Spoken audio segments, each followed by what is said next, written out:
Well, good morning, everybody. You didn't think I was going to be here because I was up way too late playing some 7 Days to Die. I actually got my 7 Days to Die shirt on.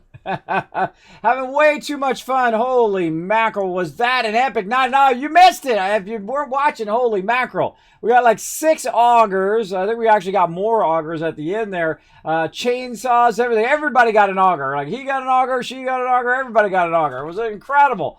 Everybody had motorcycles, and then we started doing helicopters, so everybody got little mini helicopters and whatnot. It was an epic, epic night. And then tonight, we're at 9 p.m. Eastern Standard Time. We're going to start in the Kismet kill box. It's going to be amazing. Going to be amazing. I think we get the kill box in. That's it. We're setting it off. But, man, we had a lot of fun doing quests, and I think I got quests down now. You just go to one hub, do all the quests, have everybody gather the quests from that one hub, turn them all in, and then go to the next trader, all the quests from there, next trader, and so on. We're doing a little bit of that all over the place. Go 2,000 that way and 3,000 this way, 1,000. That was kind of a huge burn of our time. Also, like pre-looting and then starting it and then looting it again afterwards. That's great if you're by yourself, but when you're with the group, though, the group's just standing around doing nothing, when they could be doing a whole bunch of other things other than just waiting around. So we learned that as well. A lot of cool stuff. We're going to be doing some Satisfactory this morning. And, man, we are on a roll on this game, too. We're crushing it in every game. What can I say? We are just absolutely destroying it. And we are going to go ahead and retool our factory. We're going to double up and then double up again. So we're going to double up on all of our chests and whatnot. And we found a really awesome way of running all of the resources up to our higher level. And also how to do a mega sorter early on. And then also a mega overflow as well that we're going to try out today and see if that overflow works. Now, while I was working on other stuff behind the scenes and working on some IRL stuff, I went in and just let the game run, and I ran out all of my resources into the Awesome Sink, which I'll show you guys here. And it took a while. It took like 4 hours. 4 hours just to run all that stuff into the Awesome Sink, which is pretty crazy. I had tons and tons and tons of materials. So we're going to revamp all of our storage. We're going to revamp how our materials run in there. We're going to work on our mega sorter. And then we're going to work on our infrastructure of how to get all of our resources in the same place where we can just access them and use them when we need them, as well as add more resources, like get our sulfur going and double up and double up again. Because right now we're at the point where we can double up all of our nodes and then double that up. And we're going to turn all of our factory stuff so it's going into a central area, which then will go into a central area and feed up there. We'll start using our walls and our connectors and all sorts of cool stuff. We're going to get into all of that today. So very, very fun. But first, let's say hello to everybody in the chat. Big thanks to my awesome mod, Dovey, hanging out in the chat, watching my back today. Thank you so much, Dovey. Sorry to my mods. I'm getting behind on my mod calendar over there. But, man, I've been so run down. It's like my batteries went to zero. Sometimes when you're the only one to do all the work, it can wear you down, but that's okay. Feeling better. We had lots of fun last night. Got a little bit of sleep today. And then I'm going to try to get back on all my other gigantic list of stuff, hopefully later today, or I'm going to rest, and then I'm going to get on the giant list of stuff that are later today. And I get the statement all the time. Hey, Kismet, you look tired. Hey, sleep apnea, bro. What can I do? Sleep apnea. I can only do as much as I can do, right? That's I'm already starting back of the line in this race at this point because of my medical condition. So I just do the best I can do every day, and that's the best you can do, everybody. Just do the best you can do, all right? If you feel like you've done the best today, then you've crushed it. Go to it. Rebel Ho says, good morning, Kismet. Good morning, Rebel Ghost. Thanks for being here. I appreciate you coming in. J Ray saying, good morning, good morning. Cannon, hello, hello. I got a little Medic 12 wave there. Got a little bit of a beard. If I grew a beard, people would be like, oh, who's this homeless guy? That's what I look like with a beard. My beard grows is very patchy. I don't get an epic beard. My dad didn't get his epic beard until he's like 70. So, hey, I can still hold it out. Still hold it out for another 20 years or so. Maybe I'll get the epic beard. I don't know. I don't know about you guys, but I feel like just jumping right in and playing some games. Let's go.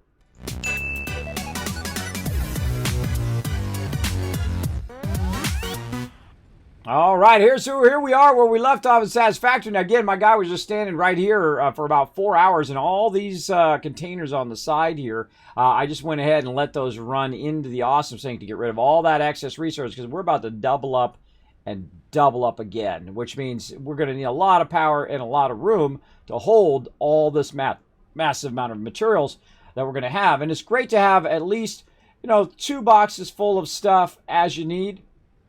It seems like you won't need that much, but believe me, you absolutely will. And any excess resources, we're going to go ahead and run down. Any excess resources you can always run into your Awesome Sink, which is pretty cool. Now, what we did here is we did an offline or inline run. So we went and took all of these things here, and we basically ran a merger here, and then we just let it run down the line on the merger, so that we could basically run that out. I don't want to run that out. That I want to put in a separate box out of there. Let's grab all of that. Oh, man, we got lots of that. Holy moly. Holy moly. Let's go ahead and put all of that in there. All right, we'll have that as a backup. Now what we want to do is basically disassemble our entire area over here. So that's going to be an easy start. This was all of our production for our biofuel. We've got plenty of that now. We don't really need this production right now. This is what I call offline production. Offline production is when you just have, a storage box. Storage box runs into a, converter or whatnot. Assembler runs into a constructor, whatever it is, and then goes from there. But I needed to get rid of all of these resources here because this is what I'm doing now over here, as you can see. So I've got... we moved this back by another one here, or actually we moved back by 2 now. What it's doing is it's using a wall down there to feed that up and then feed it into its various things. And as you can see, the screws are going much faster. But we've got plates and rods, and they're all running into these. And then what it does is it back chains or down chains down to the very bottom box. Holy mackerel. Okay, that's completely full. That's completely full, and that is completely full. So we've got lots and lots of stuff. So let's go up to the second level here, and I'm purposely trying to fill these. And the reason why is we want to create an overflow of these particular things. And as we reach that overflow level, yeah, we're almost there. As we reach that overflow level, then back here, we're going to kind of push this forward just a little bit, and then have it run the overflow all the way off to the side and end up in the Awesome Sink. So we'll see how that works out.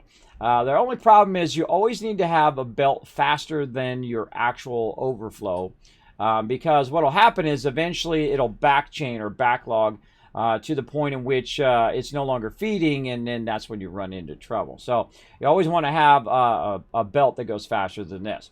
Now, the real big thing also is to keep our space elevator going. Right now, we've unlocked everything we could in these tiers, and this is usually when I retool my entire base when I get to tier 4, right? Now, start off with spaghetti in the beginning, and then retool it around tier 2 into 3, and then when we get to 4, now going into 5 and 6, that's when I retool the entire base again. And we've unlocked all the stuff we can, which is pretty cool. And then over here, we've been working very heavy on the MAM for once.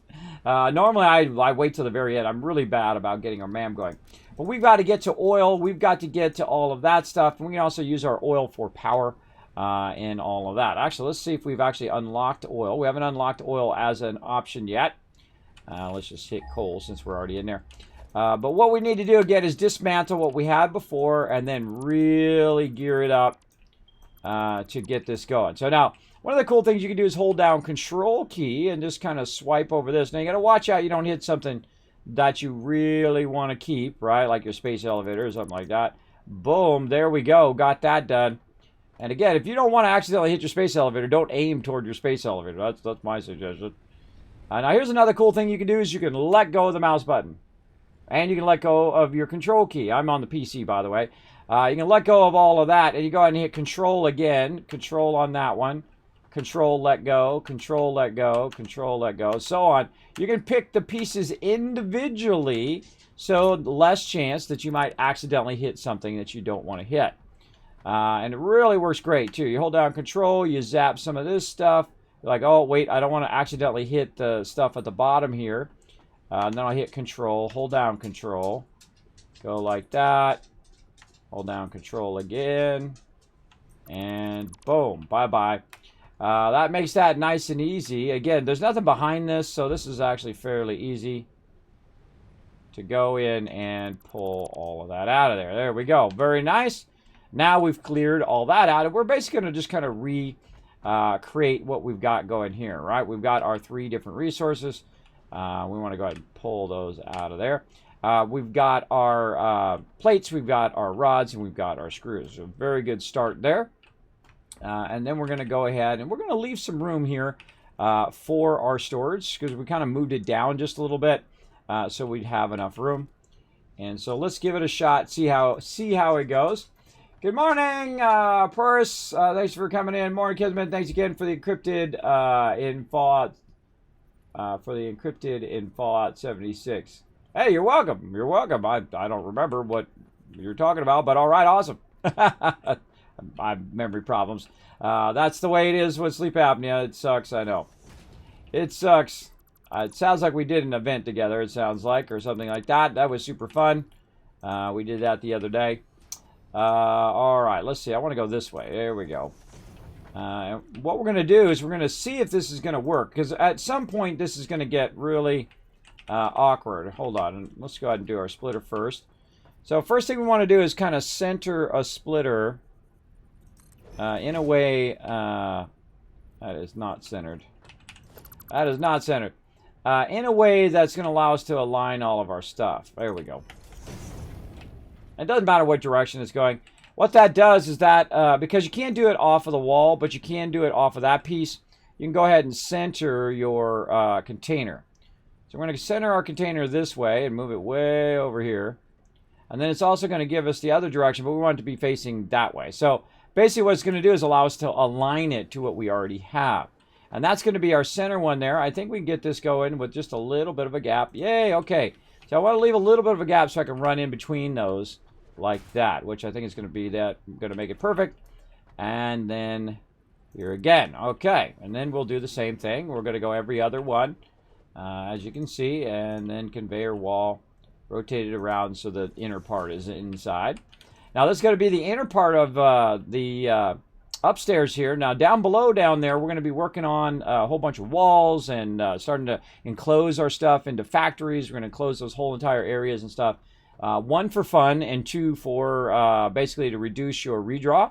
It's cool to watch everything run, but you don't want to do too much, especially if you got a lesser machine. It's going to start going off the rails. Hey, that's Mr. Nod. How you doing this morning, man? I hope you're doing good. Thanks for coming in, showing that lurker love. All right, let's do it. Let's do it, and then let's do it some more. All right. Nice, nice. All right, looking good there. Now, again, same thing here. We're going to go ahead and grab, I don't know why I always go in there.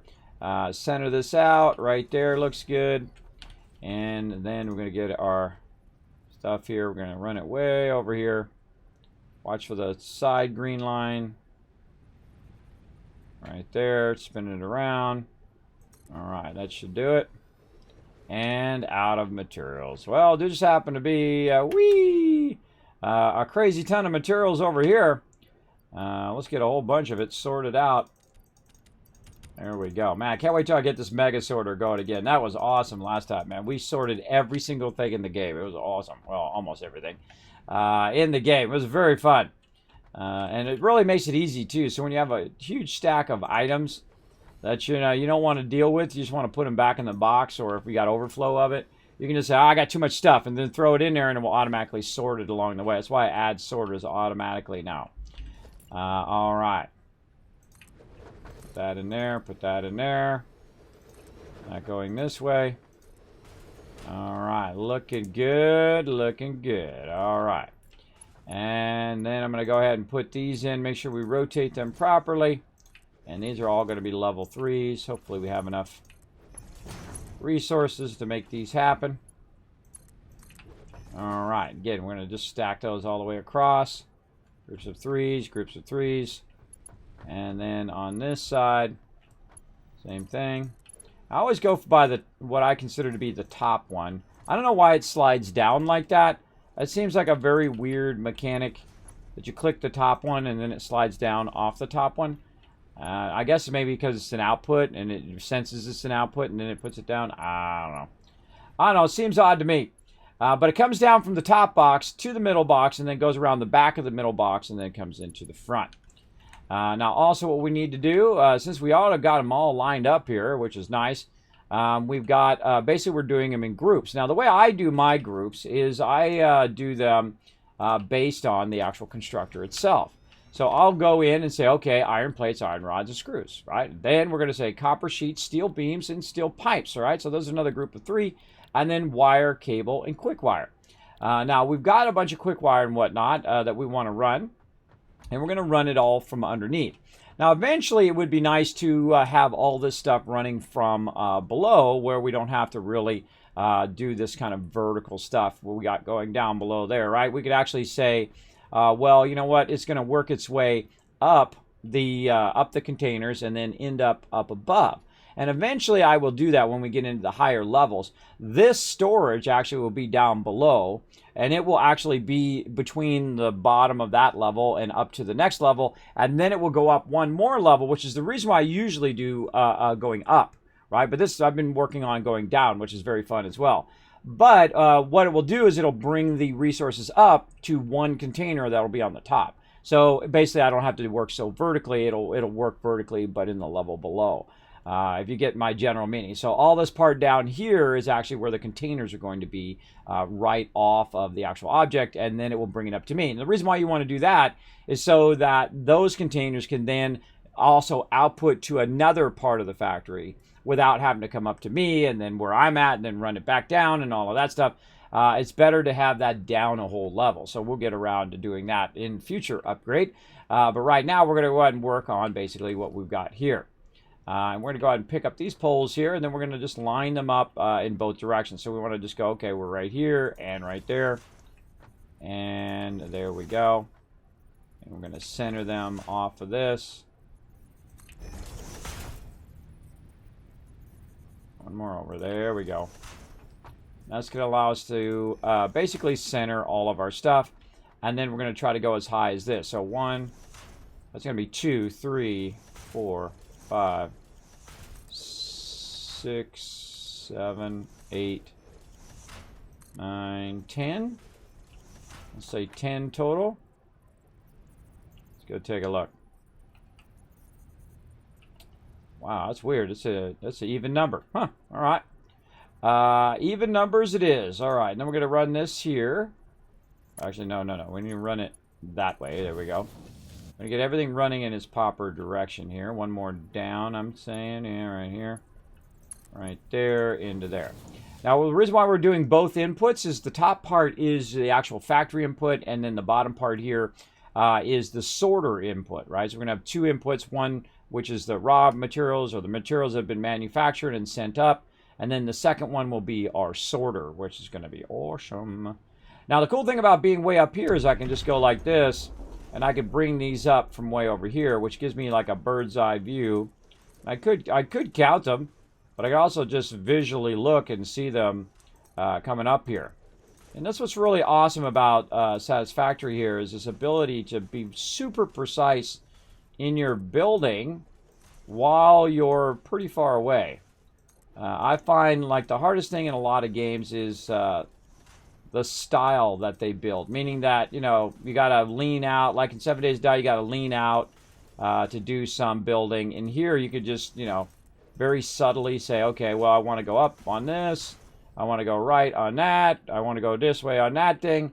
And that's nice. Of course, when you fall off your ladder, not good. But you get the general idea. And there we go. For some reason, I am awesome at falling off these ladders. All right, there we go.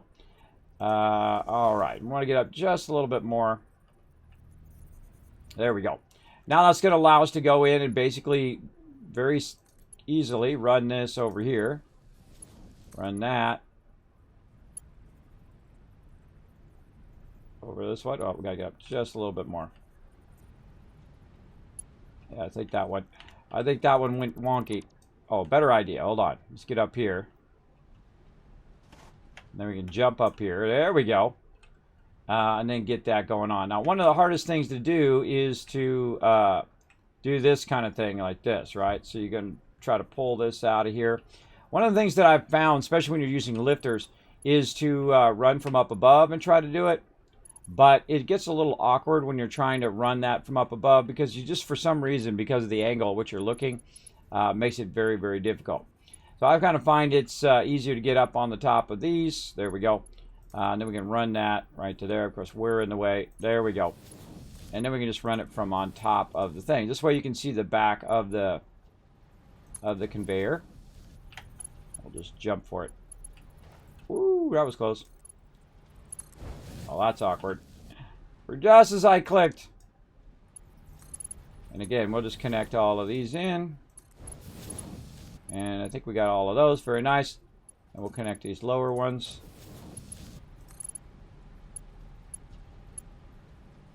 That's too low. Too low. Now, if you stand just in the right spot, the conveyors don't get in your way. Oh, we got a Sparkle Dog. Hey, Sparkle Dog. The conveyors don't typically get in your way. I would probably do the lower one first. That would have been a smart idea, but oh well.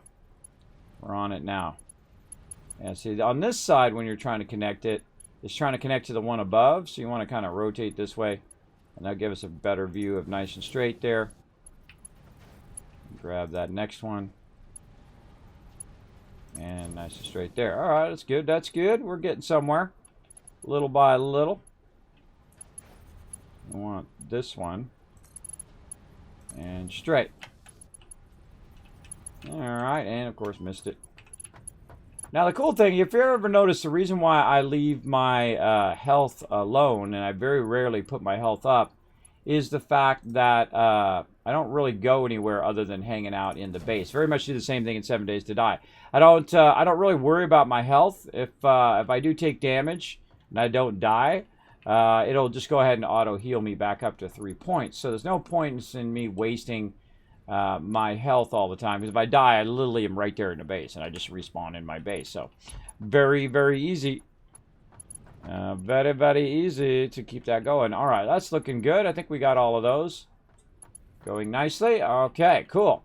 So again, we go and we look at our reference here. We're going to say, okay, the next ones are going to be copper sheets, steel beams, and steel pipes.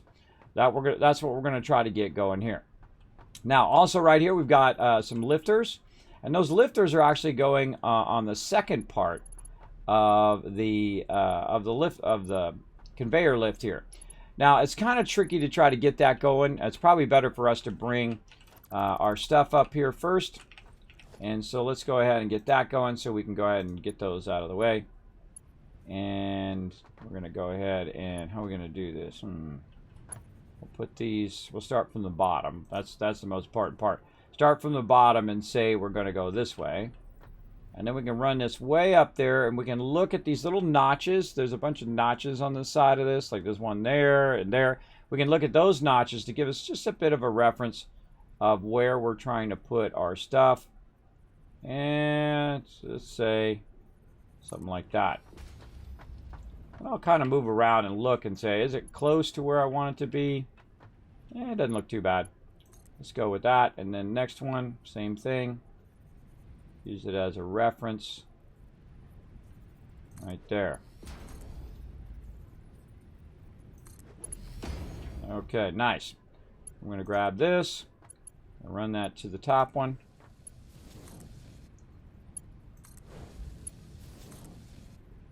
And we're thinking about our directions too. We're always thinking about our directions because we learn that if we don't have these directions right up here, or if we don't have something that's telling it which direction it's actually going, when we're adding in the side ones down there, it does make it real difficult for us to have the correct direction.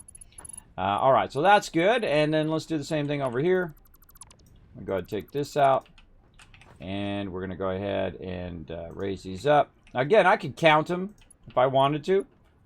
But the nice thing is also is that once we have this in place, we don't necessarily have to tear it all down. We can just upgrade it as we go. I like to eyeball it most of the time.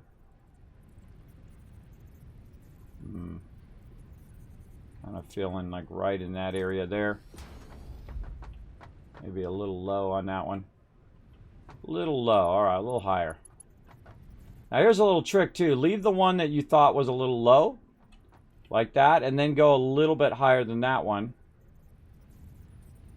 Let's say there. And then you can use that one as a reference, right? As a reference of too low. Doesn't really matter because it's going to go across there no matter what, but still, yeah, you try to get them somewhat the same. And if you're really a stickler, you can go ahead and count it if you want. Me, I'm not going to take the time. Not going to take, because my time is my most valuable asset in anything that I do. Boom. There we go. Very nice. And we're going to go ahead and take this. Run this up here. Now, again, this is going to be from our primary resources. Are going to run from there into there. All right. Very nice. Like it, like it. Now, one of the other things that we need to do is we need to do an overflow. Now, we're waiting for it to finish. Oh, I think it did. Oh, there it is. We're waiting for that to fill to see if this is going to work before we implement it in the rest of our stuff. But basically, that's how we're going to feed all that in. But we also need to take our hypertube out here because this is right in the way. There we go. Going to hit F, then middle mouse button to get that back in. So what we're going to do now is we're going to test some overflow stuff before we get into it. So we're going to go ahead and take this back out again. We'll take this out. And then we're going to go ahead and put in our overflow. Now, what we're using is we're using the smart splitters. And now the problem with the smart splitters here... oh, we need to get our AI limiters back. The problem with the smart splitters... oh, we need to make some. We got a bunch. Is the fact that... that they're not going to make it perfect right here. Right now, we're going to have to offset it, and we're going to have to run it out. Basically, what we're doing here, we're going to have to fan it out to the different splitters right there. So these, at least these two are going to have to go. And you know what? Let's just take the last one out since we're already at it. And we're going to have to try to put our splitters in such a way, our smart splitter in such a way that we can connect it, obviously, but then also turn it and then angle it that way.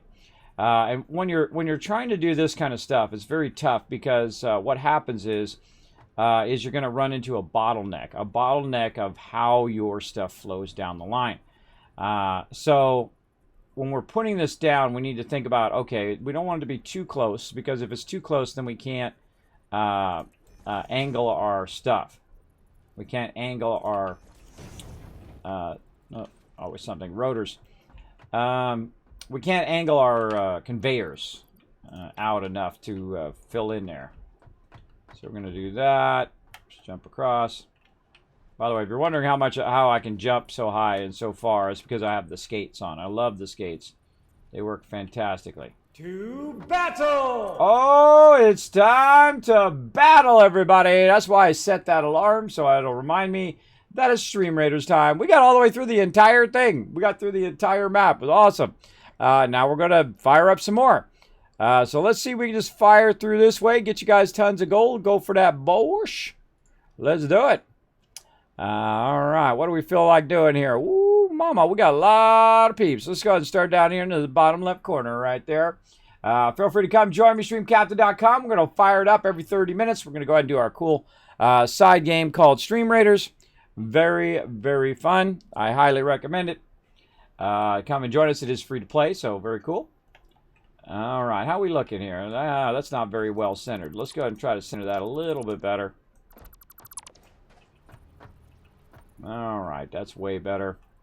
And if you notice, our input is on the left side over there, and that's because it's going to pass through. Now, the problem with passing it through here too is the fact that it could cause the rest of my production to stop.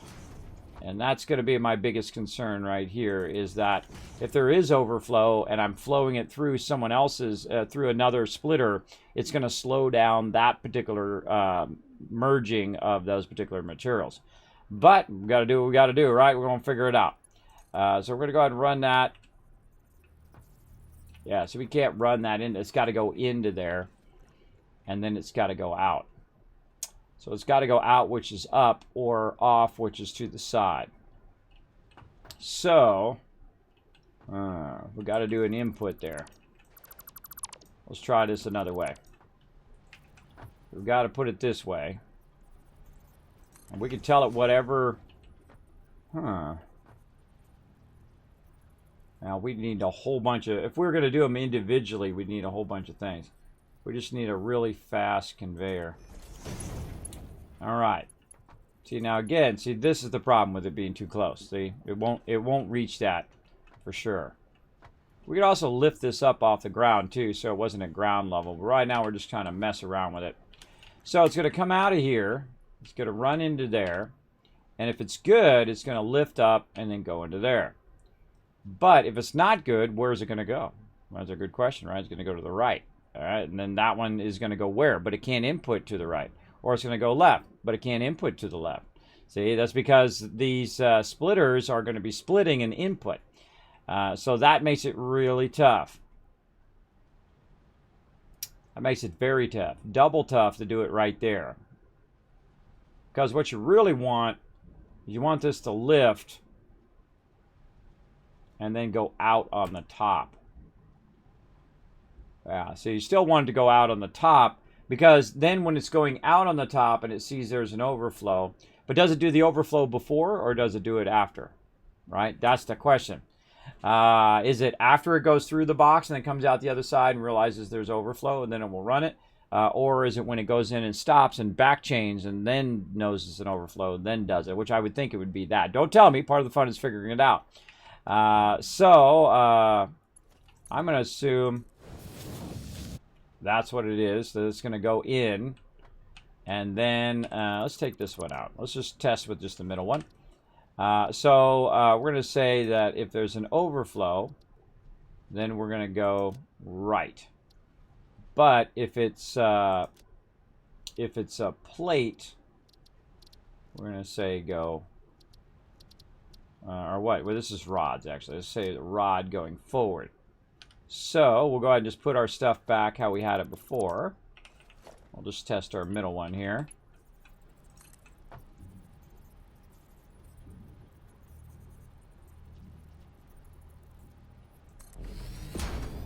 Okay, and then we'll run that back up into there. And that's going to take the rods. There they go. So that's going to take the rods in there. When it figures it out, it's going to try to go to the side here. So let's go ahead and go this way real quick so we can see when it kicks in.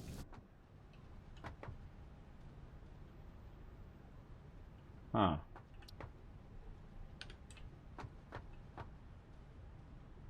It looked like it started right away. Right, that it just started overflowing it right away. I love figuring out game mechanics like this. I find it very, very fun.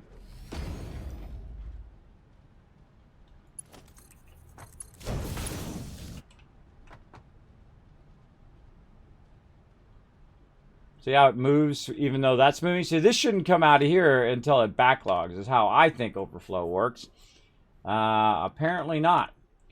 Let's see. Tutorials. What we got? Smart splitter. Can we just look for smart splitter? Complete. Recipes. Upgrade. Yeah, see, there's no, like, tutorials on, hey, this is how overflow works. So, it's a splitter, so it's splitting it automatically over there. So, let's roll over. Any part or amount the other inputs cannot handle.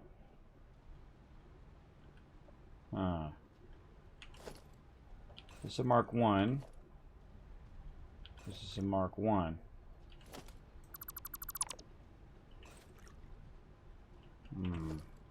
All right, let's try a little testy test here.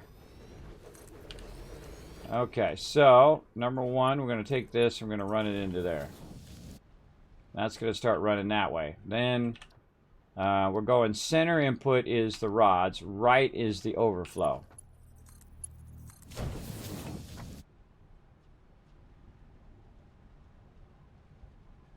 Now that looks like a perfect split to me. That doesn't look like an overflow. Oh, wait.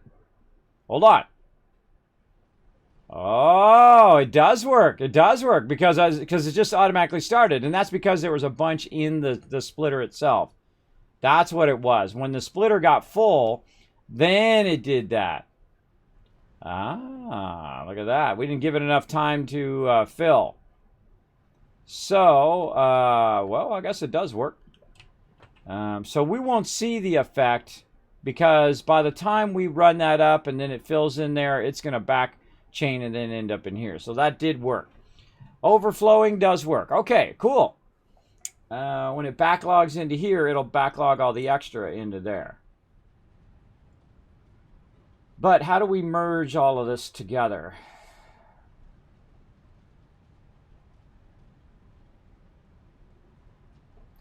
Speaking of merging, we'd have to split and then merge. Bet you that's what we got to do. Yeah, we've got to go through this way, and then we've got to go the side. The only problem is that you can't put them right next to each other. They're going to be in the way. Kismet, the Beast, what's up? Javier, thanks for being here. Appreciate you coming in. We're figuring stuff out today. Don't tell me. Part of the fun is me figuring it out. And, of course, you guys going along on the journey. That's what my stream's all about, bro. That's what my stream's all about. Is going on the journey. See, is knowing enough to know that you don't know everything. That's part of the fun, is figuring it out. So there we go. So we've got our overflow. Overflow looks like it's working perfectly because now that it's run out the extra and it's run out the extra here, it's now stopped the overflow. And the only time it's doing the overflow is when that would fill up. Now it's already full now. So I guess one of the things we could do to really test it is to take some of this out. So let's take a couple hundred of those out. It's going to start to feed downwards into the lower levels. And then once we feed that up there. Now, we want to merge these back together, but how to do the merge? Because these are going to be in the way. So we can't just go to the right on this one because it's not going to input, not going to go. So this one's going to go up. And it'd be nice to go right into there. So we could offset the side ones up by 1. And then one could go right and one could go right. Or left and right, whatever we felt like doing. And then merge back together.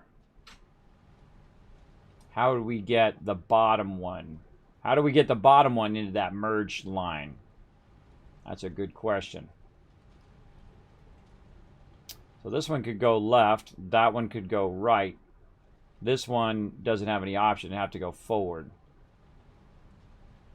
Then we'd have to merge it along a merge line and then run it into the awesome sync, which is the whole point of what we're doing.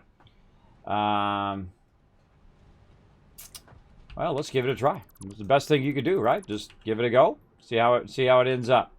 So we're going to put it right next to it and see how it goes. And we're not far enough forward, by the way. We're definitely not far enough forward. So let's say right there. And like this. Go ahead and take this out now. Take that out. And let's say at that level and this level. So this needs to come out. And that's going to go under that one. And that will come into a merger. And now we need to merge it back together. Ooh, this is going to be real close here too. So that will go into this merger, and then merger will be aiming this way. All right, so we can merge that in there. So then that's going to go up. These two are going to go up. That one will come out. And go into that merger. But the problem is this merger they need to be in line. And they're not in line. Another thing we could do is we could bring the conveyor lift down, but it's not up high enough to do a drop. So we'd have to go 3 up and then bring it down and then bring it into a merger of the same level. That seems doable. Seems doable there. And that's going to be smart splitter there. Smart splitter here. Take this out. Take that out. Take this out. Now that's going to come in. That's where the overflow is going to go here. This merger, actually that merger doesn't need to go there. It can go here and aim this way because we're going to have our lifter right there on this. Nope. Lifter on that, and then that's going to go up to there.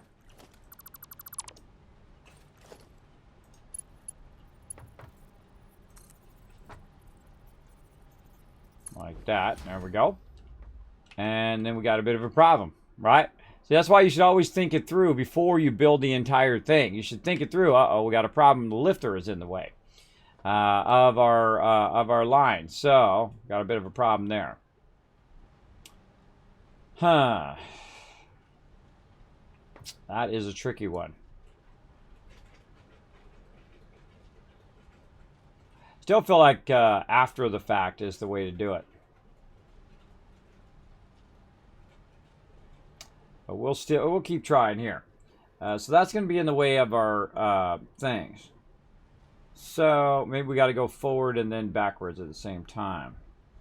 And I feel like we're going to have to move this back again. See, that's why we're fooling around with this to see if we have enough space.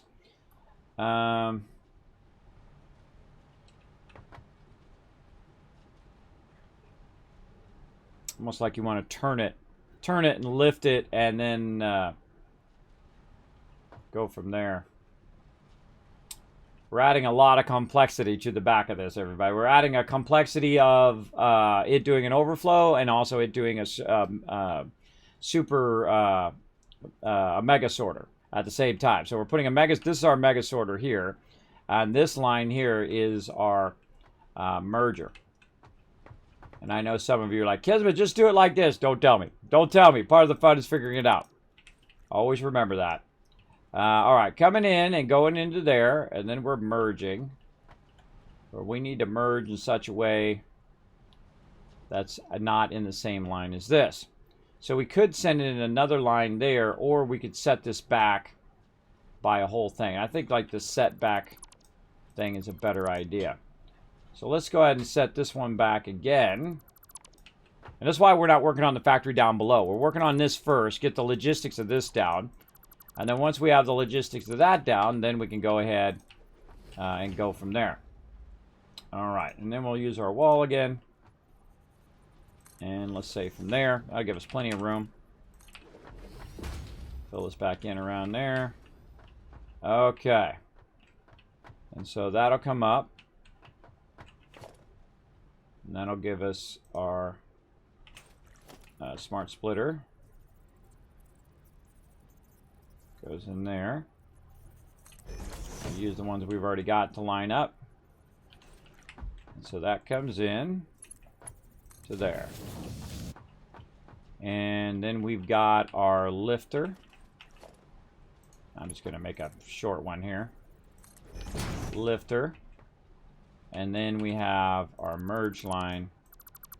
Let's take all this out.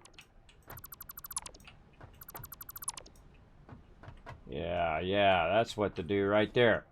Then we have our mergers, which are going to run offset from this, so it doesn't end up getting in the way of our merge line. So we'll definitely have to offset that just a bit. All right, looking good. So let's go ahead and put our merger, let's say, right there, and we want to aim it this direction. There we go. And then we'll go ahead and run this out, and this will go into that merger. Is that not a merger? No, it's a splitter. Get out of there, splitter. And then we're going to do this.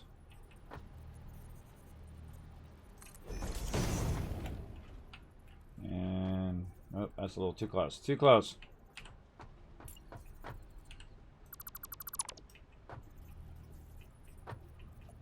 Don't like it that close. A little bit offset. Now I'm trying to get it where it's forward enough so it's not hitting that thing, but also aligned to the other one there. And then also going in the right direction. All of those things would be nice. Okay, there we go. Let's try that. That's nice. Yeah, I like that. That's good. Okay, then this comes out. That goes into there. Then it all the overflow will come out that side and then run down into the awesome sink. Very nice. And so that is the middle one.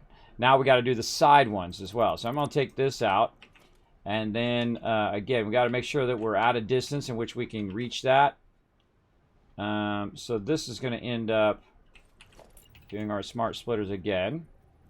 Smart splitters are going to go input from the back.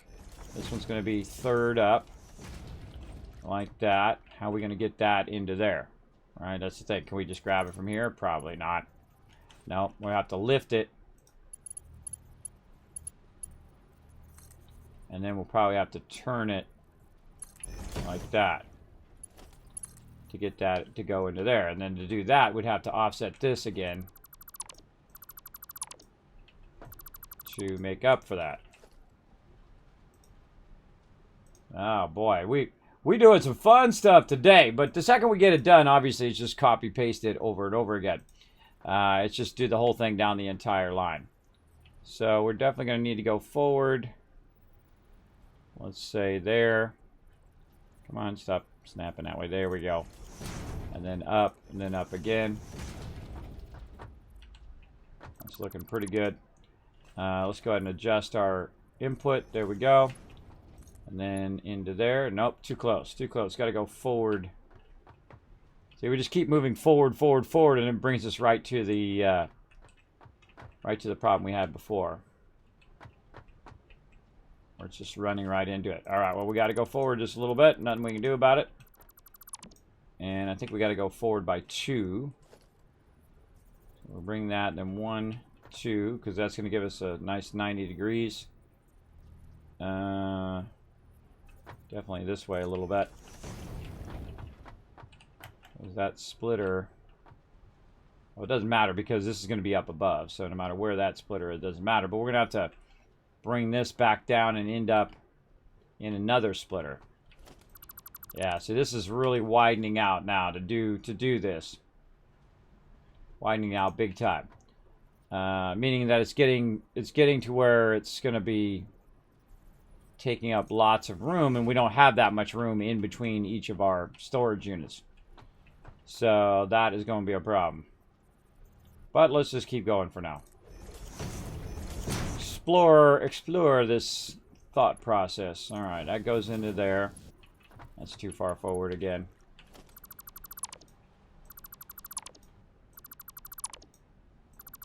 Go back just a little bit.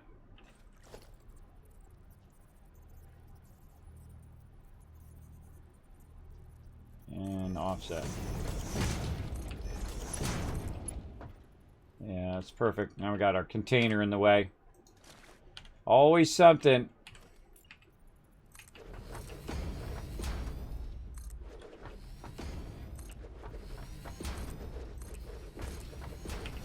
No problem. Whoops. Use that container. Make some more containers out here. Put all that stuff in that container. Take that container out. All right, there we go.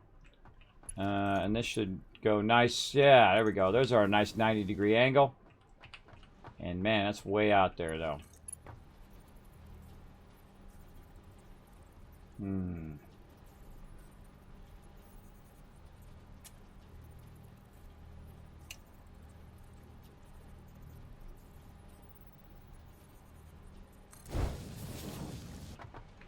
That's gone into the bottom one's gone into the merger overflow. Then we've got that one going into this one. I'm going to bring this back down into a merger.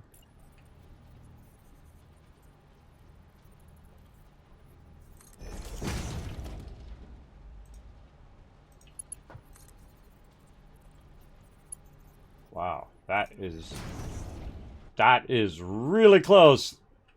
That is right on. That is on point right there, everybody. That is rock solid. All right, so that one's coming up, going that way. This one's going that way, but then we got our smart. Oh wait, no, this one's got to go. Well, I could just use that. Use the side part and lift it. So I could just go this way, and then lift it like that. And then this part would be the overflow. Which works pretty decent. And then just do the exact opposite on the other side. But I'm not liking it because it's just taking up too much space. The space in which it's going to take up is going to run potentially into the next one over here. So not really liking that solution. It's not that elegant. Yeah. It's because those inputs are so close together, too. This is complex? Nah, not really. It's really just trying to figure out the spacing of everything. It's an input, and it's, hey, go out. Go out if there's an overflow, or go up if there's not an overflow. That's pretty much all it is. But you got to get the spacing of everything down so that you can physically do it, right? There's a physical amount of space that you got to figure out. And that's the tough part, is figuring that physical space. I think I'm making this too complex. Hold on, let's try this. Let's take all this out. And let's do something more like putting the smart splitter literally right next to the thing. All right, so we'll go ahead and put this input that way. Let's get over here so we can see what we're doing. Put it that way. And we'll run up to where we already are, which is right there. And then usually it's like 2 out. So you just go 2 out this direction. And then input this way. And take this back out again. Put that back in. And then turn it the correct direction. And pretty close. Pretty close. Got to be a little bit closer. All right, no problem. Let's say here. And then we'll rise that up. There we are. All right. Oops, I forgot to put the right direction on the top one. Like that. I would never trust that. Take that out. Always, always take that back out again. Do not trust that that is going to be okay. I don't think it's going to, and pretty much I've had that problem before. All right. So, now that's coming out there. And we've got that nice and close, and we're within our kind of borders here, so we're not pushing out too far. Huh.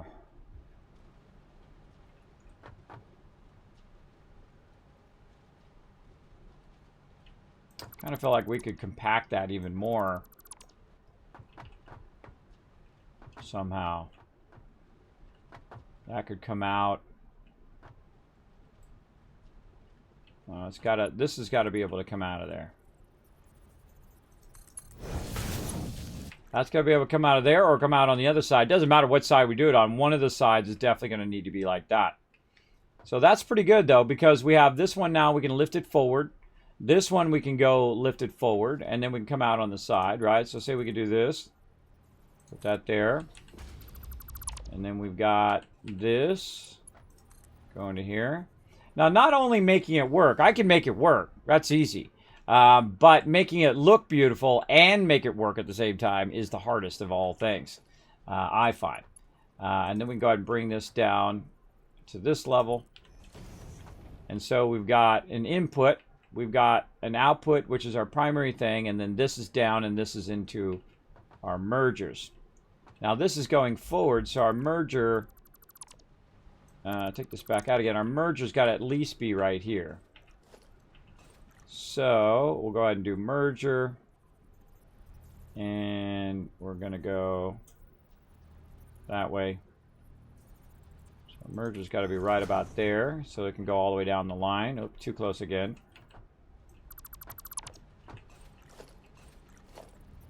Let's say here. I'm looking at the white points there, the angles, so that I could angle this out, and that'll end up in there. There we go. We got plenty of room now for that. All right, that's looking good. So we got that going. Then we'll have another merger straight out here, and we'll line both these mergers up. We'll keep it going in that direction, and there we go. And now we've got our double overflow right there. Yeah, that's pretty good. Pretty easy. And then these bottom ones aren't going to do anything, so this will just be lifted like that. Looks good. And then basically do the same thing on the other side. So it's got a lifter and then also an overflow. And then this overflow will run into that overflow. And then that overflow will run out of here into the awesome thing. All right, pretty easy. Now, the tough thing is, can we make it work? Because, again, look how far out it goes. It goes almost to the next one over. So we got one gap there and a one gap here. See, now this one's going to need this whole side and that whole side. And that tells me that I don't have enough space. It tells me I don't have enough space to make that happen all the way down. And that's what we're looking at. How much space do we need between all of these boxes to make all of this work? And that basically is what we're figuring out today. And I might have to re-tear that whole entire thing down and redo it. It's how it goes, everybody. It's how it goes. Now, I probably should be working from the right side and working this way anyway. But we're just kind of testing stuff out, trying stuff out. Looks sleeker? Yeah, doesn't it? It looks nicer. And that's the whole point. The whole point is so that it looks nice. Not only does it function well, but also looks nice at the same time. But I feel like we could do better. I feel like we could do better. How could we do that better? Mo better.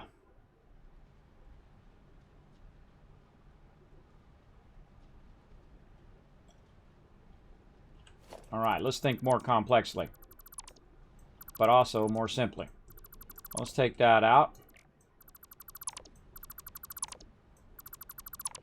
One of my favorite things on anything that I do is to iterate on stuff. So, in theory, we could do 3 smart splitters, and they're going in 3 different directions. So, you have the first one that's going forward. You have the second one, which is not going forward. It's going to go to the sides. And then the third one is going to need to go in the sides again. So we're going to need an input from the side there. This one's going to need an input from the other side. This one is going to... Oh, it's going to need to be up higher than 3, though.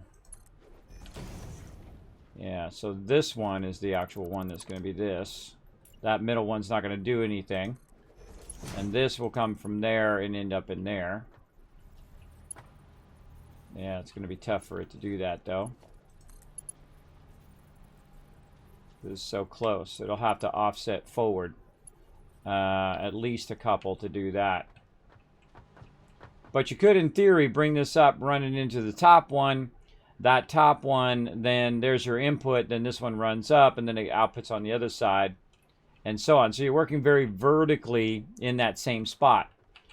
Now, I haven't thought this through, everybody. I'm thinking this through as you're watching me try to figure it out right now. Because I'm making it more complex than initially. And same thing here. This one can be going up to that level. To battle! Oh my goodness. It's time for battle. Alright, so this has got to push forward by 2. Let's go ahead and do that. We'll get that battle going here in just a second. Got to push this forward by 2. And the initial input is going to be this way. Right, yeah, right through there. That doesn't feel straight to me. Oh, it does. Alright, cool. It is straight, so we're going to bring that straight in and into there. And then these ones are going to be at different levels. See, we're working in a more vertical fashion now. And that vertical fashion gets real tricky real fast because you've got your input here. Alright, so now you got a double input this way. And what this does, this is a space saver. That's basically what we're doing. We're saving space. This one doesn't count, and that one doesn't count. And so what we're trying to do is take this and run it into there. And this one and run it into there. Right? And then now we have to figure out the logistics of how we're going to get all the stuff to where it goes. Right? And that's the tricky part, because now we're blocking this side. And then this side is not, and that side can go, right? That side can go all the way up, no problem. But this side right here can't go all the way up. We can do the front of it, but then that's going to be in the way of this one trying to go all the way up, and so on. So with 2 of them, you could do it. With 3 of them, it's going to be blocking. So let's go ahead and do a battle while we're thinking about it.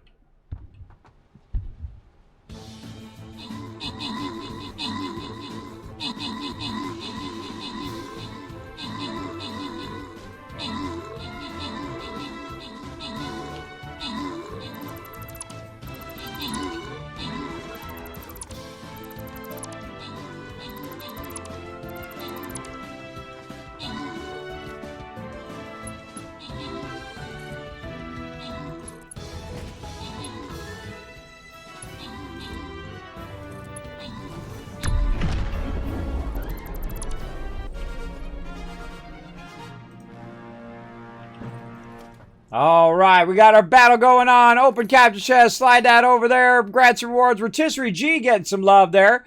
Also coming in overall MVP, first battle of the day. Very nice, everybody. Let's go for that gold. Let's get you guys some loots. All right, I'm going to bring my buddy Norbert in. He's going to back you guys up. Let's go for that healing one. Try to wipe that one out first. Then we'll sweep over and wipe them all out. Go ahead and gather around my little buddy Norbert here. You're going to see him right in there. He's my little baby dragon. Look at him. He's so cute. He likes to dance as well. There he goes. Hey, Maxwin. Thanks for hanging out, man. Thanks for coming in, hitting that follow button as well.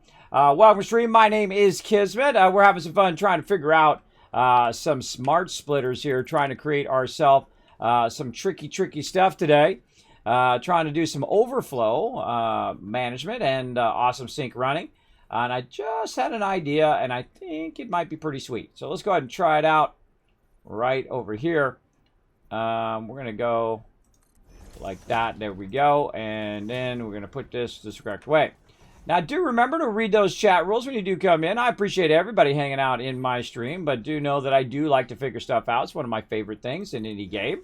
So if I ask the chat and I say, hey, chat, tell me such and such, then that's me asking you to tell me the answer. If I don't ask the chat, then I'm not asking you to tell me the answer. In fact, I would prefer if you don't, because then I can have that moment of going, aha! And those are the moments I play games for. Those are my favorite. And I think I'm working my way to an aha moment right now. Let's do it. I just thought of something more vertically. I forgot to put that in the right direction. That would probably help. Let's put this in the correct direction like so. There we go. And then we're going to grab this. We're going to put this in here. So we're going to work on the side ones first, which normally you work on the middle one first. But in this case, we're going to work on the side ones. We're going to take that out. Then we're going to go ahead and put it back in again. The reason why I always take it out is so that I make sure that it does connect to that one up there. All right. Now we have two of them that we want to go vertically on, right? So we can go ahead and say, okay, you go up into your thing. You go up into your thing. All right, we're just going to use it randomly because it doesn't really matter. Now, our biggest problem, of course, is the middle one, right? The middle one is blocked. We're unable to get to the middle one. But guess what? We don't need the lower ones because the lower ones are not going to be there, right? Because those are not being used. So we can use the middle one. The only problem with the middle one now is it's blocked. It's blocked, so we can't get it to go up this way. But if we think again in our vertical fashion, we can say, you know what? These don't necessarily have to go straight up. They can go up and then turn to the side. So that's what we can do to create that kind of effect. So we can go up and then turn them sideways instead. So we go up like this and then turn them sideways. And that'll give us room in the middle for our smart splitter. Now again, I didn't pre-think this out, everybody. I'm thinking it out live as I'm going along. What we're trying to do is minimize the amount of space that's being used by our splitters, but also give us the ability to, actually, let's go back a little bit. Oh, look at that. Oh, okay, we're actually saving room now. We're actually saving room, maybe a couple back. Let's try that. And then we can go ahead and lift the middle one. Oh, look at that elegant solution, everybody. Look at that. How elegant is that?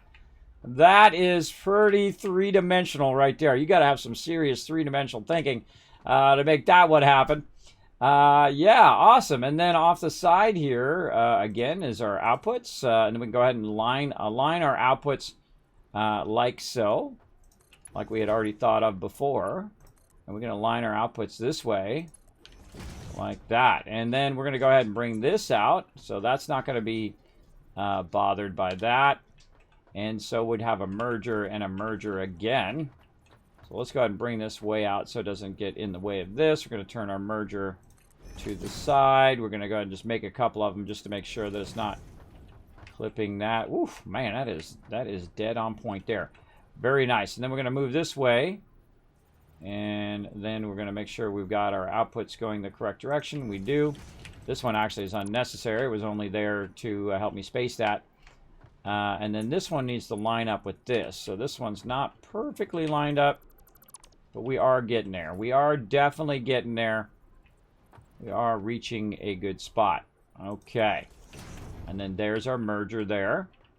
That'd be awesome to be able to get this one to go into the side of this merger or into the side of it and do all of that. But I feel like maybe you could just do a double merger right here, and instead of merging it over there, you could just merge these two together at this point here, because these are both going to be the overflow right there. So this would be an overflow that way, and then this one would be an overflow that way. But this is way too close to that. Let's go ahead and take it out and see if it'll actually function. Yeah, I think it might. It might be just fine. And then that goes into there. That merges in there. Which way is this going out? This is going out this way.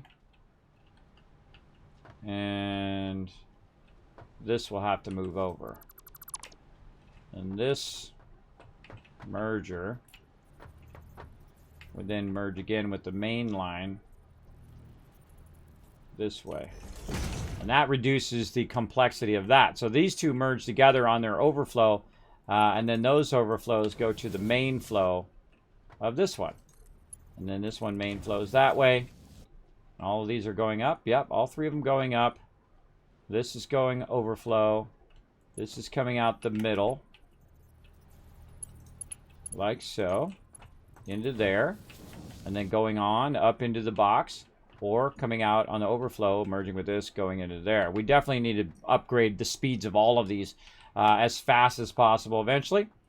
Now this comes out of that one, and then it's going to, so it comes out straight. This goes up into there. This comes, and this is the overflow.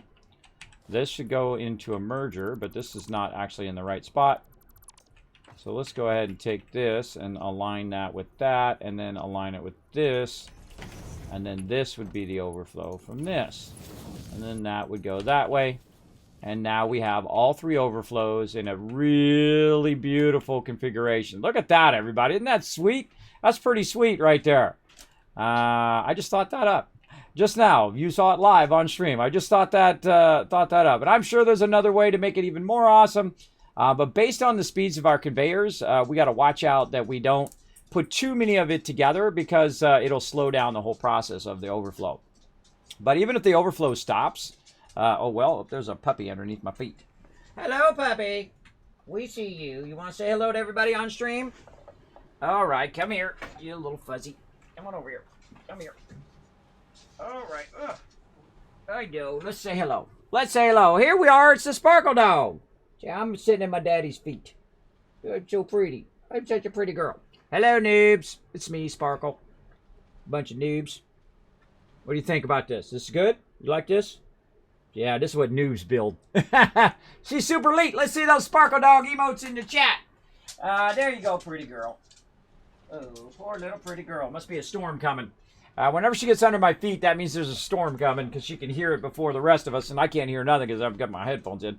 But yeah, pretty scary. Right underneath my feet.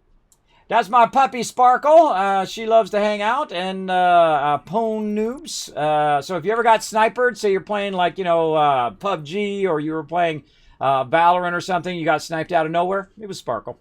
She totally sniped you. That's because she's the legendary gamer dog right there. If you got her own emote, that's better than most people, right?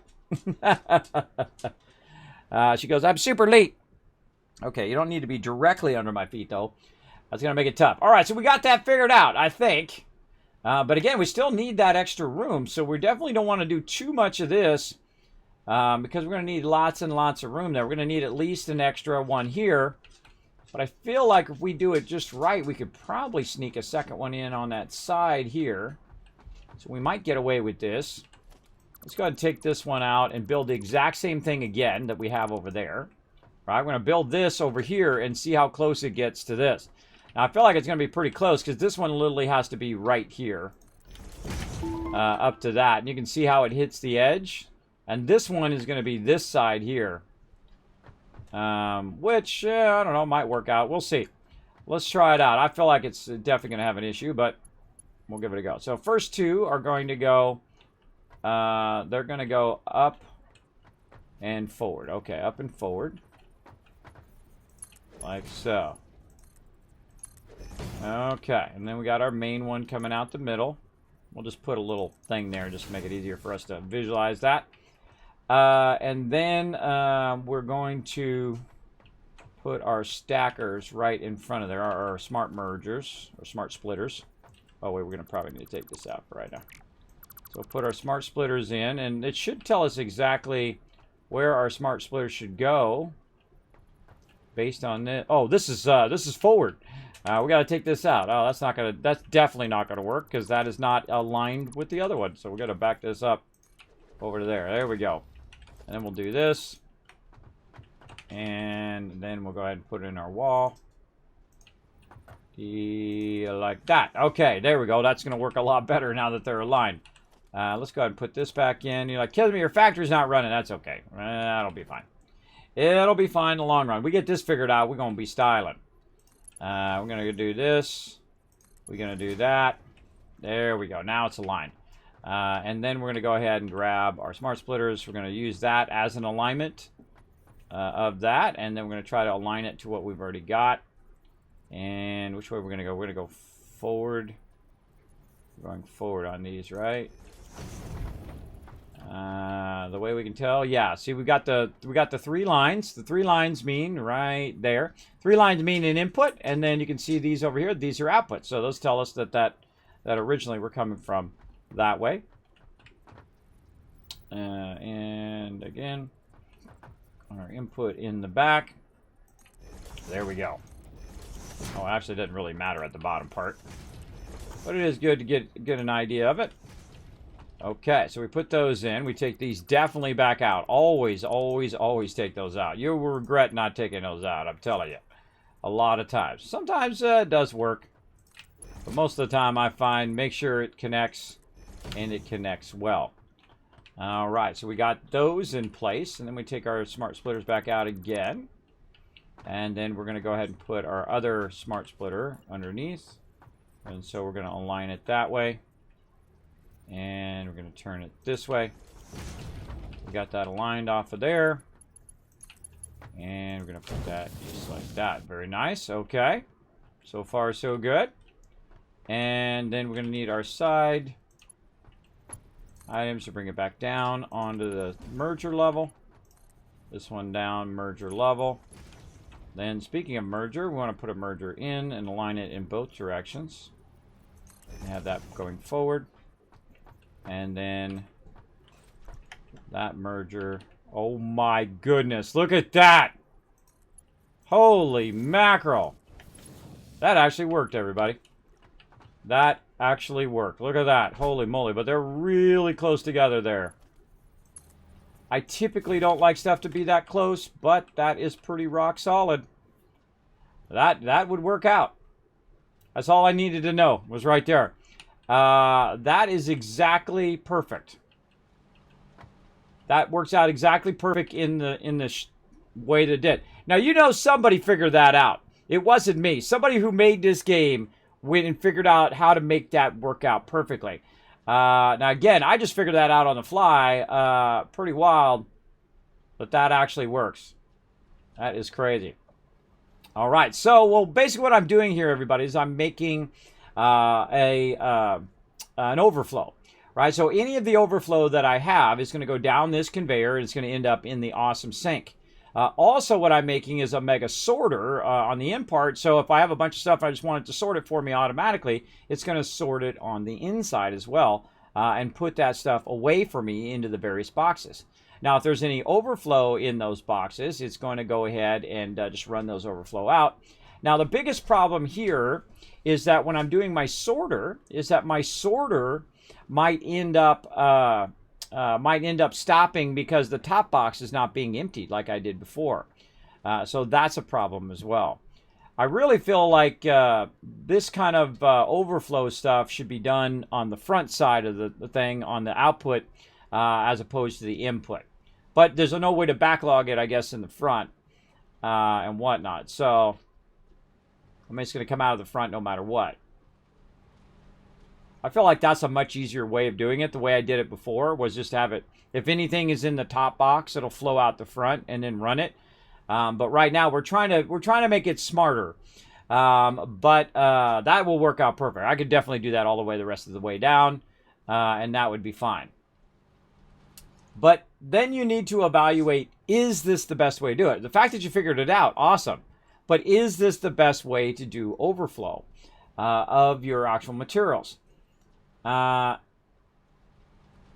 it is a great way of doing it. Now, I could also take the overflow and run the overflow.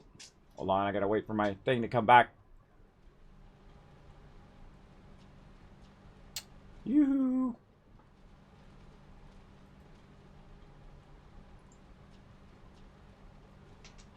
Oh, boy. Waiting for OBS to not be frozen. Put a 1 in the chat when you can see me and when I'm not frozen. Put a 1 in the chat when you can see it, hear me. It's got to freeze me out for a minute there. I'm going to go slideshow because my OBS froze. See how long it takes for it to catch up. Like 45 seconds.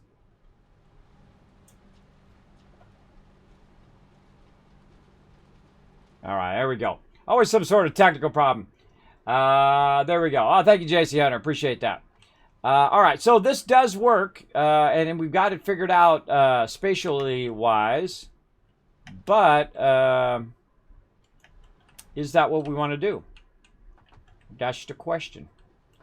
Is that what we want to do? Or do we want to do it the easier way that I had before? The way I had before was it would run up into there, and then at the top of the box up there, it would come out. And then if there's anything in that top box, it'll just run it out. Because the other two boxes are where I'm storing, but the top box is where just excess, right? So I want 2 boxes full of stuff and then top box with the excess stuff. What are you doing? Okay.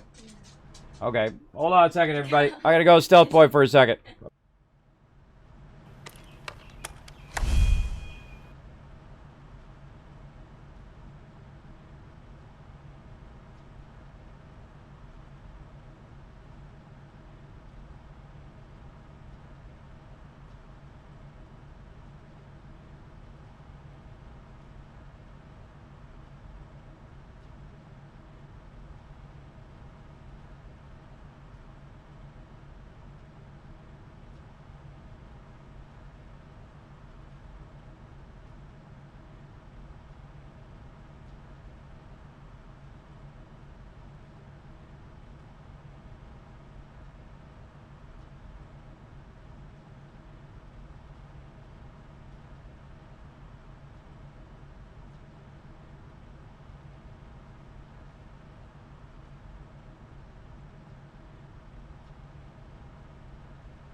I'm back, everybody. Sorry to take care of the fam business there. Taking that Sparkle Dog out for a walk. All right, what are we doing here? Let's see. Got my oldest daughter on it. She goes back and forth between online learning, remote learning from her school, and then going to school as well. Taking very good practices to keep that mask on and all of that stuff. Care about others. All right, let's see. We were working this right here. That's what we're working. We're working this.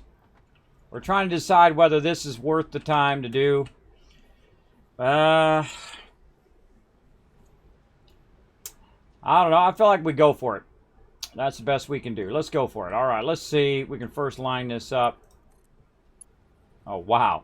I randomly guessed the height of that, everybody.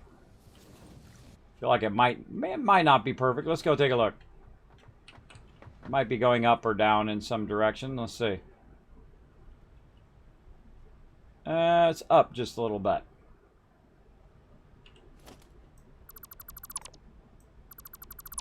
Well, the other ones are pretty close too. All right, conveyor lift.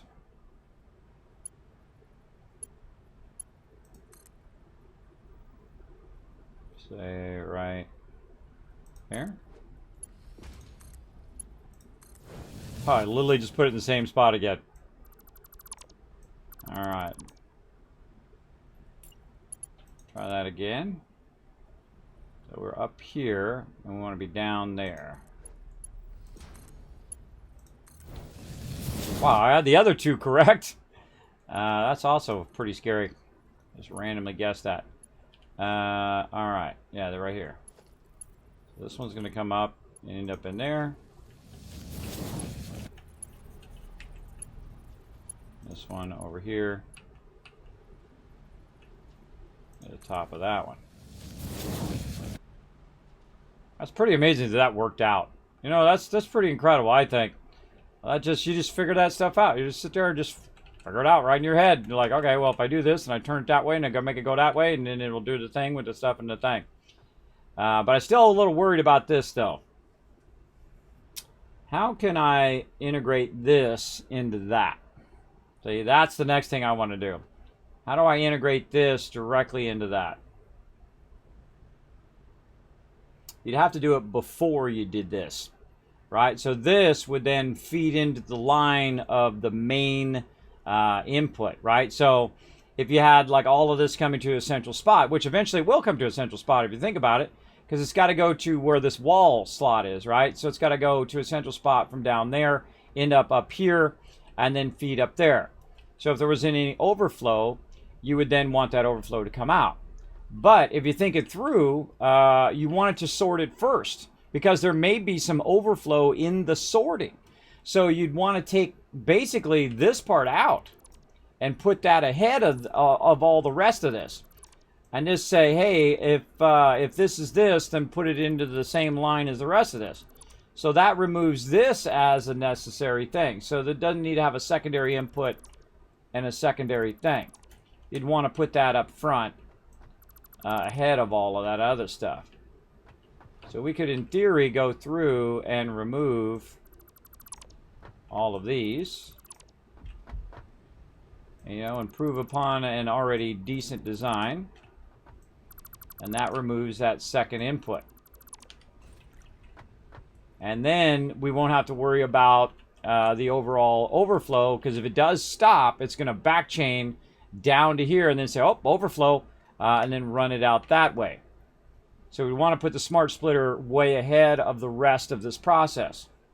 But this is pretty sweet. This right here is looking good. Now, of course, I'd love all of this to be down a level where you wouldn't have to see it up here.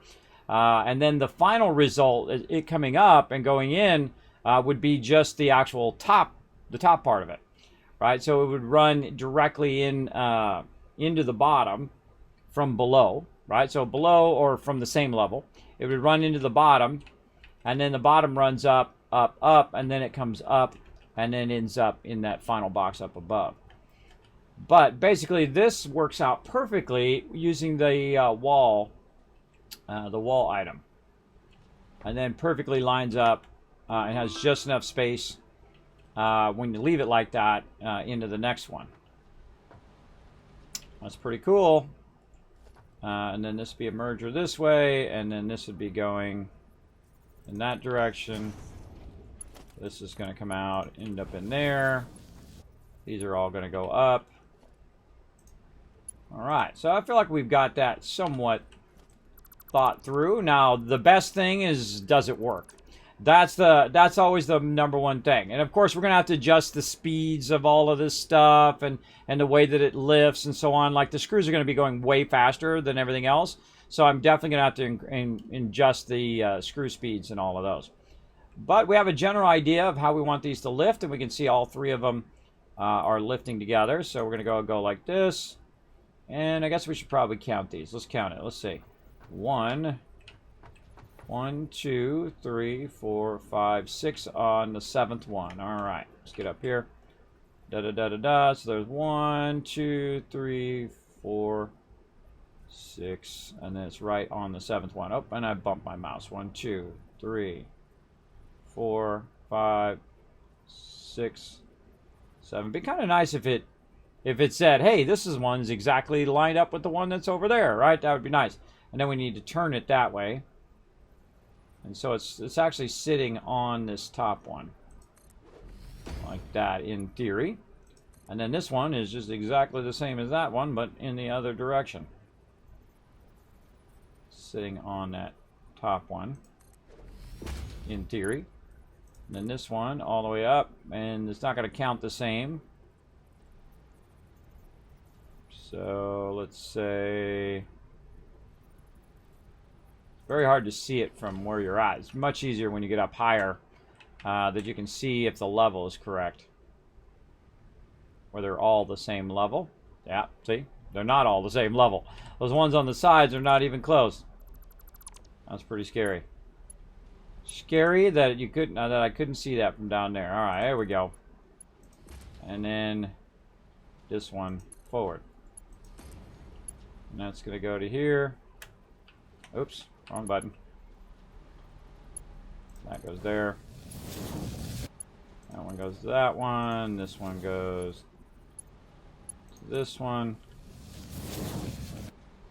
Oh, that is nice. And this goes across to there. And all that overflow is going to flow right out of there and straight down the line. Okay. So far, so good. And let's keep it going. Take that out. Take this out. Grab this conveyor. Alright, same thing. Let's go. I want to go straight up on two sides. Come on. Oh, I've got to click it first. There we go. That'll make it easier. Straight up on the two sides. We're going to go ahead and do a smart splitter.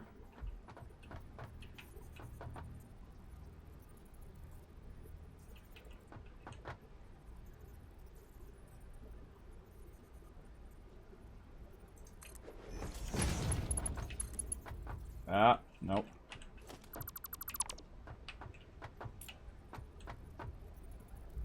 It's lying. That is where it goes. It's telling me that's where it goes, but that ain't where it goes. It goes right there. There we go. And, oh, I forgot to do my lifters first. Hold on, my lifted smart splitters. Which are these ones. That is going to be like that. If I do any of these directions wrong, then this whole entire thing is not going to work. And then we're going to have to troubleshoot it later on. There we go. I'm going to take these back out. Grab these. Can't remember if I took those other ones out or not. I guess we'll find out in a bit. Now, we still need to go in and program all of these smart splitters too, so that's going to take a minute.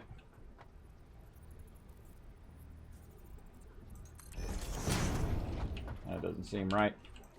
That doesn't seem right. Let's do something more like this. We can see what the heck we're doing. There we go. Something more like that. That going into there. And then these lifting upwards. Feel like we get this going. At least these 6 things flowing. I think we got this. I think we got it. You know, we're just going to put one of those in there and then put it up there when we get up there. What else we need? We need our merger on the left side. So we need to bring down these so they're aiming this way. Time for a battle! We're going to get that going here in just a second. Get our merger. Let's see if this is going to work out.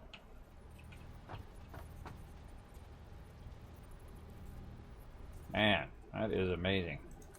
That is amazing how that works out perfectly like that. Gotta make sure we connect these in. That's working perfectly. Awesome. And then this from here. And this is going this direction. That's into there. This is into here. All this overflow stuff will need to be rank 3, so it goes as fast as it possibly can. Oh, we forgot our extra merger over here to merge all this stuff together. I feel like this is going to cause potentially a bottleneck too, especially right in that spot there, because you got 2 items merging together like that. That definitely could be a problem. So that's connected in there. You know what? While we're at it, let's just double check. We did that on this one too. And we're definitely going to have to adjust all of the speeds of this. That going into there. And that's going upwards. This is all connected properly. That's all connected properly. This needs to go to there. And that's there. And then we just need to do the high side of that. And we good. All right. We're going to try to get these resources up here. And then if they have any overflow, wow, I actually got that one right. And if they have any overflow, then that overflow is going to automatically go down into the awesome sink. How much easier it is to do it from up above. So much easier to see it from up here.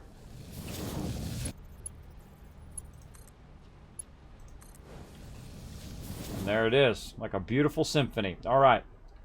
Let's see if our symphony plays, or if our symphony goes off the rails and everybody starts playing a different tune.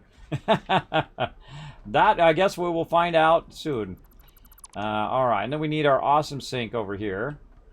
And, of course, I've put the container in my way again. Constantly containers in my way.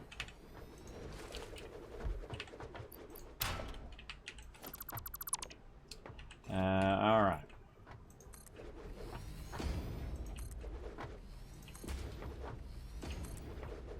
Send this out a little bit. This is going to come down and end up in our awesome sink. Right here. Yeah, one of the mistakes I made last time was I made way too many awesome sinks. Because they require a lot of power, right? So be careful you don't make too many of those. That is for sure. Let's see. But, you know, make as many as you need. Oh, I don't have my wire on me. My wire.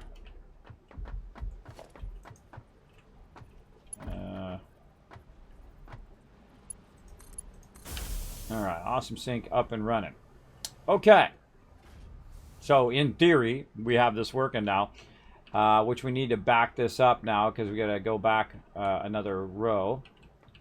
So we'll take this out. And we'll take all this out. Like that. So in theory, our wall from down below. Oh, we want to raise it up. So we'll put a single wall down. Like that. And then a raised wall.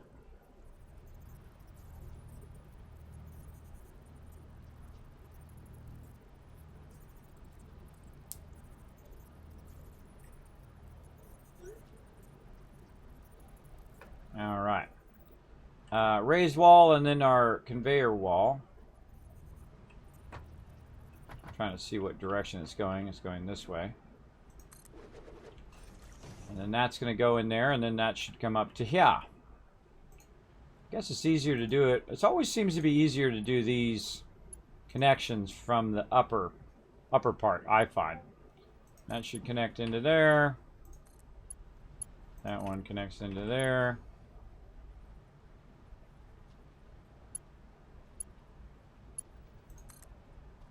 And that one should connect into there. So in theory, they should all be connected in nicely. All right. And then in theory, we could just, oh God, I'm gonna die. No, I'm good. Like, ah, Kismet took damage. Yeah, I'm fine. I'm good. All right, we'll take this down. And then we'll just go ahead and test it. Let's test our theory here, everybody, and see if it works. This is an MK1 belt, but this is going at a 3, so let's go ahead and do that. Then we'll go through and we'll do a little bit of upgrades on this line. So this is a 3. That's up to there. Oh, we know we forgot. We took out our hyper tube. We got to put our hyper tube back in.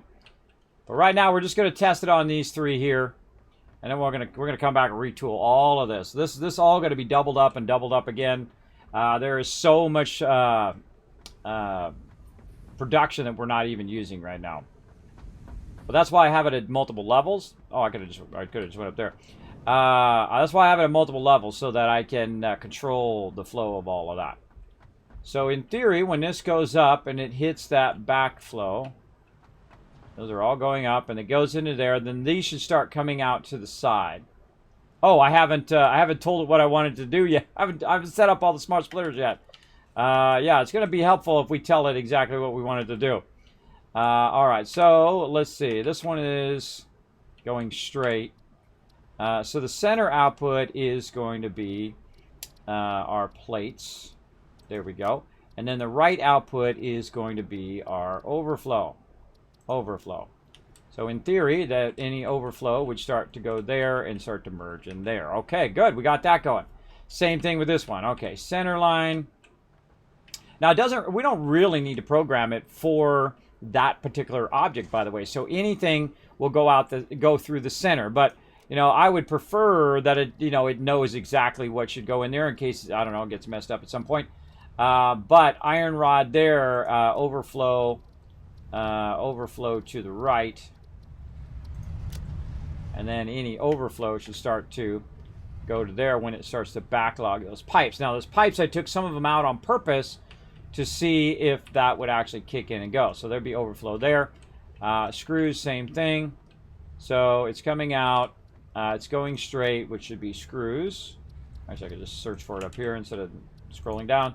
Screws, and then click this, and then go here and say overflow would be, no, it would be not the right output. That would be, no, that would be wrong. Right output is nothing. All right, how do I get it to go back? Okay, hold on, I gotta get out and then go back in again. There we go. None. None is right. Left is going to be our overflow. Yeah, we're bringing this up at a 3. So now we got to make all the rest of these 3. That's a 3. This is a 3. This one needs to be a 3 up there. It's coming up out of there. That's a 3. These are 3 belts. I think this one already is a 3. Yeah, that one already is a 3. So those all need to go at a faster pace because the screws are going to be coming in much faster.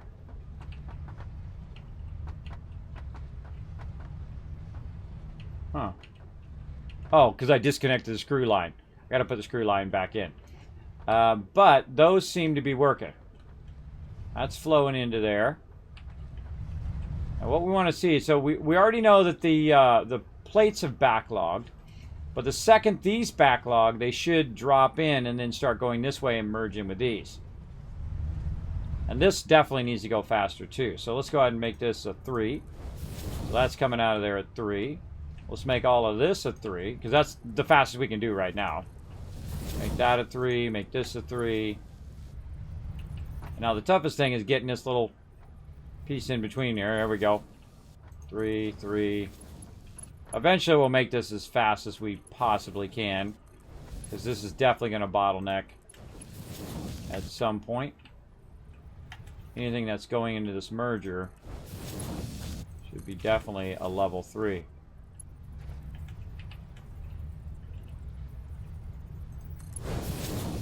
That's a level 3. Alright. Oh, there goes our rods. Yay! Alright, it's working! Hey, look at us! Look at us being smart and stuff. Hey, we made it work, everybody. Awesome.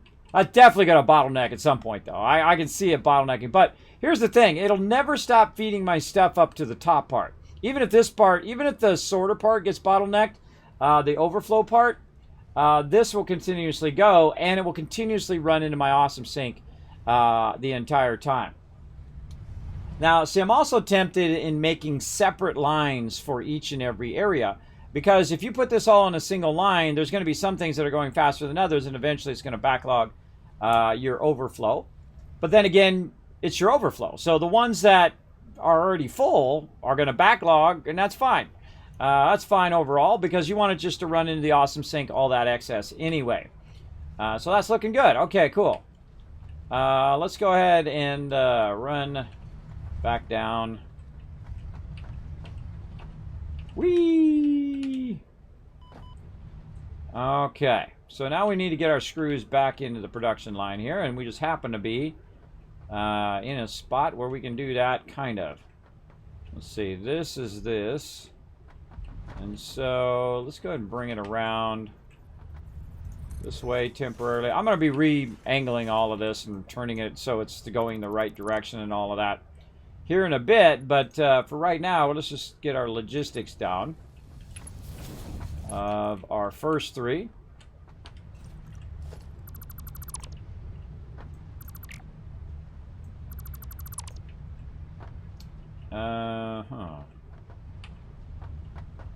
So let's take this, run that up to the top, but in the opposite direction. Yeah, it's not going to work. Too steep. Too steep there. Alright, well, let's try something different.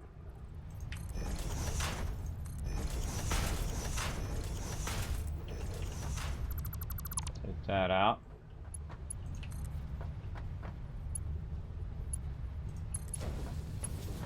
No clipping.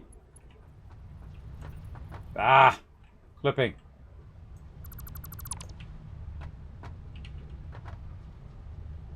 Yeah, see, now it's too close to this one. It needs to be going. It needs to be moved forward as well. This whole stacker. You know what? Screw it. Let's go. Let's go back the other way. We already had that working. Let's do that.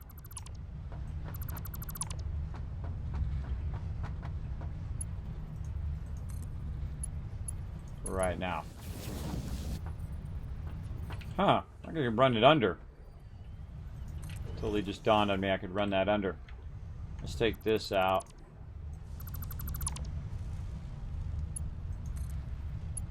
I would never leave that like that, but you know, running it under, do what we got to do.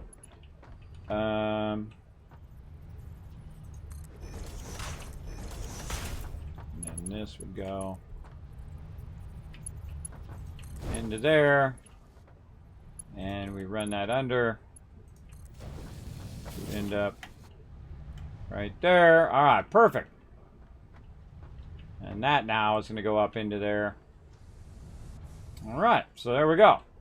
Again, all this production level down here needs to be worked on. All right, let's go upstairs. We can use our lifter right now. Our hyper tube.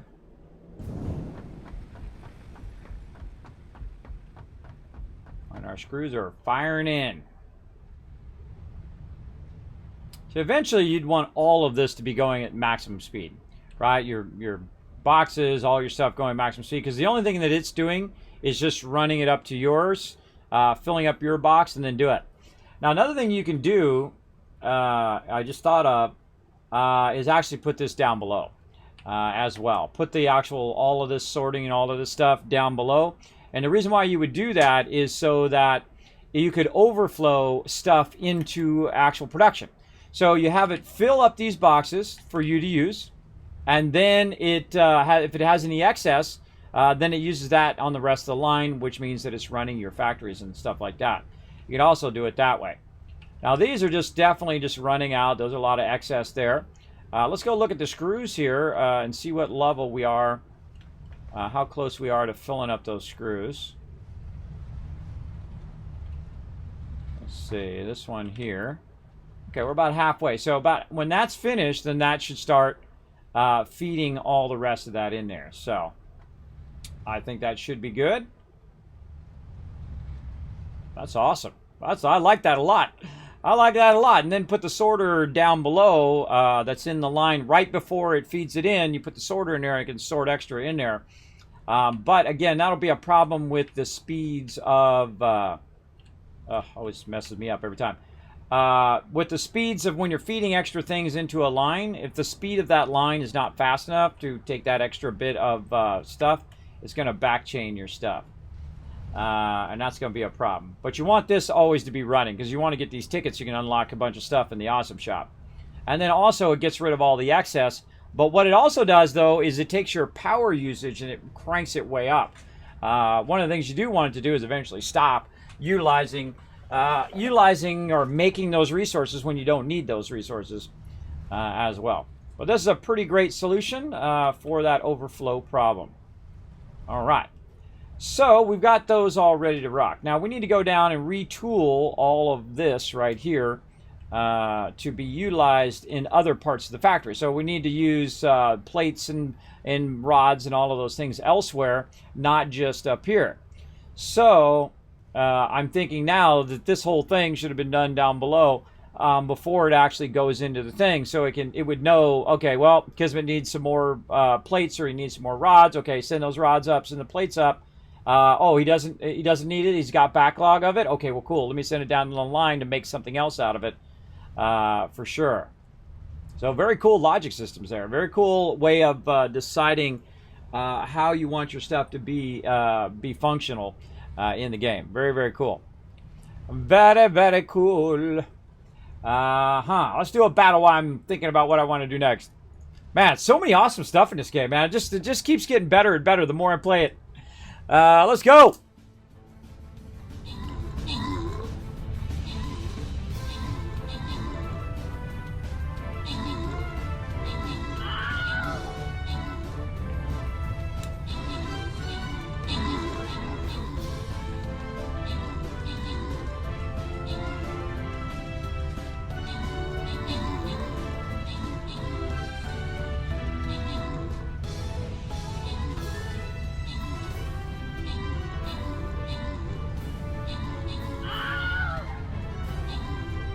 Oh, we got this. Uh-oh, splitting up, splitting up.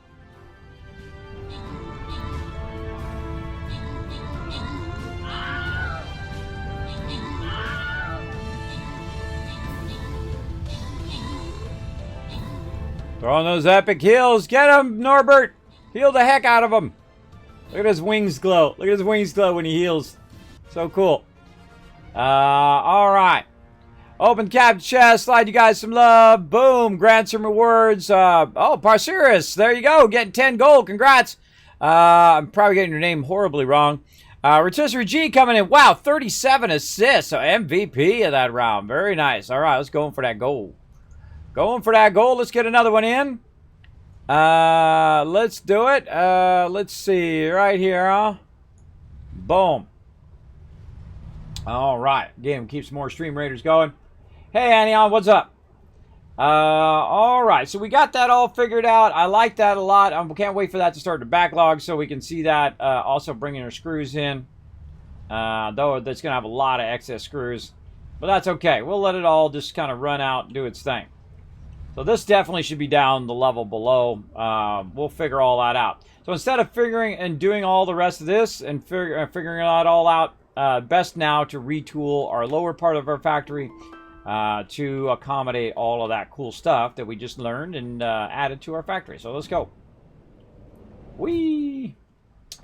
Okay, so we're producing our screws and our plates and all of that stuff down the line here. We also need to get our concrete and all that stuff in there eventually. But we've got this going pretty good. Now, what would be way better would be to have this all facing toward the inner line.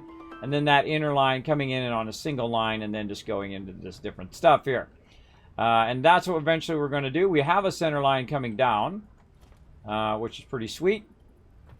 But we definitely need to go in and retool a lot of how all of this is coming in here. And that's going over there and then going up there. That's interesting. Let's take this out. And this is plates, I think. Yeah, this is plates here. Okay. So our plates are already facing toward our production, which is awesome. Which actually is facing away from it right now, but it's facing this way and then coming along, then tying into here and running there. So I would put plates as number one. When it comes to this side over here. Now, I do want to have my concrete, which is usually number one to me, because concrete is the thing that allows all other things to be made, I find. But we want to create like a little central area, and we've already got that coming down already, so it looks pretty good. But it's not well spaced. So we'll space this out a little bit better. And this is all not well spaced. Alright, so this is 1, 2, 3, 4, 5, 6. That one's well spaced. 1, 2, 4, 5, 6. That one's good. This one doesn't need to be here.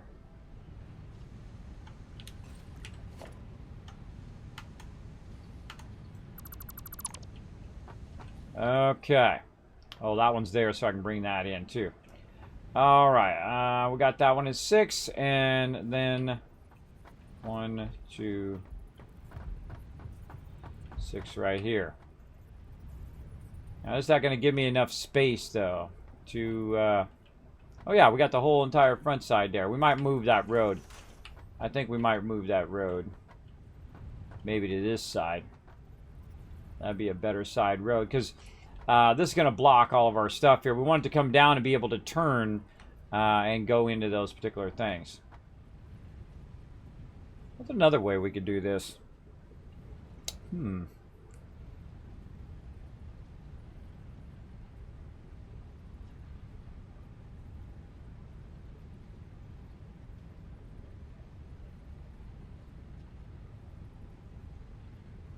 I'm building in my mind right now. And I'm kind of liking what I'm seeing. Yeah, let's do something different. I normally use these poles here. But the problem with doing the same thing every time is you're never pushing yourself to do the next thing that you want to do. Right? And I feel like maybe what we want to do is more utilize our walls to run our conveyors in such a way that's going to help us in the long run. So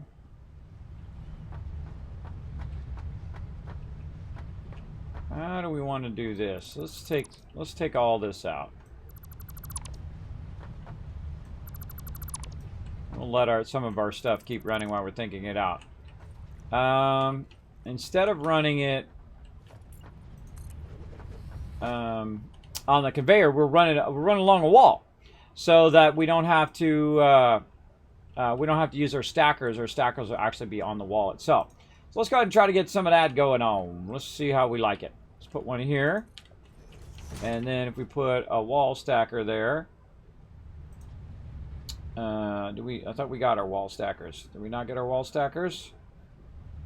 Where would our wall stackers be? If I was a wall stacker, where would I be? I would probably be under logistics, I would think. Did we not, maybe we didn't unlock our wall stackers. Best way to know, get the awesome shop, throw it down, and take a look. I literally need just a little bit more screws. Okay, whatever. Whatever, bro. Give me these screws. They're my screws. Give them to me. That's too funny. Too funny that I need just a few more screws and I'm making tons of it right there. Can't afford... Oh, I still need... I need 200 screws. Fine. Feed me, Seymour.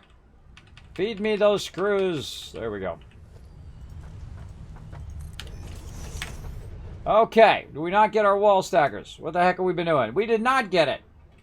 We did not get our wall stackers. We are a bunch of slackers. Well, I'm a slacker. You guys are rocking it.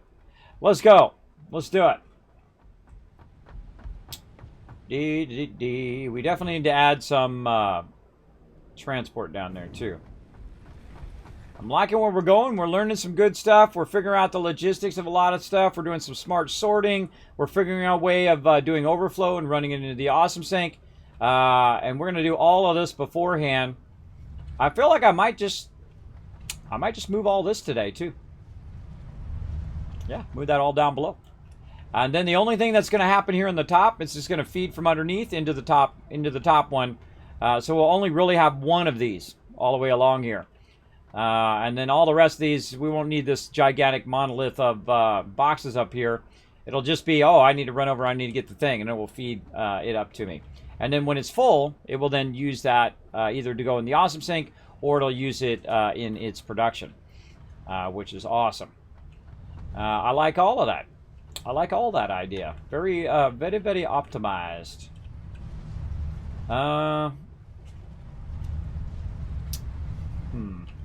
Let's get this wall stackers first. All right, how many tickets do we got in here? 12. Holy moly. All right. Yeah, thank you very much for that. Woo, shopping spree. It's time for a shopping spree, everybody. Yay. Let's go. Let's go shopping. Oh, that's right. We used exactly the amount we needed last time. Okay, let's use our conveyor wall stuff. We haven't used those really all that much.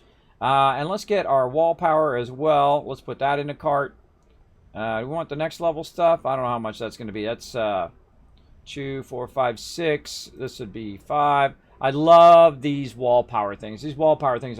Pipeline wall attachments. Don't use that very much. But I would think we want to try that out in this playthrough. I love these foundations, by the way. Foundations are awesome. All these shapes are really cool, too. We'll get into that. We want to get into walkways, too. Do we want to do walkways first? That's a good question. Let's add that to cart and think about it. Don't need any of that. No, I'm good. Parts. Oh, look. Now we can get fabric once we unlock fabric. We can actually buy it in the thing with tickets. Oh, look at us go. Look at us. All right. We need 17. Probably don't need my MK2s right now. Oh, my gosh. That's exactly 12. I think that's fate trying to tell us something. Let's go. Of course, I could have done the math. I was doing zero math there, by the way, in my head. Buy all. That's fate trying to tell us something right there. Just happened. The math happened to work out. Let's go have some fun.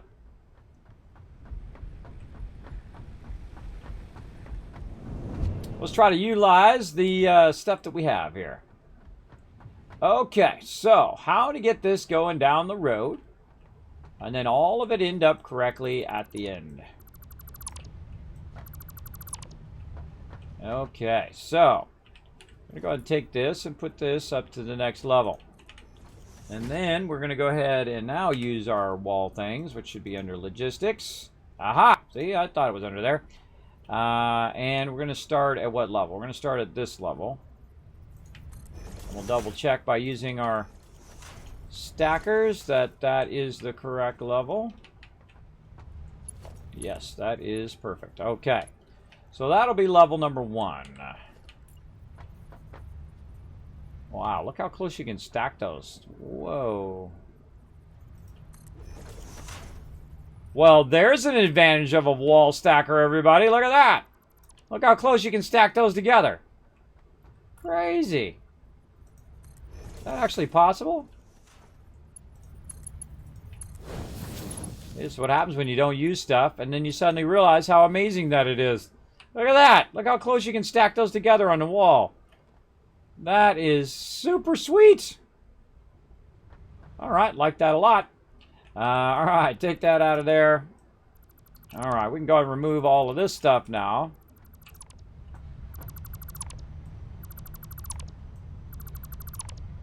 And so what's the most efficient way to feed that into there? Let's find out.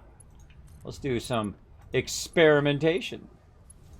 And that goes into there, which is going to clip. No clipping! Bad game. No, bad, bad, bad, bad game. No, good, great game, great game. Bad Kismet. Bad Kismet because he is not lining that up well. Maybe right off the wall here? Hold on. We're experimenting, everybody. Experimenting is the best part of any game, I find. Experimenting and trying different stuff. It's always a fun thing to do. Let's bring this over here. Oh, that is too far, but okay. I really meant to be right about there. Felt like a little bit of an inset's going to help us in the long run. Let's see. And that one there. How's our clipping now? That's looking better.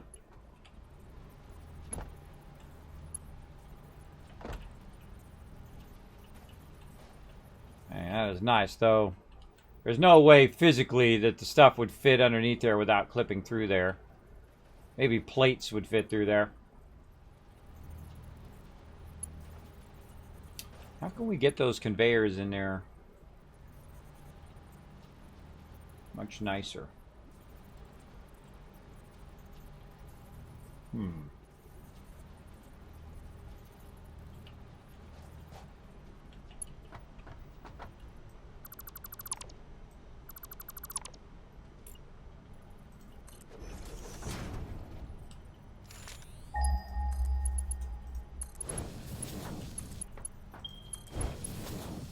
So close.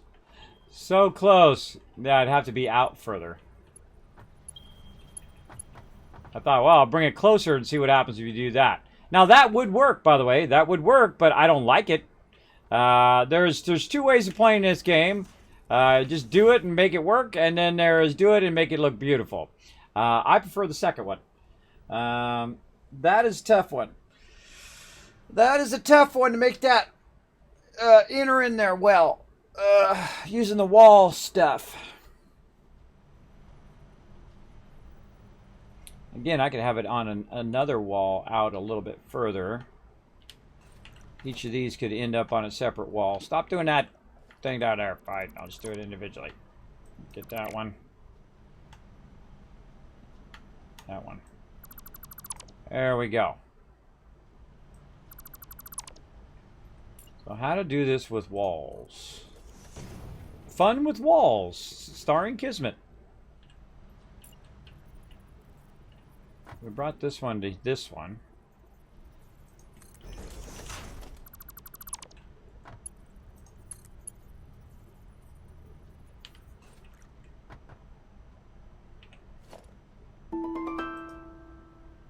Huh.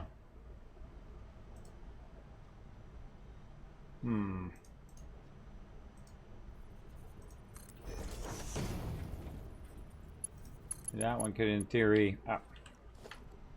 Conveyor pole, I'm working here. Working here, bro. Conveyor pole from this one into here, and then this one could go straight into there. But then you have the problem of this. This one can go into there. How does that one get into there without hitting the thing? Right, so you need another wall that would go in and do the thing. So you'd have to start with wall number 3 first, right? Which I would consider the last one to be number 3. That would be 3, and then that would have to come across. Oh no, you'd have to go in the opposite direction because this would run into that if you're trying to go in the other one. So this would need to be number 1. You'd have to go like this. And then this one would be this one. And then this wall.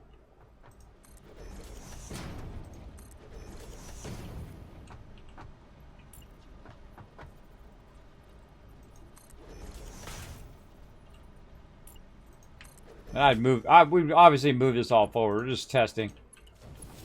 So that would go to there. This middle one would then feed. Come on, you. Across to there. And then this last one would end up nicely in there. That's not bad. I feel like it's a little cumbersome resource-wise, but that will end up properly at the end. Don't like it, though. Just because it works doesn't mean I have to like it.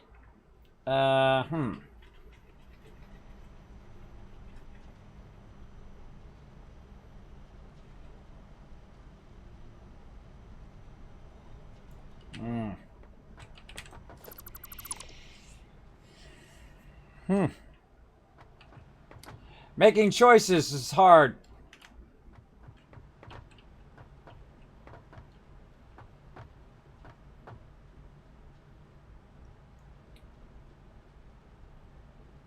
It is kind of a cool way to feed your different feed lines into your stuff, though.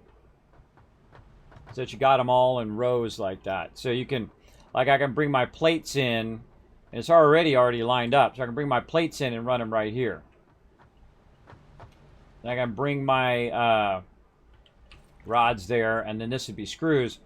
And you could, in theory, build it toward that. Or you could build in reverse, right?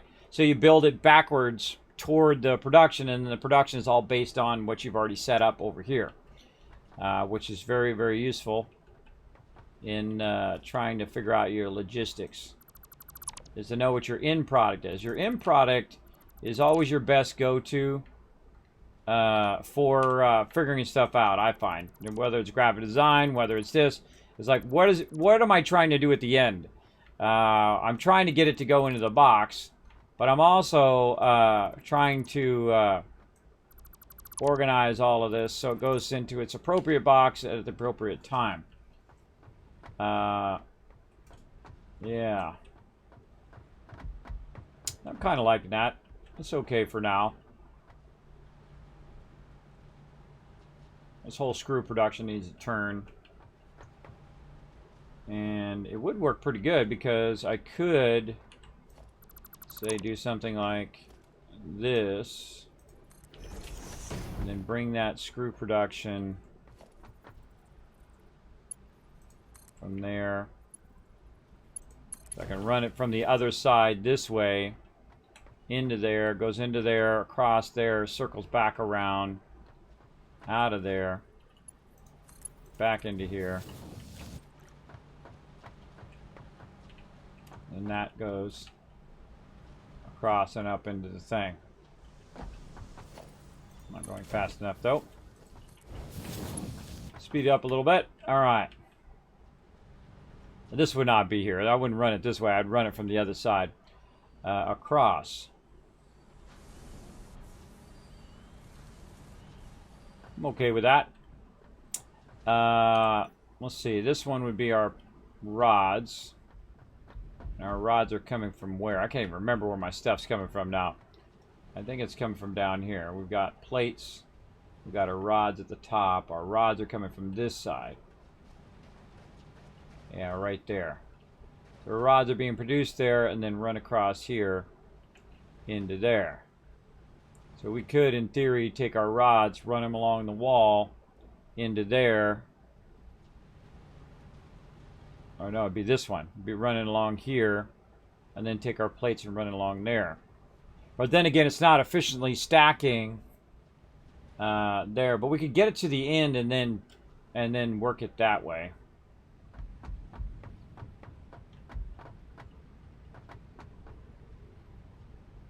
Why not all just run along the same line and then split it at the end? See, instead of running long lines of it, 3 separate lines, it'd be smarter to run them all in tandem and then split them at the end where they would then align themselves to go into the thing. It's just like a lot of extra resources and a lot of extra time building all that out for no reason. Because you really just want it to come together at the end. You want it to work out at the end. Now with stackers, I can fix that easy. Right? You just do stackers of different levels, and when you get to the end, then you just turn them and run them in there, no problem. But running them on a wall hanger, and this is why I was trying to figure out why would I need the wall hangers versus the stackers. And one, they look cool. That'd be the one thing. But they seem to be where you can run them very close together, which is very cool because then you don't have to stack it as high, so you can run them very close together down a central line, and probably do pretty well with that. And you could be a lot more compact together when you're running them. Now we also need to add the additional of backlogging our stuff into boxes. Let's go see where our boxes is up here. Where do we want those eventually to end up here?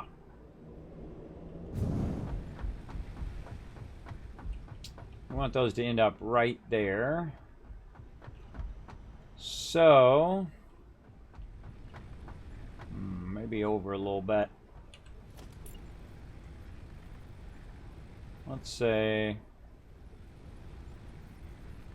that's where we want our first box to be. Now I'm actually going to flip all this stuff now too.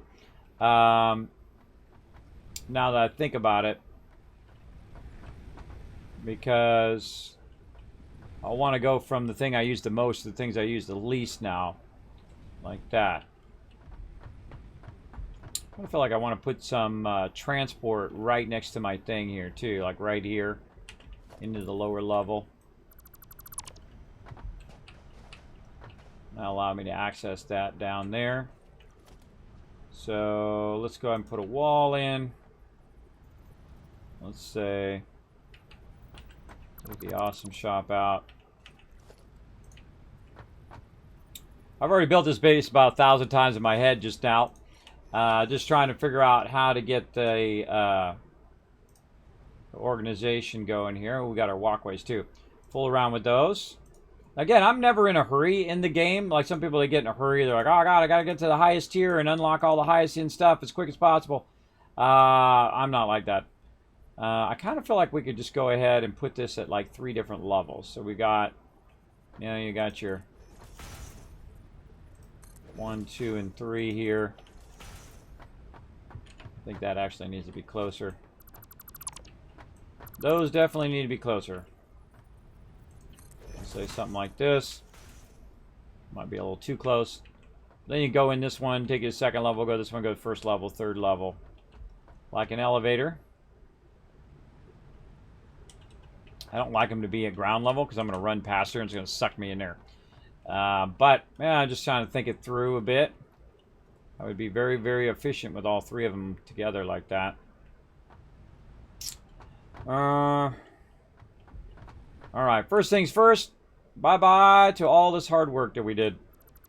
But that's why we only did it temporarily. Just so we can get an idea of what we wanted to do. And sometimes what you're getting an idea of is not necessarily what you want to do, but what you don't want to do. I get the question all the time, Kismet, how do you know what you love to do in life? Here's the thing. Go do a bunch of stuff you know you don't like to do. Do a bunch of stuff that you know you don't want to be a dishwasher, you don't want to dig ditches, you don't want to do all that. Go do that stuff because that's going to show you exactly what you don't want to do.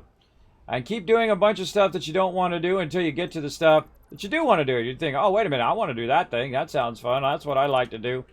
That's what you definitely want to do at some point. Oh, there goes all my resources being dropped again. Store all of that. All right, let's go ahead and pick all this up because now we're ready for a whole nother revamp. I was going to revamp this later, but I feel like, you know what? If we're going to do all this smart sorter stuff and all of this, we might as well do it now so we don't have to rebuild it later. And put all this on a whole, put it on the production level and not on the, this is what I call the finishing level. This is like where everything's finished out. And that's where my hub is. This is where my hub is, and it's where my space elevator is on the finishing level. Okay, so let's put our trio of 3 together. And those are going to be our basics right there. So again, going to be our plates, our rods, and our screws. And they're going to be over here now. Now, one of the things we want to try out is we want to try out bringing stuff up from down below or sending it up from up here. That's what we're going to do for right now. We're going to go ahead and work on, if I wanted to bring that, yes, it's too close. So that has to come back just a little bit.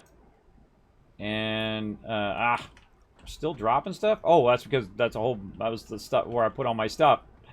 That's why I was dropping that. I was like, wait a minute, didn't I just take all that stuff off me? And I did. I put it in that box, and then I took that box out, and then now I don't got the stuff. So let's put all that back in there. There we go. Let's get all that out of there. Okay. We're just trying to move boxes here. So let's now take this out. There we go. That should give us our box. And then we're going to hang this container as close as we can to the side. As close as we can get. Huh. Okay. And, oh, there we go. That looks better. All right. I was going to say, they kind of look like that one, but there we go. All right. I thought we'd get it hanging off the side. Okay. And then that should come from down below. Now, I never use these, everybody. I never use these, but I kind of feel like I want to give them a try. And again, I like to try new stuff. We got all of our power we can redo. Oh, we got our walkways here. Let's see what walkways do. Walkways are just as they say. Okay, they're walkways. We got a crossing. Never used these walkways before because I'm a slacker. What can I say? Walkway T crossing, walkway turn. I just want it so we don't fall. Right? That's okay. See, that should be better centered if we're going to do that, right? Or more to the left. More to the left, more to the right. One way or the other. Because what it does, it doesn't allow us to put this last plate in. Right? And if we move that over just a little bit, it would allow us to put that plate in. So let's move it over just a bit. So we get that lined up. Like that. Oh, I'm liking the look of this. I like the way I look. Put that down there. And in theory, we could take this and do that. All right. And that's feeding from down below. Now, normally I would just feed it from down below without all the plating and whatnot there. But that's pretty cool. That's pretty cool, brah. And then we'll grab this. Grab this. And let's see if we put this here. Then we can take this one. Oh, see, that does not line up perfectly. That's going to take both of these out. And then run that down.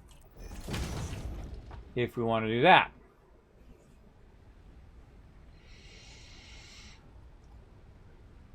That's a good question. Then a piece that goes right over that. That allows you to cover that up.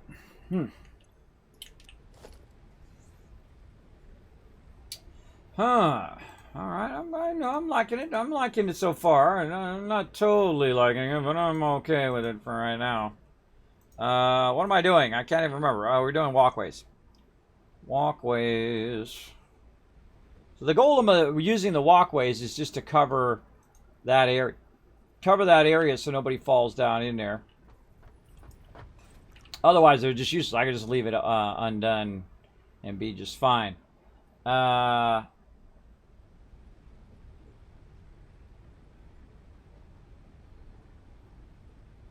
you put these on walkways? That's a question. There's a question. Let's take this off and find out. Can we put a walkway crossing in?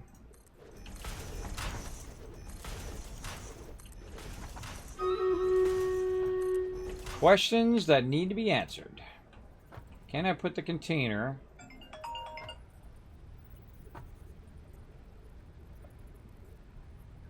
Almost trying to call me there.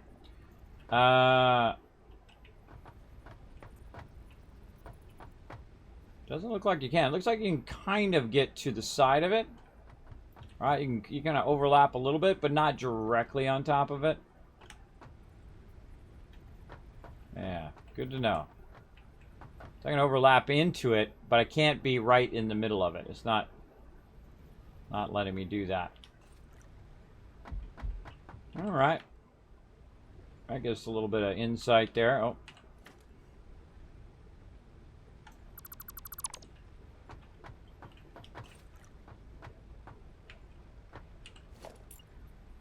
Yeah, you can't perfectly align these, I don't think. Or maybe you can. Oh. Oh, you gotta go way over there. Yeah, you gotta go overlapping into the next one to make those work. Oh, okay. Alrighty. And this one. Oh, I don't have the stuff for it. I don't have the stuff for it. Let's get the stuff. Let's get the stuff and the things and then do another battle here in just a second. Yeah,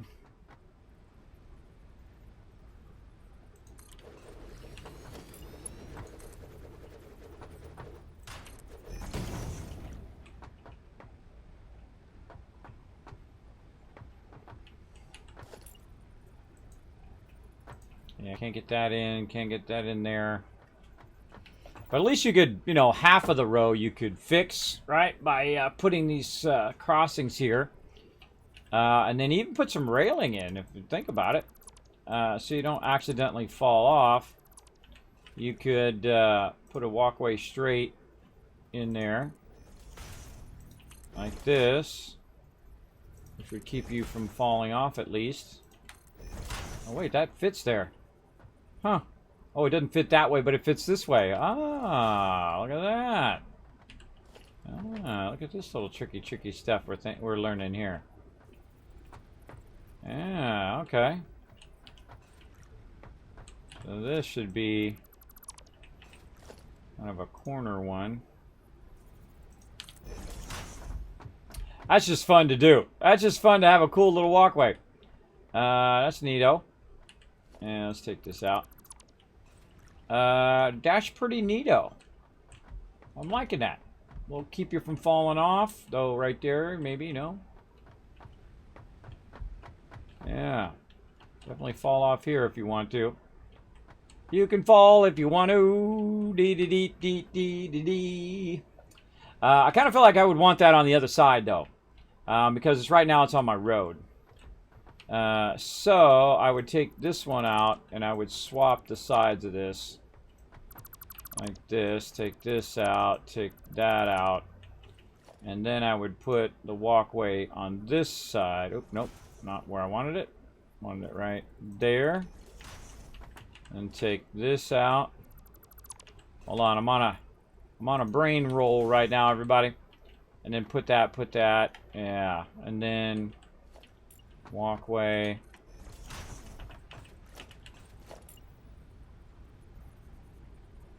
And then turn that way.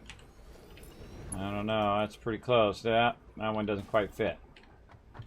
So that's going to go over just a little bit. This one here.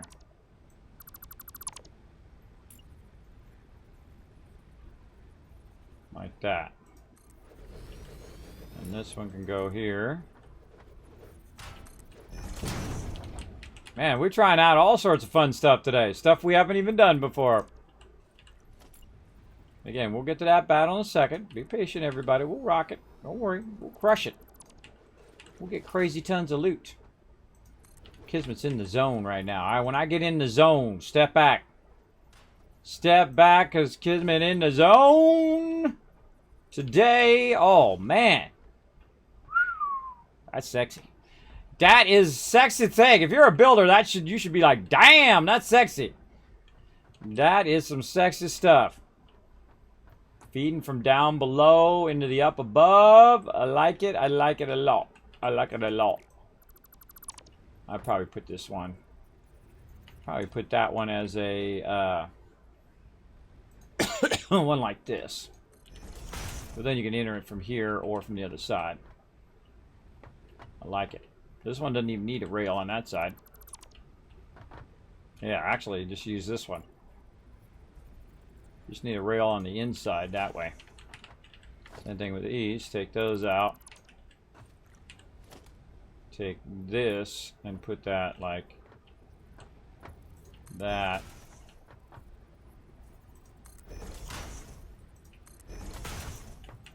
Take this out. Replace this one with just a walking way. Yeah, like that better. Nice and open. All right, you're not running into stuff. Like it. Protects you from falling off, except for right there in that corner. But yeah, so you can look down. Oh, what the? That doesn't protect you there. I mean, at least give you a little bit of safety railing, but right off the side you could go. Unless you want it to be like that. You want it so you can jump down or whatnot. But yeah, dangerous right there. I just had this weird visualization.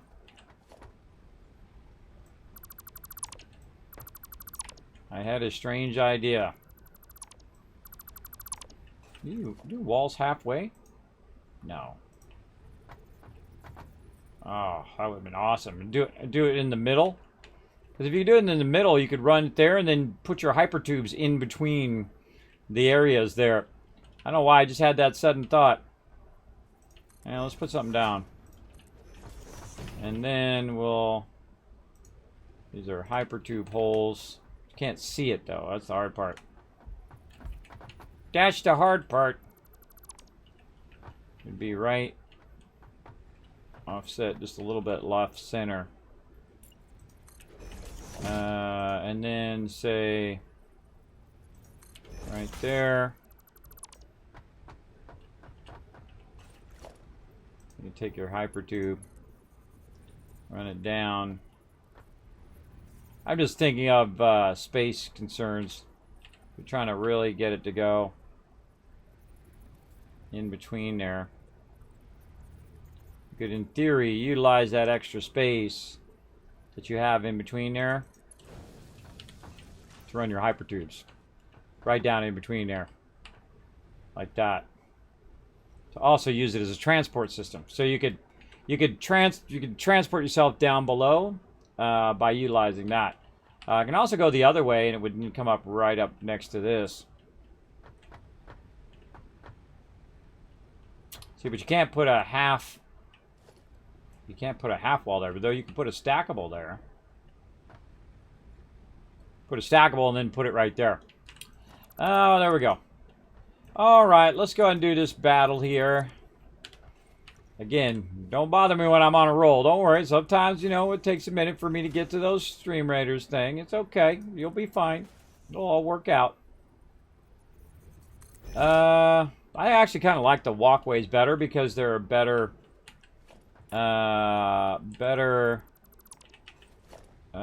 thing. Because they're more, they don't have a gap. There's no gap, so you won't accidentally fall in between there. You might fall between that right there, but you won't fall in between there as you're running along. And see, this one has a gap there. I'd actually probably prefer this, because that's the whole point of putting those there in the first place, is to do that. I feel like when you put two of these together, these other ones, that they should fill in that gap automatically. Yeah, oh, I got a ramp. Cool. That reminds me of the Vault-Tec kit right there. Yeah, see, like the T-crossing here, I feel like when you put two T-crossings next to each other, that these should connect with each other automatically. Kind of like it does in Fallout 4. Which is really cool. Uh-oh.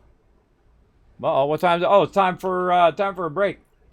Alright, cool. Let's do a battle, and now I'm going to take a break. Let's go. Battle time!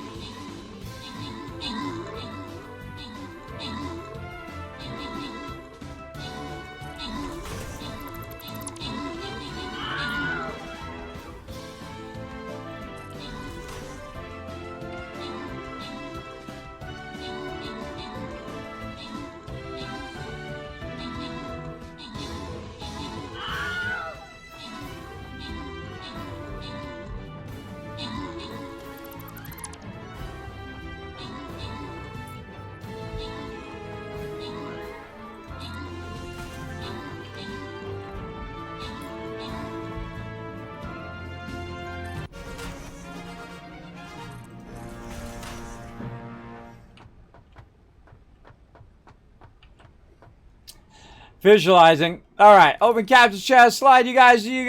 Slide some love, to you guys. Big Pete Daddy getting some extra gold. Rotisserie G coming in overall MVP. More gold for you guys. Let's go. Let's go. Trying to tear up here. All right, time for Norbert. I guess we can come from the bottom here. We'll come from the bottom. Norbert's going to heal you guys. You guys go in for the Goblin Lord. Grab yourself a ton of loot. Great thing about being a healer is that I'm not going to take away all your kills and stuff. You get all the kills. You get all the loot. That's fine. I've got 18,000 gold, so I'm good. I'm good. So come in and join me right there at streamcaptain.com. My name is Kismet. You can find me under the Captain part. You search for your Captain Me, Kismet. Then you have access to the battle board. It is available for download for free on your Chrome browser, on your desktop, or on your laptop. They are working on a mobile version. Second that's ready, I'll let you know. All right, I'm kind of liking that. I'm liking it okay. Now what we're doing is we're doing underfeeding there. We're doing a bit of small sorting and figuring out our smart sorting and our overflowing and all of that stuff, which is really fun. And right now we're kind of figuring out how I want this to be. And I don't know if I really like that. I mean, it's cool and everything, and it fits in there pretty perfect.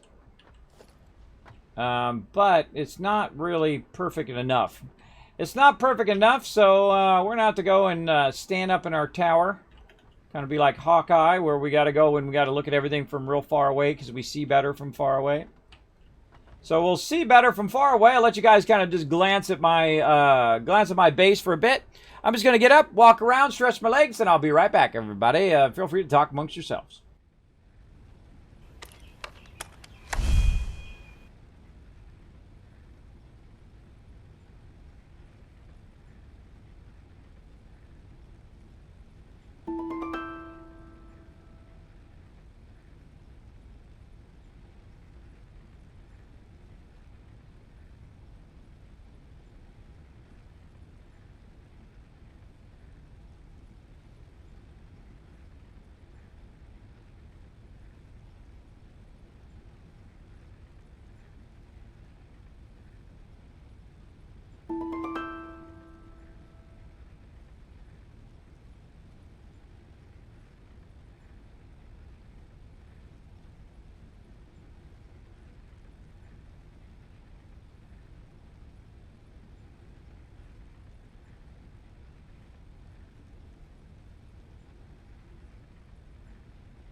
I wouldn't say you have bad luck, just maybe bad timing, because I've been here for about 3 hours, and then the second I took a break, you get in the chat. But that's okay, Rio. We like you in here. Thanks for coming in, hanging out in the stream. I actually saw you. I was eating I was actually being very healthy and eating granola bar.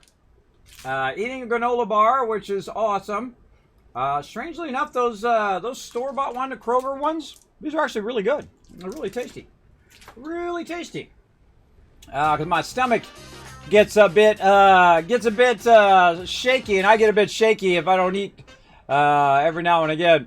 Because I use... Whoa! Gotcha! Get that bitty. Thank you so much for coming in, showing that love, Jay Dung. 3 months. Time flies when you're having fun. True, true. Yes, it does fly when you're having fun. Holy mackerel. Look at this base we got. Look, we tore it down. We built it up. We tore it down. We built it up. We tore it down. We're trying to go, trying to think a bit further ahead on our production here. Trying to figure out the logistics of how we want this to end up. And that's what we're looking at right now. This is just really an aesthetic thing more than anything else. But I kind of like it, but I don't like it enough. That's my problem. I like it, but I don't like it enough. One, it's not perfectly centered. And I like it to be centered. Centered is nice. And when you do this, you can do... We're going to have a walkway here.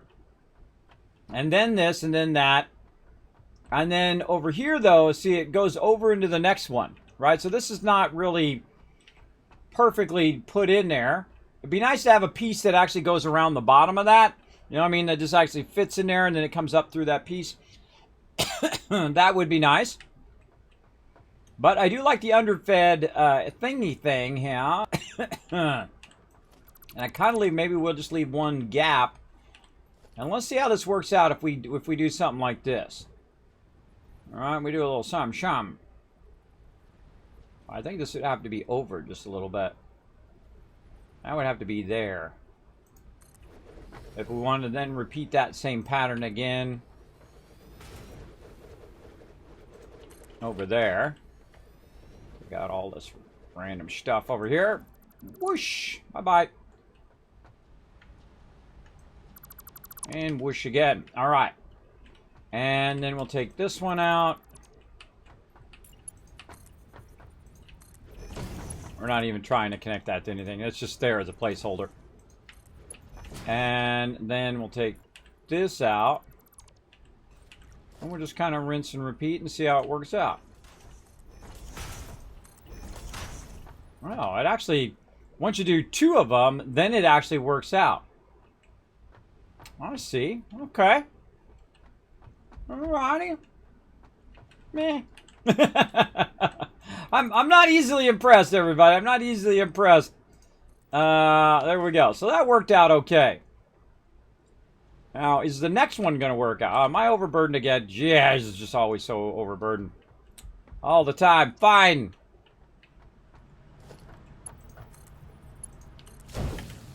Take this, you, and you, all you extra screws. Get in there.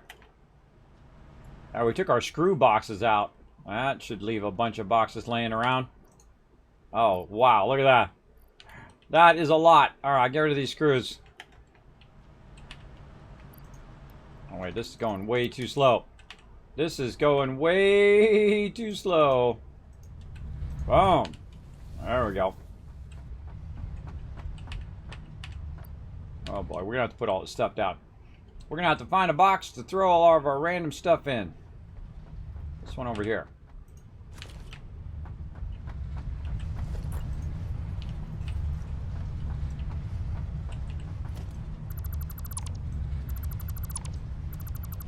We got to think about our transport system, too.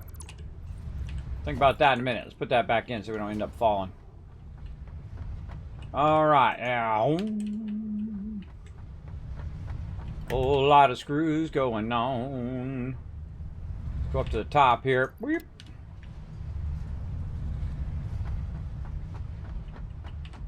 We're making and unmaking and remaking and taking away and adding and trying a whole bunch of different stuff today. Trying around some different ideas that I had for my base. And that are kind of like long-term stuff, right? Right now I'm into the kind of the long-term stuff. in the game, which is like, okay, if I do this right in the beginning, then at more toward the end, I won't have to worry about it as much. I was going to go ahead and run all the rest of that out of there. And the same thing, we're going to have a problem with all these plates now, too, because all these plates and all these things are full. We're going to have the same problem there. But that's okay, because I think we might be able to make it here and then take all this stuff and do what we did earlier. I've already done this several times now where I just run all of this stuff out into here. So let's go ahead and put a merger in. And then we'll run it out of here at maximum warp. Oh, if we had our materials, which we put over here. There we go.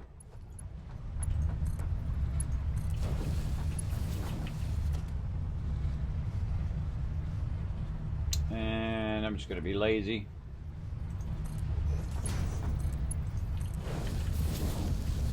Alright, run that stuff into the awesome sink. Or Kismet, keep making stuff and you keep destroying stuff. Well, you know, that's how it goes.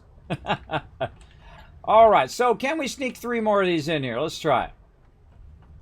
Let's see if we can sneak this in here. We're just making this look nice now. So we're just doing the pretty stuff. We're making it look pretty. Boom. Yeah.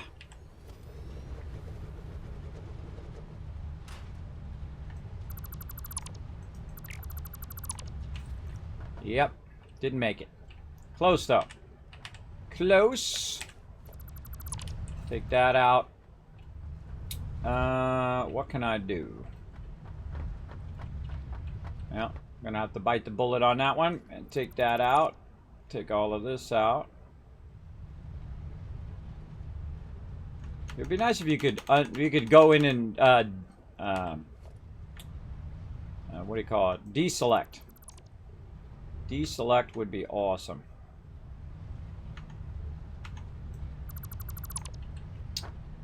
Okay, so we're gonna need a lot of room for all of that. So let's do this again. Put that over there temporarily. Grab all of those. Got random stuff everywhere. Random loots. Take all.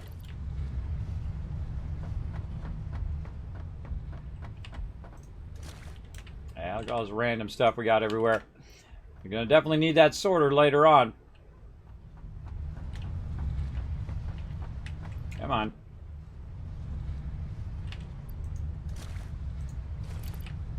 Alright.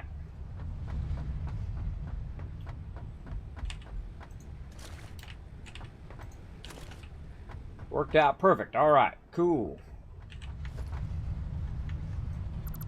Boom. Okie dokie. So now we got room for our last one. Let's hope that it lines up nicely. Take this out. Take that out. Alright, now we're getting somewhere. And so we're going to bring all those up from there. We're going to offset all this stuff to accommodate this. And take this out right there. And put this in right there. There we go. And then this. Oh, that is pretty nice. Funny irony, I need some of those plates right there. That is pretty nice. Pretty nice, but I feel like it's going to mess up my part right there because that's not going to go perfectly. So that's got to go over by a little bit. Just a smidge. There we go.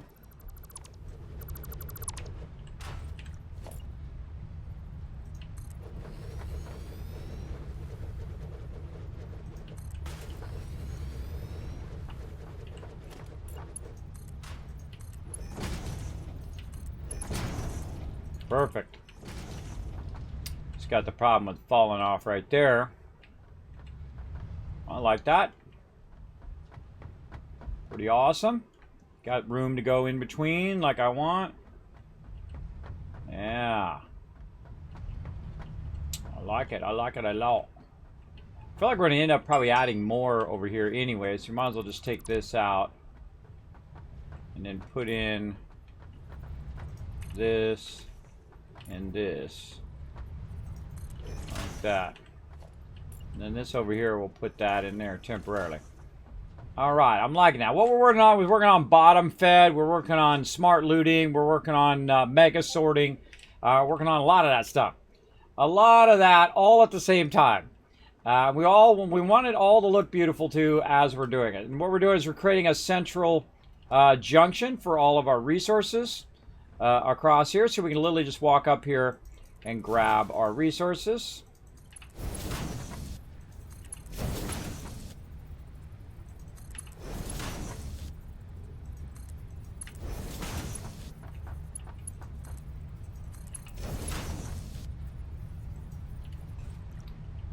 Concrete. I feel like these ones are a bit longer than those ones. Take that out.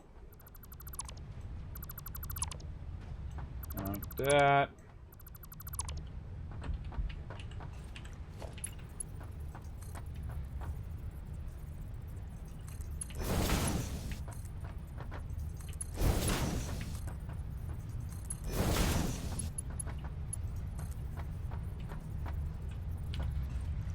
Much better. Okay. Those are to tell me what's in each of those boxes, even though I will probably already know what it is. Okay, so we got all of those going. And we need to put all that structure of an overflow down below as well. So we need to know exactly where these are. And a great way to do that, by the way, is to use your paint thing. So we can go in and let's paint it a color that we haven't already done. Let's say, I gotta actually click on it. Maybe this color here. Let's go ahead and try that color. How's it looking? Yeah, there we go. And that's going to say, hey, look, my first box is starting right there, though we'll be able to see it from down below. But that allows us to kind of match up what's going on down there. And, of course, we can always jump over like this and try. Yeah, splat. Not dead. All right, we can see it from up here, too. And then you can see the color from underneath, which does help a lot. And then we're going to come down, and then we're going to put our walls right here. All right, we're getting somewhere. We're getting a little something going on. Oh, we need our concrete. We need our concrete, but that we got. Right here. Grab a little bit of our concrete. Try to line that up. We'll go get our resources out of there, too. Get all this out of here. Get all that out of there. And I feel like that's the next thing I'm going to do. This is the next color I'm going to use for my boxes. This is now officially my boxes color, my storage boxes color. Those are where my storage boxes go. I'm going to say 2 deep here. Take this out. Great thing about this game is no matter what you do, you can always take it out and redo it and make it into something else. I feel like that's a really great part of playing the game itself. And go down to my coffee cup. There we go. Oh, we got a little something extra there. Take that out. All right, so these are going to be my lower storage units. And those are going to stack their way up and have a bunch of extra resources. But they're going to be down here out of my way. Oh, we need to put our wall in. We want this to come down and attach to a wall. And that would be awesome. But how can we do that if those are stacked like that? Do we want them attached to a wall? That's another question. Do we really want it to attach to a wall, or do we even need to? I don't think we even need to. I think we could probably just get away with trying to line it up. See, look, we can actually see where they're at up there, too. Trying to line it up like something like a dish. Something like dish and like this and like that, y'all. So we say that, then back again, and then can we get one in there? Oh my goodness, my base is just not, it's not high enough. I thought that was going to be perfect. Oh, I don't have resources. I need the resources. That's what I need. Sources. Very, very fun. Welcome back. Thank you. Thanks for hanging out again, Rio. I appreciate you coming in, man.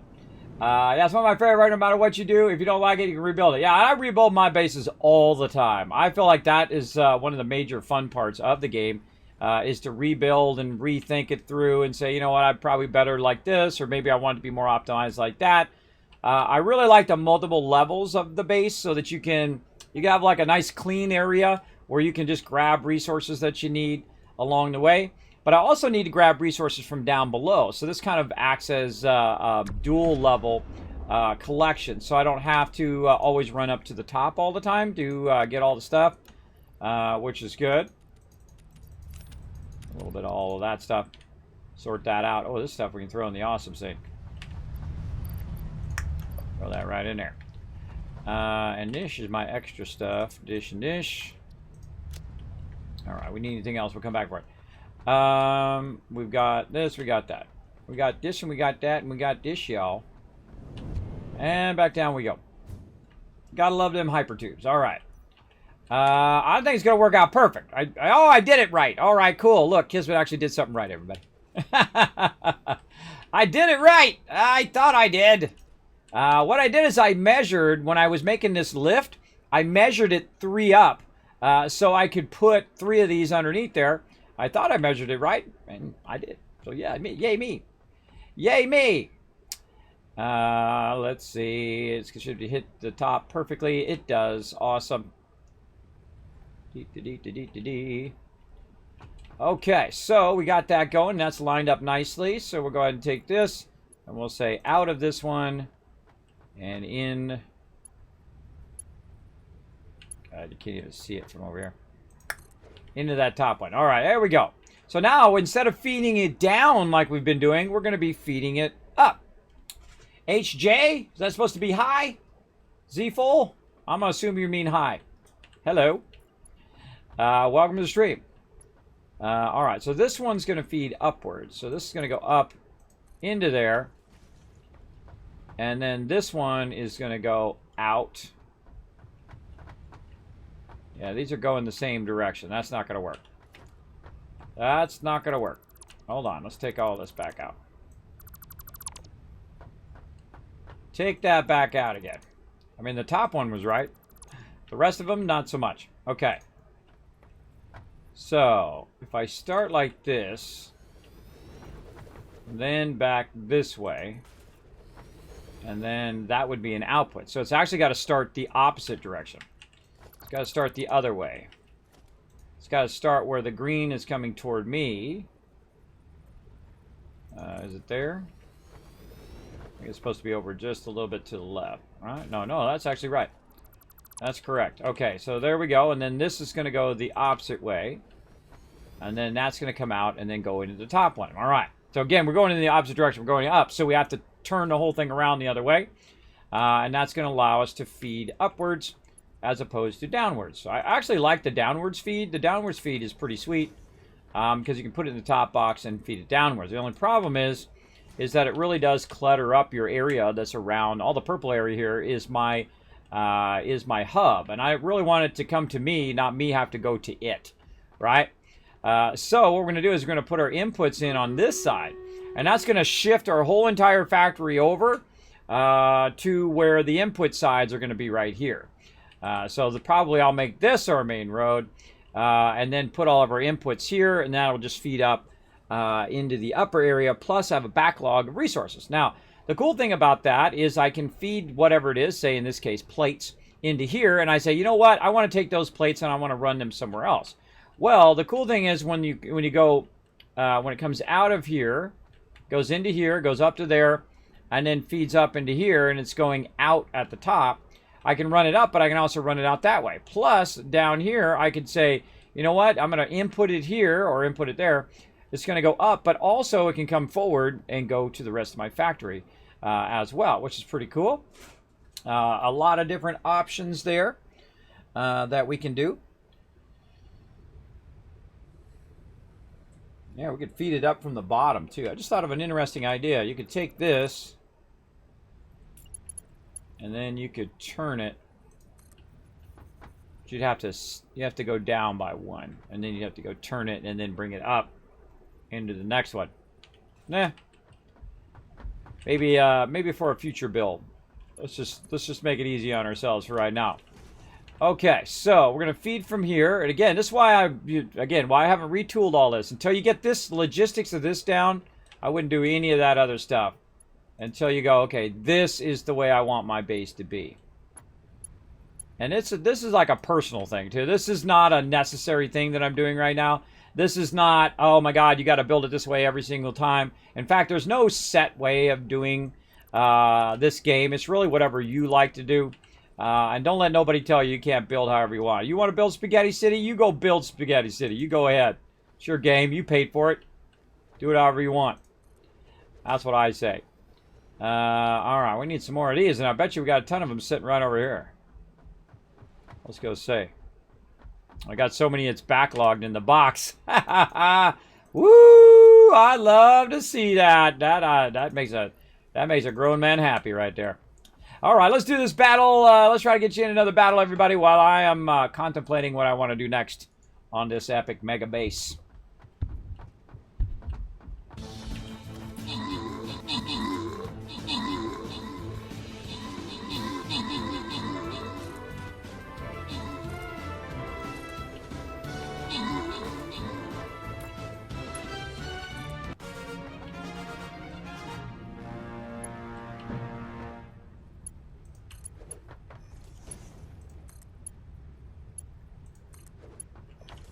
All right, connecting those in. All right, Captain Chest, slide you guys some love. Boom, 50 gold going to Bo. See, worth the wait. Worth the wait there, Bo. Jacob Man coming in, getting the MVP that round. Very nice. Oh, going for the gold. Going for the gold, everybody. I think we'll have enough time, too. I think we're going to have enough time. Maybe even a boss run. We'll see how it goes. I'm going to put myself right down there. There we go. Got the Wasteland Tycoon. Rocking, that's me, everybody. Look, I'm in a video game. There I am. Rocking my yellow fedora. Don't believe me. Look, there's a picture of me right over there. Rocking my yellow fedora right there. My Wasteland Tycoon outfit. Look at my cool Vault 45 shield. Awesome. There we go, everybody. Now, again, come and join us. It is an awesome game to play. It's called Stream Raiders, a little side game that we do while we're doing everything. That's why we call it the Mega Stream, because we're always doing a bunch of stuff simultaneously. And we are right now kind of retooling our factory for the kind of mega level that we're kind of setting it up to right now. So we're bringing all of the resources and we're bringing them to our lower junction here, which is where our production is. All of our production is then going to run into here. We're going to have an entry line here in the back, so we can go ahead and run that in there. Now let's go ahead and take all this stuff out, because this is all going to be redone. You got to watch out you don't take out your foundations up above. See how it does that? Holding down control, by the way. Hold down control, you get a little bit off kilter there. You could get in trouble, but you can also just hit control, like press and release, press and release, press and release, press and release. I don't know, I feel like it might be faster to just take them out individually sometimes, but it works. Okay, so there we go. So now we have another thing we want to do here, right? We did all of this over here, and we fooled around with all of this. And now all of this is going bye-bye. Had a lot of fun doing that, though. That was a lot of fun trying to figure that stuff out. Let's get all of our resources back. Okay. Take this out.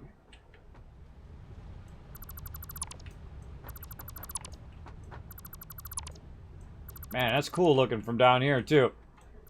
That is cool looking. Now, it helps if you think a bit ahead. Like in my case, I thought, you know, how tall I wanted this section to be and everything else. And I started with what I usually start with, which is you start with 3 boxes, you feed it into the top box, and you let it feed down. In this case, we can just feed it in the boxes and use the boxes basically as lifters themselves and also storage areas to take all of our resources and then run them up to the next level. Now, another thing we want to do, though, is we want to have the ability to run our resources into there. And we're trying to use our walls more. And so we're going to go ahead and put in some walls and try to figure out how to get all of our resources to run into the various areas. Because they're not lined up perfectly straight.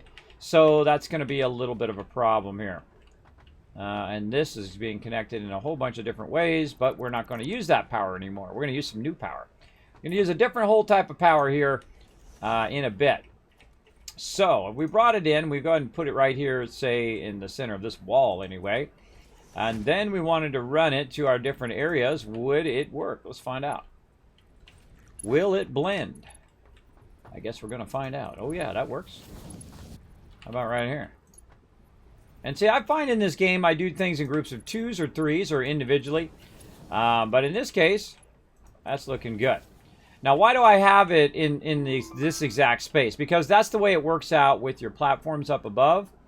It'd be nice if it was more centered, but then I don't have the platforms in between, and it's not looking as cool as it does right now.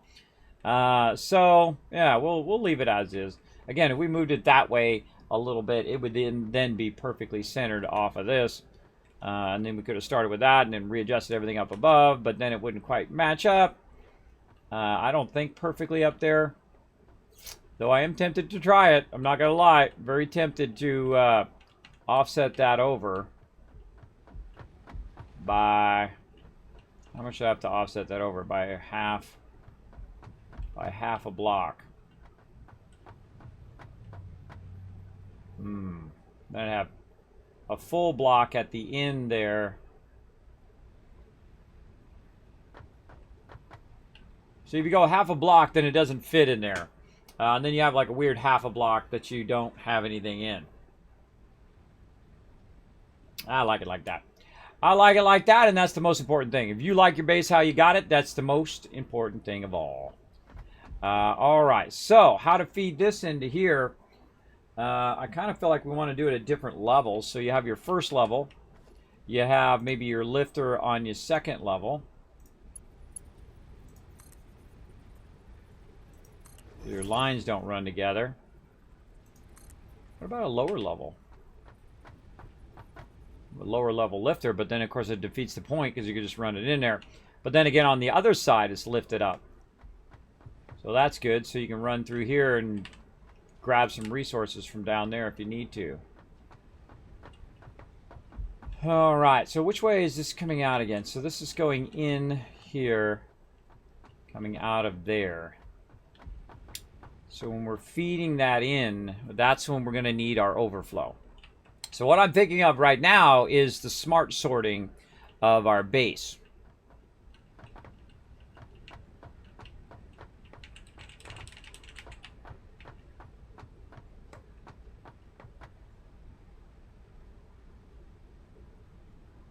Allows us also to use these outputs here too, to run stuff out that way. That's pretty cool.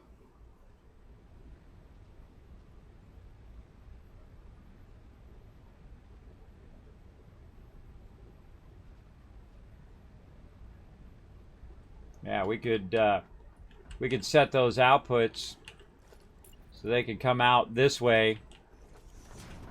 We could put all three of those into there and then run it out into whatever we wanted to do. So we definitely don't want to put a lifter there if we want to utilize that later.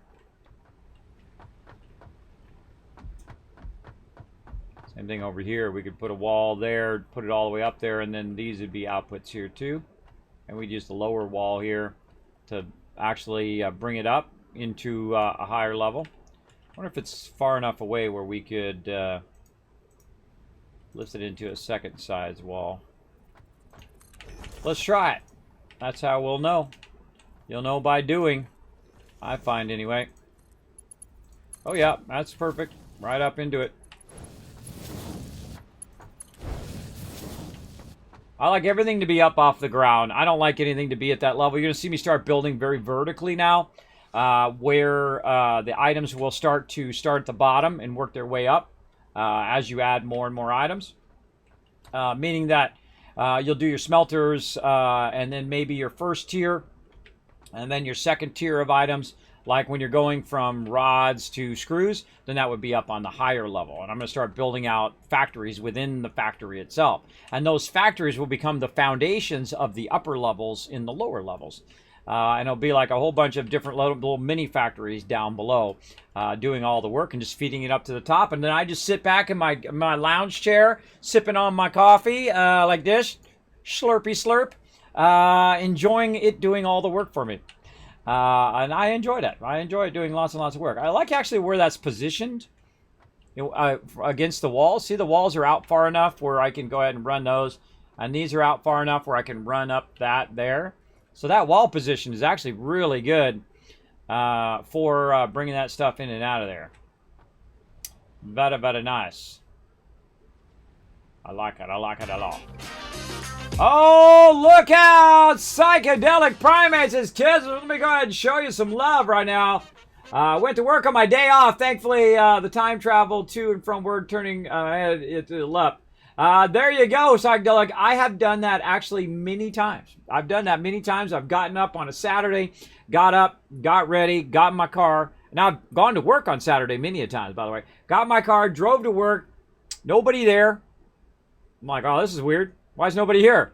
And then I realized, wait a minute, this is Saturday. That's how it goes, bro. But hey, see, now that, here's the cool thing about doing that is that you suddenly realize, hey, I don't have to work today. Yay! And then it's like, makes you all happy again. First you kick yourself for getting up and getting ready and going to work. Then you're just like, oh, so happy because you don't have to work that day. So there you go. So now it's an upside thing.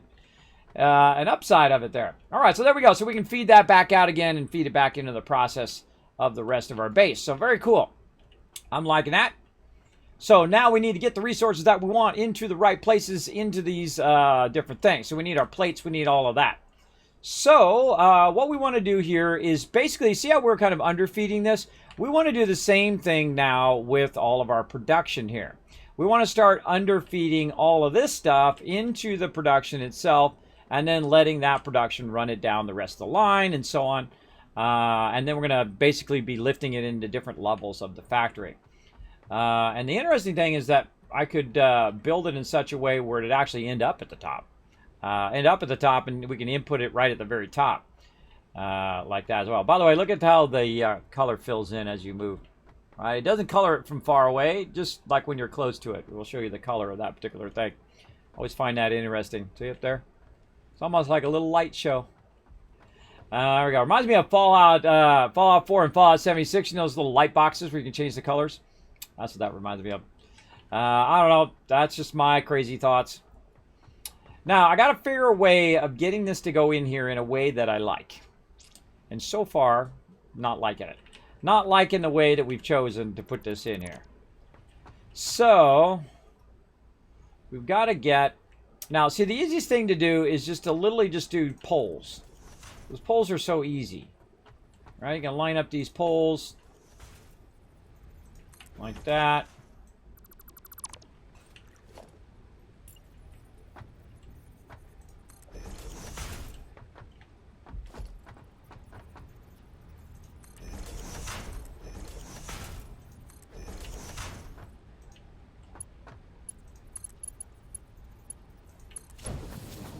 They're so wonderfully easy and so wonderfully great way to line that up.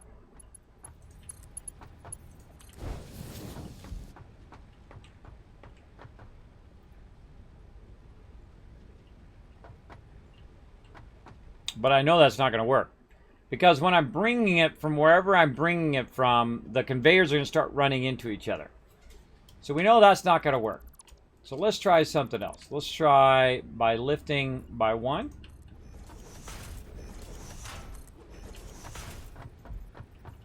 And so we'll do this.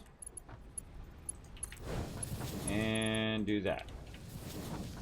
And then when we're running it down the line, let's say right here, man, we're going to have to rework all of this eventually. A bunch of those. And then we'll say, okay, so this one's coming in on the second layer. I like them to be at least 2 up, so when I'm driving my vehicle around, I don't run into them. And this one will be on this one. See, look how wonderfully elegant that those stackers are, right? I love the stackers. The stackers are just my thing. They're just like my jam. They work fantastically in converting and putting all your stuff. Now, what I'd like to do is use the walls to do the same thing. But to do that in multiple levels is pretty tough. Now, I could also do it via a wall, and that's what I'm trying to figure out. And I'm not asking you guys, by the way, to tell me. A part of the fun is just me talking about it as I'm going along, and me trying to figure it out. I take you guys on the journey that I go on. And we're trying to use some new stuff that we typically don't use. Now, I can do it that way. That's the easy way to do it. But I definitely want to try some of these, some wall-mounted conveyors. Let's say there. And let's say up there. All right. Now, by the sheer fact that that probably looks way too close, I'll give it a shot anyway. Well, that's not at the same level. This one needs to go up.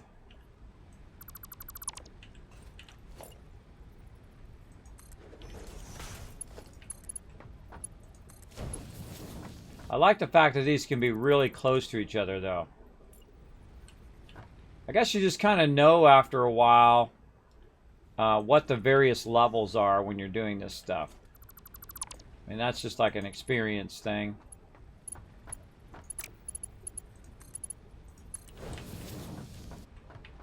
See, that's nice. I like that. I like it. I feel like it would work out nicely. Eventually. Yeah, that one needs to be up a little higher.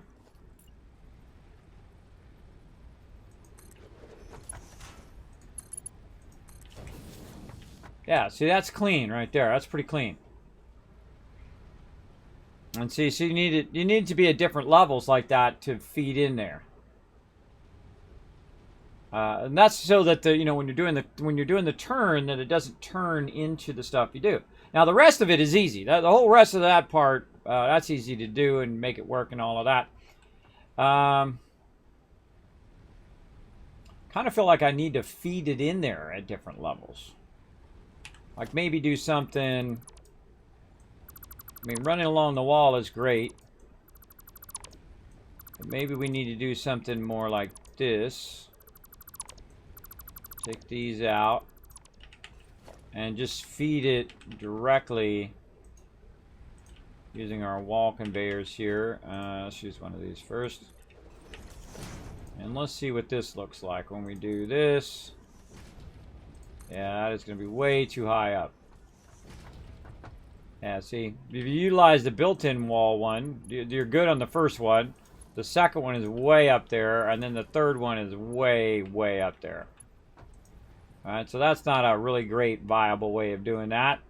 Though, I mean, I could probably make it work, you know what I mean? You know what I mean? I could do a lifter there. I could do a lifter, maybe bring it down a little bit, or up. Put it back that way and then fuddle with it. Not liking that at all. I like the wall stackers. Wall stackers are okay. What else can we do? How can we make it more awesome? So again, it doesn't matter if I keep putting a wall in with the wall things. It's getting it over there without it, one, being at the ground level, and two, with it all being lined up properly. And not clipping when it goes into the thing.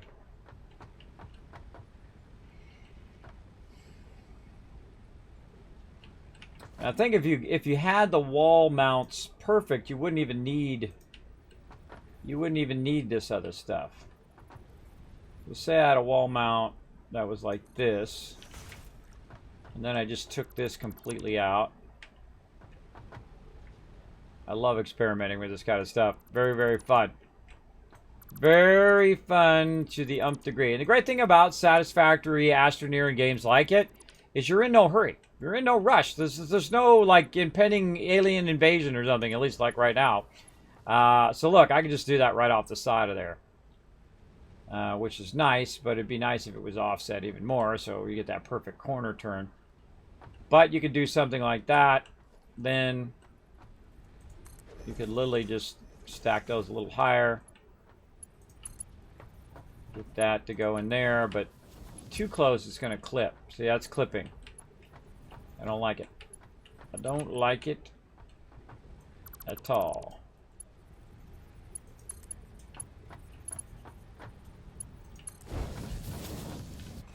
Yeah, see, it doesn't. One of the things about the clipping is that when it's not straight, you're not controlling the various different levels, and so it's at an angle, and so those angles run into each other like that.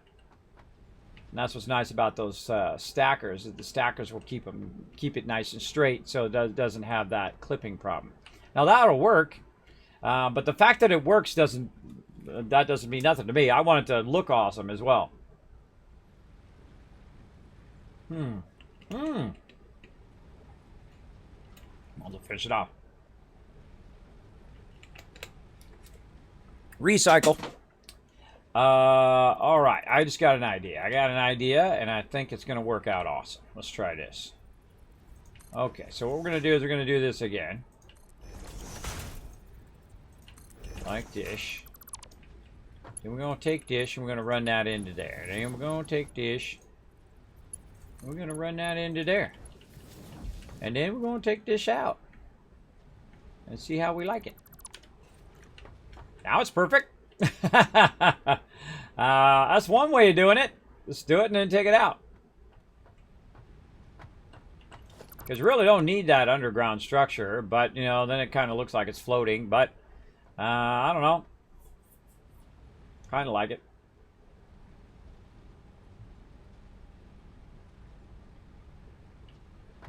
Feeling like there's got to be another way.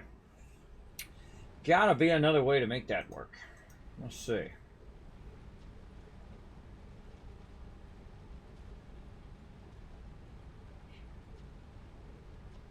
think any other way I do it is going to be more complex than necessary.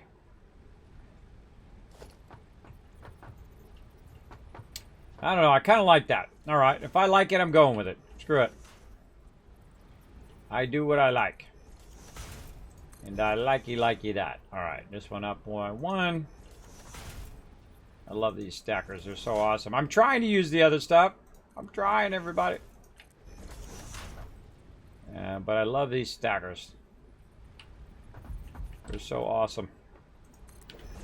They're so amazingly, perfectly awesome.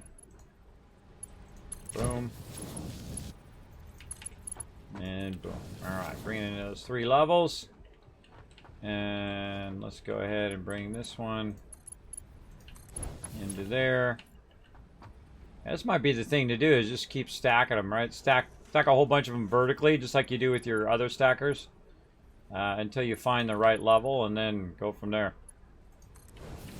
And you just take out the middle ones. Like that. Alright, I like that. That's my jam right there. I feel like that's good. Okay, we got that figured out. We got what we want.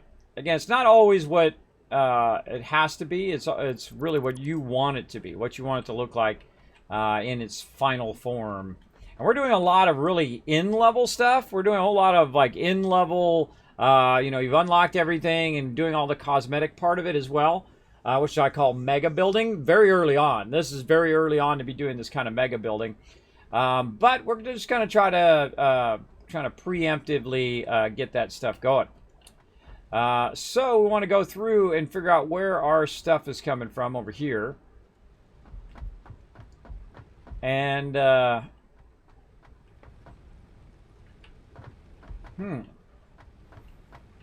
could, in theory, just run the ore over to where I have the factory, and then run the factory into those things. The factory doesn't have to be right here. The factory can be wherever I want it to be, and then run it over into the thing. I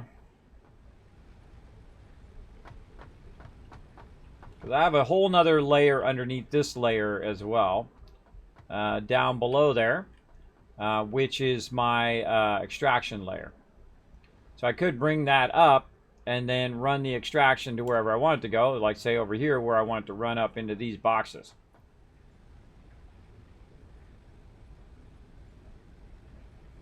But I also want to do the production of it too. So I would rather do the production at the node. That's kind of my favorite place to do production, and then run the stuff along there. Okay, so we're going to go ahead and use our walls to run this. And we're going to make it a little bit above. There's our primary road there. And let's take our hyper tube out for now. And we're going to rework all of this stuff. Hey, look, it's a ramp.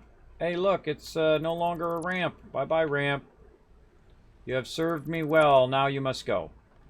Bye-bye. Don't be afraid to adjust your stuff. I'm not afraid to take anything out and add things back in. We got our lifter coming through right here, which means we can't put one on that side or this side. But hey, let's try out these walkways. Can I put some walkways in here? Oh, yeah. Oh, yeah. Oh, okay, okay. I'm liking it. Oh, yeah, we'll get that in there. Yeah, we could block all that off. Okay, cool. That'll keep us from falling to our doom maybe for 5 minutes or so. See how much we can get that in there. Okay. This one here. Yeah, that's nice. Covering that up a little bit. Okay, so this is going to be... The hardest thing is figuring out where you want to put your stuff in your factory. Alright, let's take all this out too. Bye-bye. Kismet, how are you going to get up to the up thing? Well, I can always rebuild it, and it's like no big deal. No big deal. You can always rebuild all those ramps and stuff like that. Another ramp that goes down there. We'll leave that one for right now. So this side, I want the rods. Maybe I should switch the first one to concrete. I usually do it by the constructor itself, but I use a lot of concrete. So the first one could be concrete as well.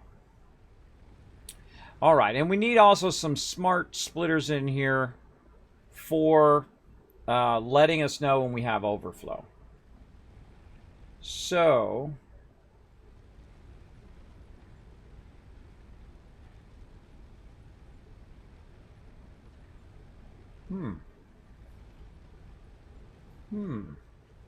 Maybe we should backchain that to the actual original when we do overflow.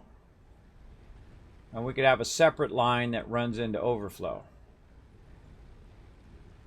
Like this is the main line that runs to these ones. But then again, I need another main line that runs to those three, and another main line that runs to those three, and then on the other side, 3 over there and 3 over there, etc. And I'm trying to build my factory around my central hub, but in the lower down below. There we go. You have all your conveyor. Oh, conveyor speed is the last thing you should think of. That's the last thing you should think of. How you're going to work out your conveyors and how they're going to end up. Those are always the most important thing, because eventually every single conveyor that you have, typically, you will end up upgrading it at some point, for sure. For sure, for sure.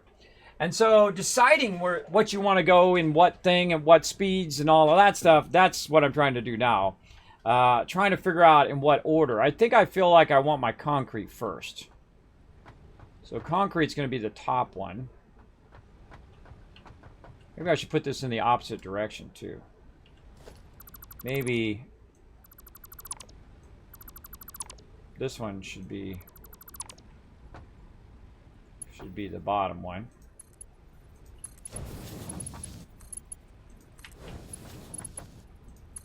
That one's the middle one.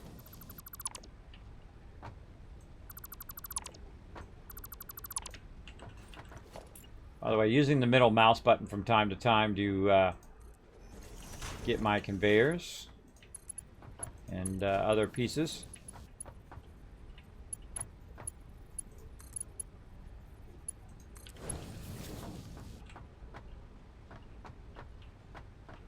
See, now, when you're doing one of them, it's easy. But when you're doing a whole bunch of them in a row, what's going to happen is that stuff is going to get in each other's way. But the thing I was thinking was, because you can put them so close together, you could, in theory, run the other ones through these ones. And you're like, well, Kismet, what do you mean running it through? I mean the fact that you could put these literally right in between these, like this. You could then run the other three across there, and the next ones are going to be right here, same kind of thing. You could, in theory, I'll just throw it down randomly, and we're going to throw this over here.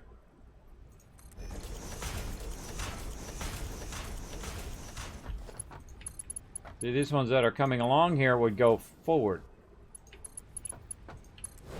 And when I saw that they were that close, that's the first thing I thought of. Oops, a little low on that one.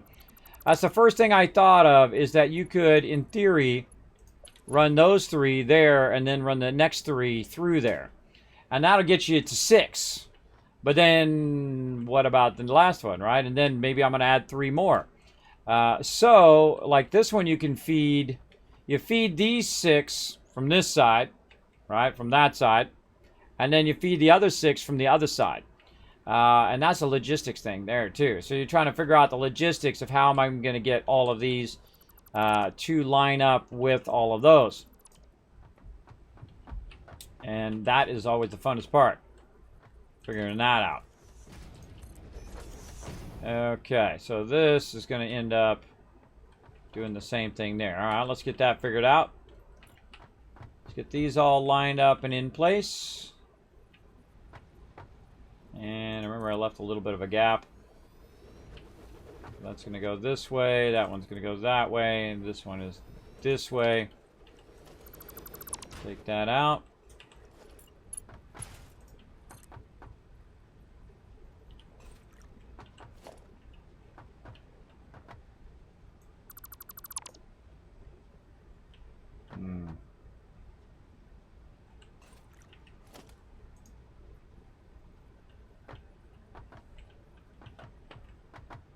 Those ones are going the wrong direction.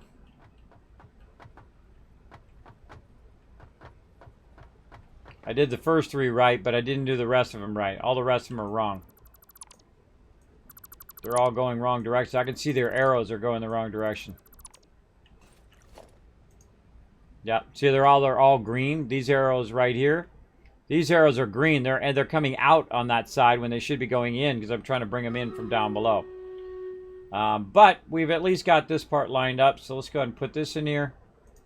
And we're going to do that battle. That's going to go in that way.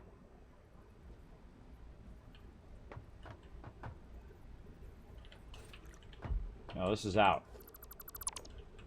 Now I got this back. I got this backwards. Huh. No, those are definitely... These are backwards, and I think one of these is backwards. This one is backwards. There. Throwing myself off. All right. And that lined up nicely, too.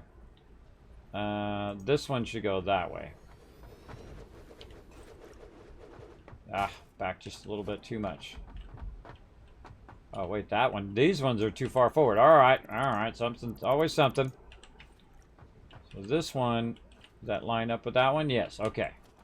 So that's going in there, and then out of that, up into the next one, and then out of that one, into the top one, and then the top one should be aiming the other direction. All right, cool. Cool, now we're getting somewhere. Ah, that went the wrong way. So many arrows. That way. That way. This way.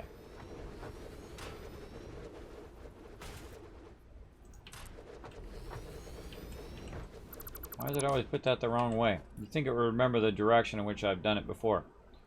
But apparently not. I'm gonna have to manually make sure this is going the right way. Okay. All 3 of those looking good. Okay, now we need to get up to that upper level. We're going to go ahead and just utilize this over here. Let's see.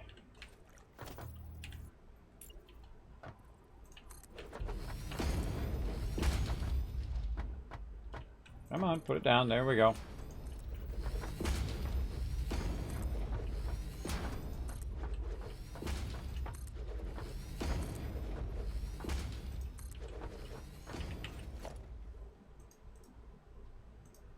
I got this all on my hotkeys, but I'm not using them right now. Alright, let's walk our way up. Walk our way up, and we'll do all of our transport systems and all that. Okay, well, I'm fixing the direction of all of these, which is weird because I thought I had them all going the right way, but nope. Yeah, these 3 are the right way, but you can see these all got all the lines. All the lines mean they're going the wrong way. That's a bummer. I gotta take all these out too. Okay, well, while I'm fixing that, let's go ahead and do a battle. Another battle ensues. Go for it.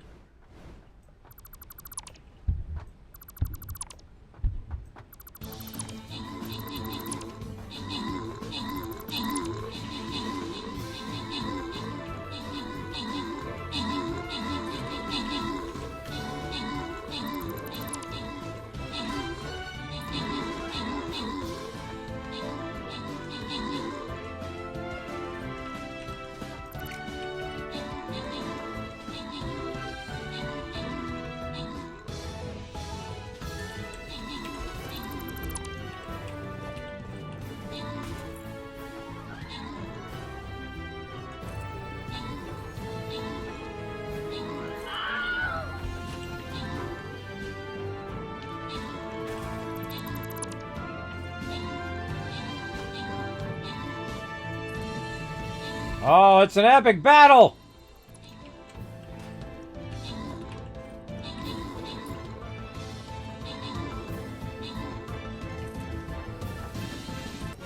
Oh, with another win! Alright, open captain chest, slide that love over to you guys. Let's do it. Dracian coming in with getting a Centurion Scroll, and Blauhorn, overall MVP with 21 kills. Very nice. More gold! Let's do it. Come on, let's keep it going. How much time we got left? We got some time. Let's get Norbert out. I'm going to get Norbert out to help you. He's going to heal the heck out of you. Go out there and get that loot, everybody. Go out there and snatch up that sweet, sweet loot. All right, so there we go. We got those turned around in the proper direction. Everything looking good. I'm going to add those things later just in case. Looking good. Now we're going to come up here and make it a little bit easier on ourselves by just vicariously standing on the edge here.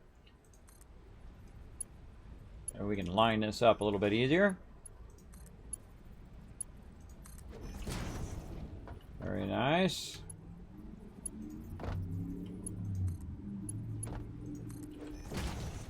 Okay, that's going to feed that up there, right where we can see it. And we need to go add our other ones down there as well. Let's just take a little peek over to the side here, everybody. Oh, God, kids, you're going to die now, bro. Oh, you're so dead. Oh, no. Yeah, I'm good. I'm good. All right. These in here. Sure glad I made a lot of resources beforehand, huh? That's why you do this. You make a lot of resources beforehand so you can do a lot of this. Now, actually, the funny irony is a lot of the resources that I did made, I actually ran in the Awesome Sink. So most of my resources are gone right now. They're all been running into the Awesome Sink. But I still have enough to make this stuff happen. Oop, what did we do here? Oop, this one we did a little funky chicken on that one. Fix that up a bit. There we go. All right, nice. We got it going on. Let's go ahead and get this next one going as well. Get it going in the right direction would be awesome. Let's see if we've lined it up properly. We have not. Got to go over just by a little bit.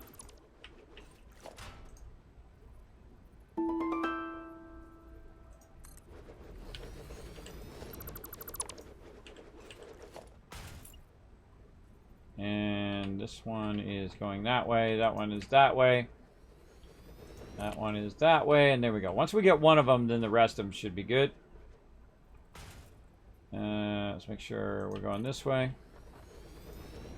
Of course, that's when I run out of resources. That's when I run out of the resources. We'll get our hyper tubes in here in a bit. But for right now, we'll just run up. Oh, we're going to fix all that up. Man, we're going to fix all this up. Takes time to do all this complex stuff, but man, is it going to be sweet down the road. Going to be so sweet. Hello. Whee! Beep, beep. I'm wiping out company property. I'm destroying company property here.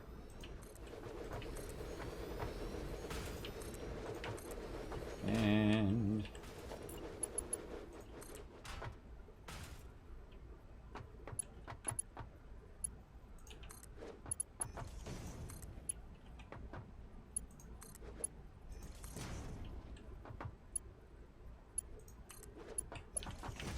Alright, now that is pretty awesome. That is an awesome amount of resources backlogged and ready to go in the future.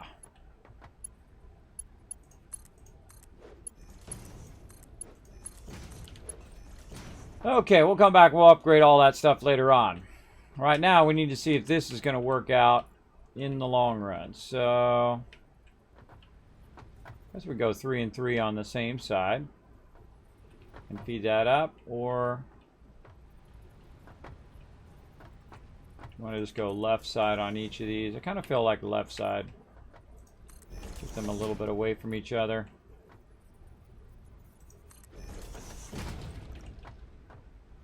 Yeah, something like that. Something like that. Okay, take this out. And we'll stack.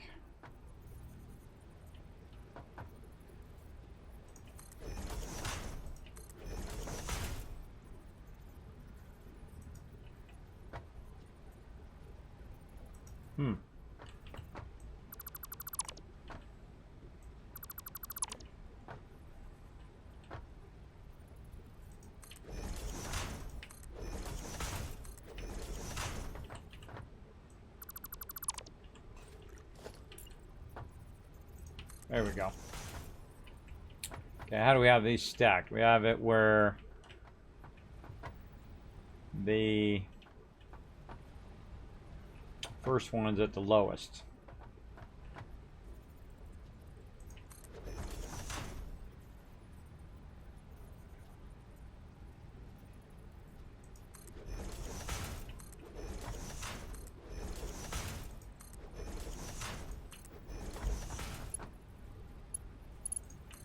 This one is going to go there. That one's there. This one's here. Yeah, so 6 from one side, 6 from the other. I like that. I feel like that'll be pretty well done with no clipping. These here are definitely need to be doors eventually. Run in there. But for now, we'll go ahead and do what we got to do. That one's going there. This one's going here. That one's going there. Alright, so all 6 of our base resources that we want are going to be fed in from there. And then I feel like we'll do it from the other side. So it'll be like, 6 and 6. Which will be 12. And then the other side, same thing. 6 and 6 will be 12. Ugh! Oh, boy! The other side is just going to be a mirror of this. There's a lot of thinking today, aren't we? We're doing a lot of crazy thinking. Constructor in my face. So we got to get all of those resources to end up in the correct thing at the correct way. That's going to be fun. First thing we need to do, though, is we need to get our thing from way over here, which is our concrete, to go way over there. Now, see all this awesome production here? Bye-bye, you gotta go. Alright, you're in my way. Gotta go, bye-bye. See ya. Like, Kismet, all that hard work. Nah. That's something we can't rebuild. We got plenty of all these resources. And we know we can make plenty more. Alright, let's get all this out of our way. So we can focus on line number 1.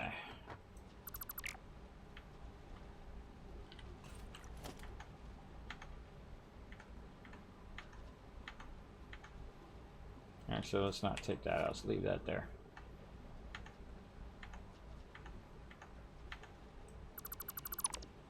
Okie dokie. Leave our extractor there. We'll work with that in a minute. But right now, let's take out all the power and all the stuff and all the lines and all the things and all the world. And do that. Okay. So we've decided that this is going to be our thing. I feel like this is going to be our road here because obviously we've made this kind of entryway to get through there. So pretty sweet. Let's take these side ones out now. And that seems like a good road except for we're running into that. Because it doesn't really matter what side we have the road in. We could still have the road here. because we have an extractor there, and that extractor is going to be in our way. Yeah, we'll have the road there. Road there, and then road that way. Okay, so there we go. So now we have 6 lines that we can deal with and feed up there. So line number 1 is going to be our main thing here. I wonder how far you can run these. How far can you run around? I would imagine it'd be the same as any conveyor line, which would be 6 lines across. Oop, that one shouldn't go there. Oh, now I got to decide which direction I want the walls to go as well. Take that wall out, unnecessary. For right now, we want to go ahead and take it and turn it the other way.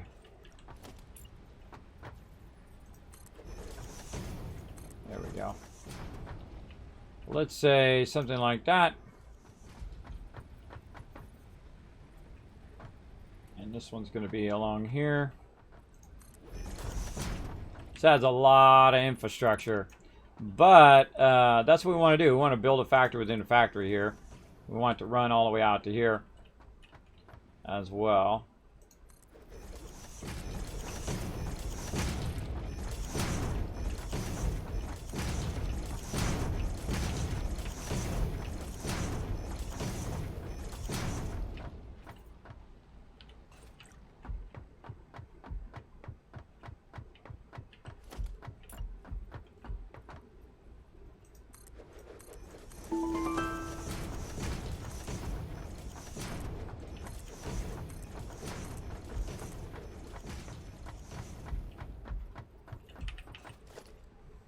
And then this one will be the start of our wall, which we'll put a wall conveyor there, like that.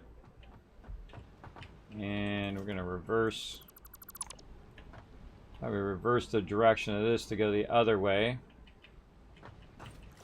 Right now, we'll just use a lifter, and we've got to double up our concrete too, so we'll get that going as well. But we're just going to have it run back, end up there. And then figure out its level from over here. So again, it's going to be the first one. So its level is just above the bottom, like that, of this other one. Okay. So let's run way back over here and see if we can get that to line up.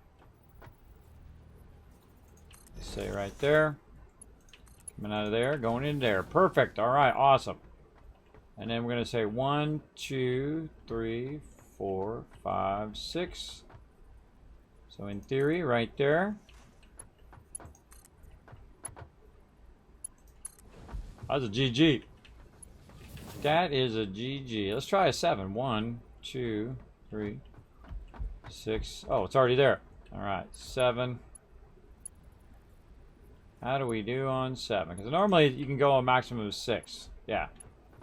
Maximum is 6 there. So this one's got to come back by 1. Turn that off. And we got a nice line running across there. And then that line should then run right into there, and then into the box, and then up it goes, up to up above, and everything is peachy keen. I like it. How's our cement coming down the line? Yeah, there we go. All right. Now, the only problem is when the cement gets down here, I feel like it's going to go ahead and start to clip through the wall, or clip through the one up above it. I don't want it to do that, so we'll let it run. Papa, hi! When you find a moment, could you give me a broad sweeping overview of how you organize your factories? I organize them in different modes, right? Or in different segments, starting with the layer of where you're extracting, right? So down, way down there, as you can see, I've got an extractor. So there's an extractor layer. Now that extractor layer is usually about 2 up, so that I don't have to deal with the mobs. I can just run up there, check on and see what's going on with my extractor, and then I can modify it, overclock it, underclock it, do whatever I want to do. And then it brings it up to the production level, right? And it's feeding it from underneath. Then from that production level, I will make the thing that I wanted to make. In this case, this right here was making some plates. But right now I'm making a bunch of concrete, and I'm running that concrete along walls. Now, the reason why I'm running it along the particular walls, and we'll take one of these out so we can just cut through there, is to try out the wall conveyors versus using the stackers. And using wall conveyors is pretty nice, except for I feel like I want to make sure that it doesn't clip through the stuff above it, which I feel like that is going to clip through. I don't like clipping at all. So, I mean, unless I have to RP it in where there's no other option, but typically I don't like it. See how it's going inside the conveyor? You look right there, it's going inside the conveyor. I don't like that, and that's what I'm testing right there, is to see if the item is going to cause it to do that. Now, if I was doing plates, I'd be fine. If I was doing rods, I'd be fine. But I don't want it to do that at all. And so I'd be like, no, I don't really like it. Now, the other thing I can do, by the way, is just to double up on our conveyor wall here. Let me get down from here. Get down. Is just to put the wall on the other side. So we have like a conveyor run. Like this. On that side. And then these conveyors that are beyond here would go attach against to that inner wall as well. So my whole goal of that is to get all of the stuff that I need in the moment to go ahead and feed its way into this box. Then it's going to feed upwards. Now, I've been trying upwards and downwards. Typically, I put these 3 up on top to start with. I feed it in the top, and then it feeds it down, which is great. But I really want to have all of this structure and all of this stuff down on my factory level and just have the final product make its way to the top. Now, why do I want the final product at the top? Well, I'll go ahead and show you real quick here. We'll go ahead and build out some stuff real quick. Build back in our ramp a little bit here on this side. Now that we kind of got that figured out.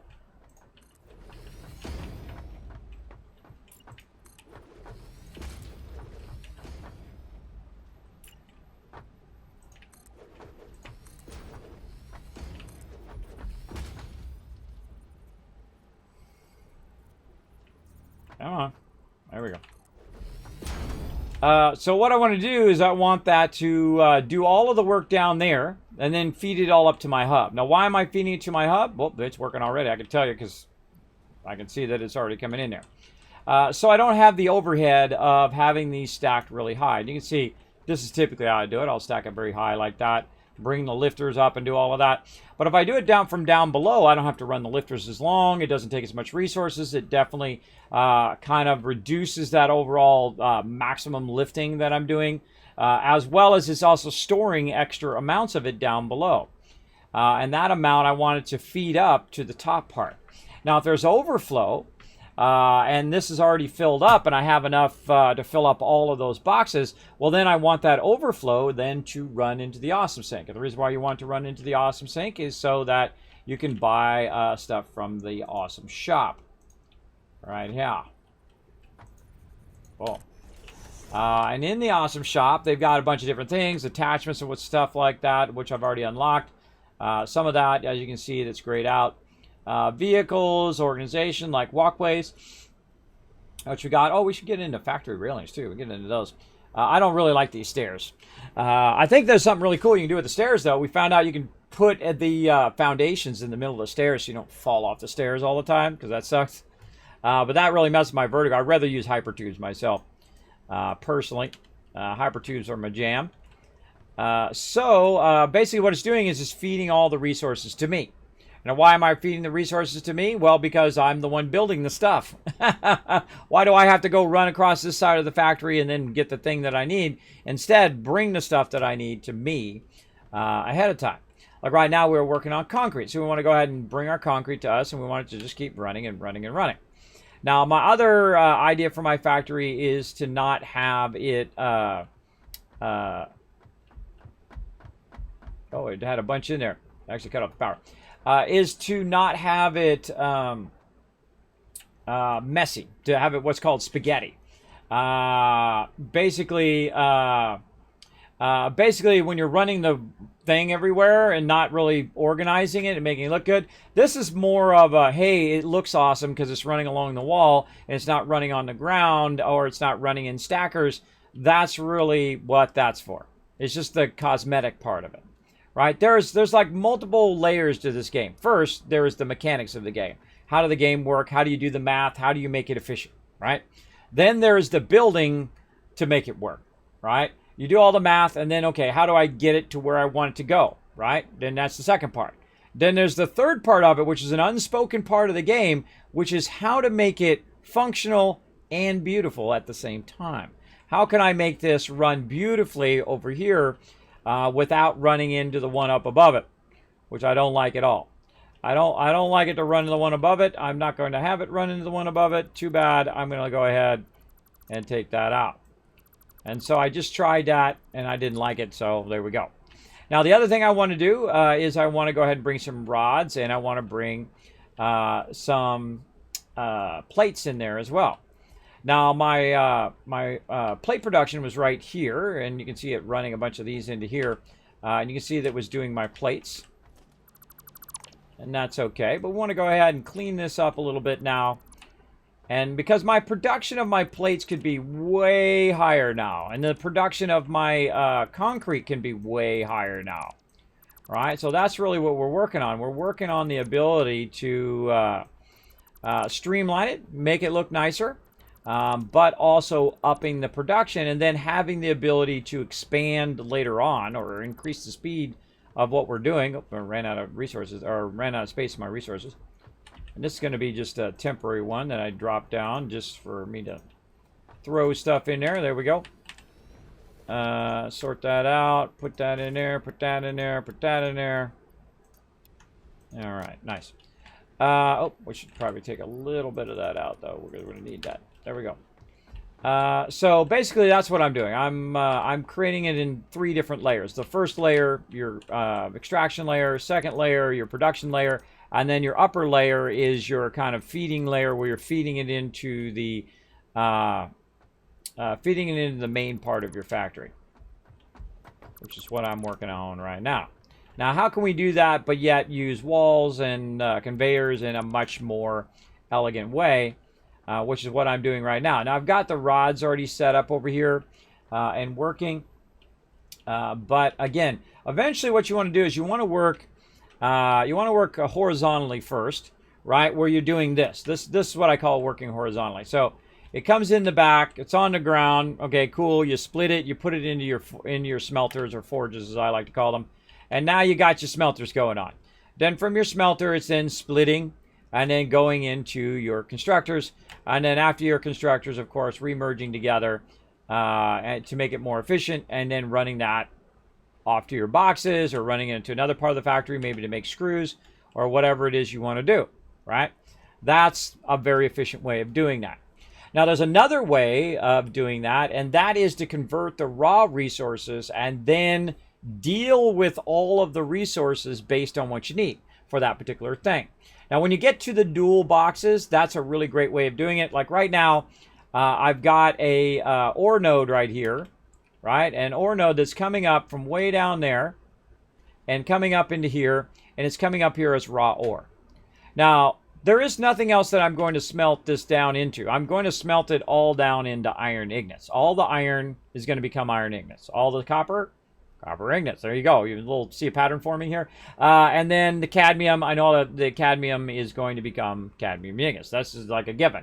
So I could go down there, and instead of doing it at this level, I could just take my forges and put them down below. There's no reason to have my forges up here on this level. I can put them right off the side of the thing, coming right out of there, forges, make them into iron ingots, take all the iron ingots, and then bring them all together into one central place, right? And some people, they like to bring everything into a central place. They like to bring the raw ore and bring all of that in a central place. I feel like that's a waste most of the time. There are exceptions, like when you're doing aluminum and things like that, that it is better to bring it toward your base or bring it toward the water or bring it toward the oil or bring it toward whatever it is, and to run it long distances for that reason. But most of the time I find, especially early game, when you're running, you got to run multiple lines. You're running 5, 10, 15, 20 lines in the very beginning, when you could have just ran it and just had it combined down into one line and run that one line, and you would have been way better off than doing all of that. So that's another thing that I'm doing right now. Is so I'm kind of dismantling what I've got going on. And instead of lifting this up, which is what I'm doing right here, these are walkways, by the way. Instead of lifting this up over to here, and instead of having this all in one place, I can go ahead and just do it down there. And then all of the ones that are down there, I can convert all of those, run those all into the same central box if I have fast enough speed, or in multiple boxes. And then what I got is I got a whole box full of iron ingots. And then I say, oh, well, what do I want to make today? Well, you know, I feel like I need some plates. Boom, make some plates, make some rods, make some screws, whatever I want to do. I have complete control over that. And then I can also not have to run it up right here, right where the actual thing is. I could go ahead and run it into a box and then run it up wherever I want that particular production to be. It doesn't necessarily have to be right over the node. It can be wherever you want it to be. It can be 5 stories up, 10 stories over. It could be a mile and a half that way if you want. Whatever you want it to be, it could be. Now, of course, there is a specific way I want my resources to feed into these boxes. So that's why I go and I've been a graphic designer for 30 years. Here's a great tip on anything that you want to do. Figure out the end of it first. What is the end result that you're looking for?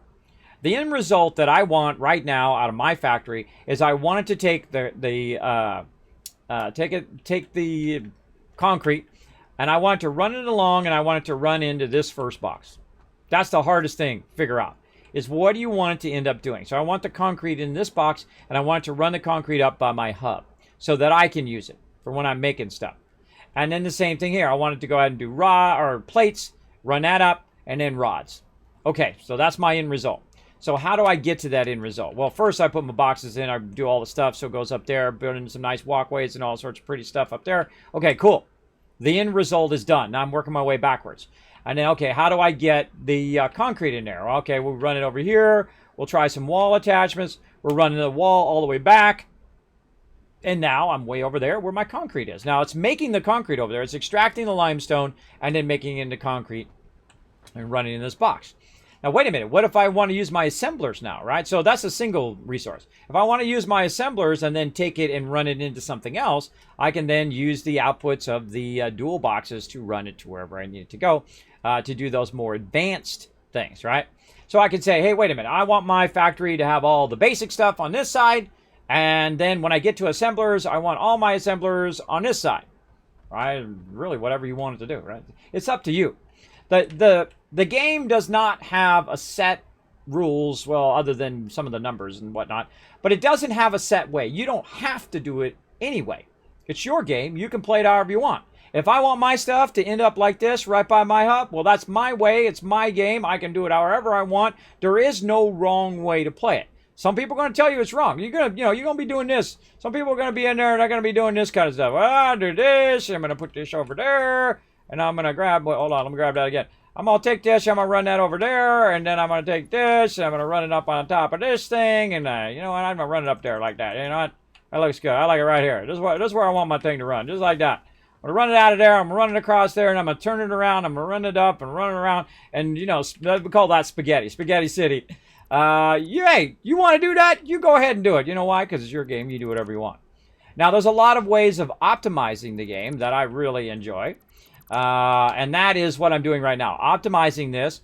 But before all of this stuff gets in there, by the way, I'm going to be adding an additional overflow. And that overflow means that when it fills all of those boxes with concrete, I want it to keep running. And the reason why I want it to keep running is because I want to take that stuff and I want to run it into the awesome sink. So I can take any overflow and run in the awesome sink, which will continuously have my entire factory running 24/7. Now, do I necessarily want to do that in the long run, in the very end of the game? Not necessarily. Because, of course, the higher end item that you throw into the awesome sink, the more you're going to get out of that particular item. So if you're working very efficiently, you should be utilizing and basically getting rid of all of your resources. If you're not getting rid of your resources and you just have 53 boxes of resources, they do you no good. They do you zero good just sitting in that box. And I'm the same way when I'm playing 7 Days to Die, which I got my 7 Days to Die shirt on. I'm the same way when I'm in Fallout, any of the Fallouts, really.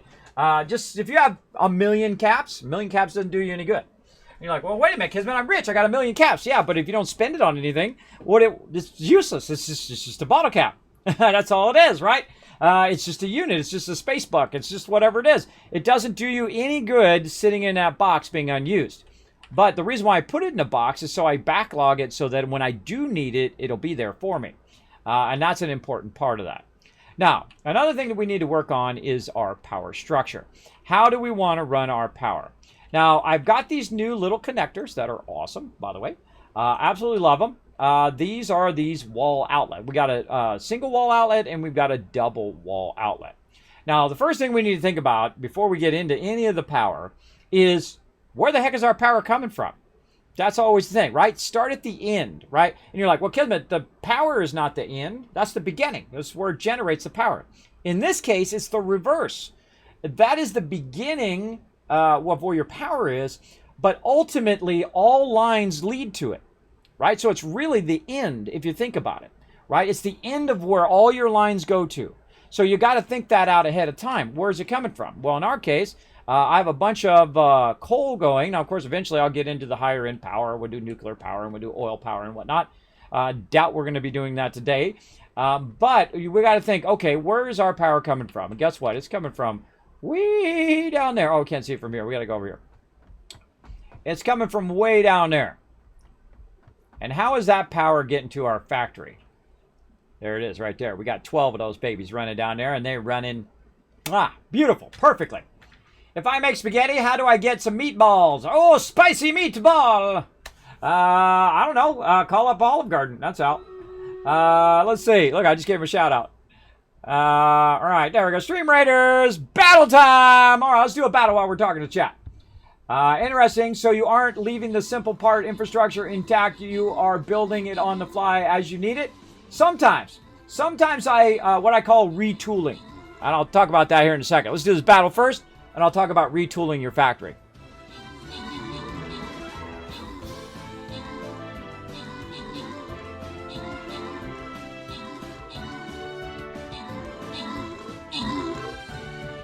Ownage!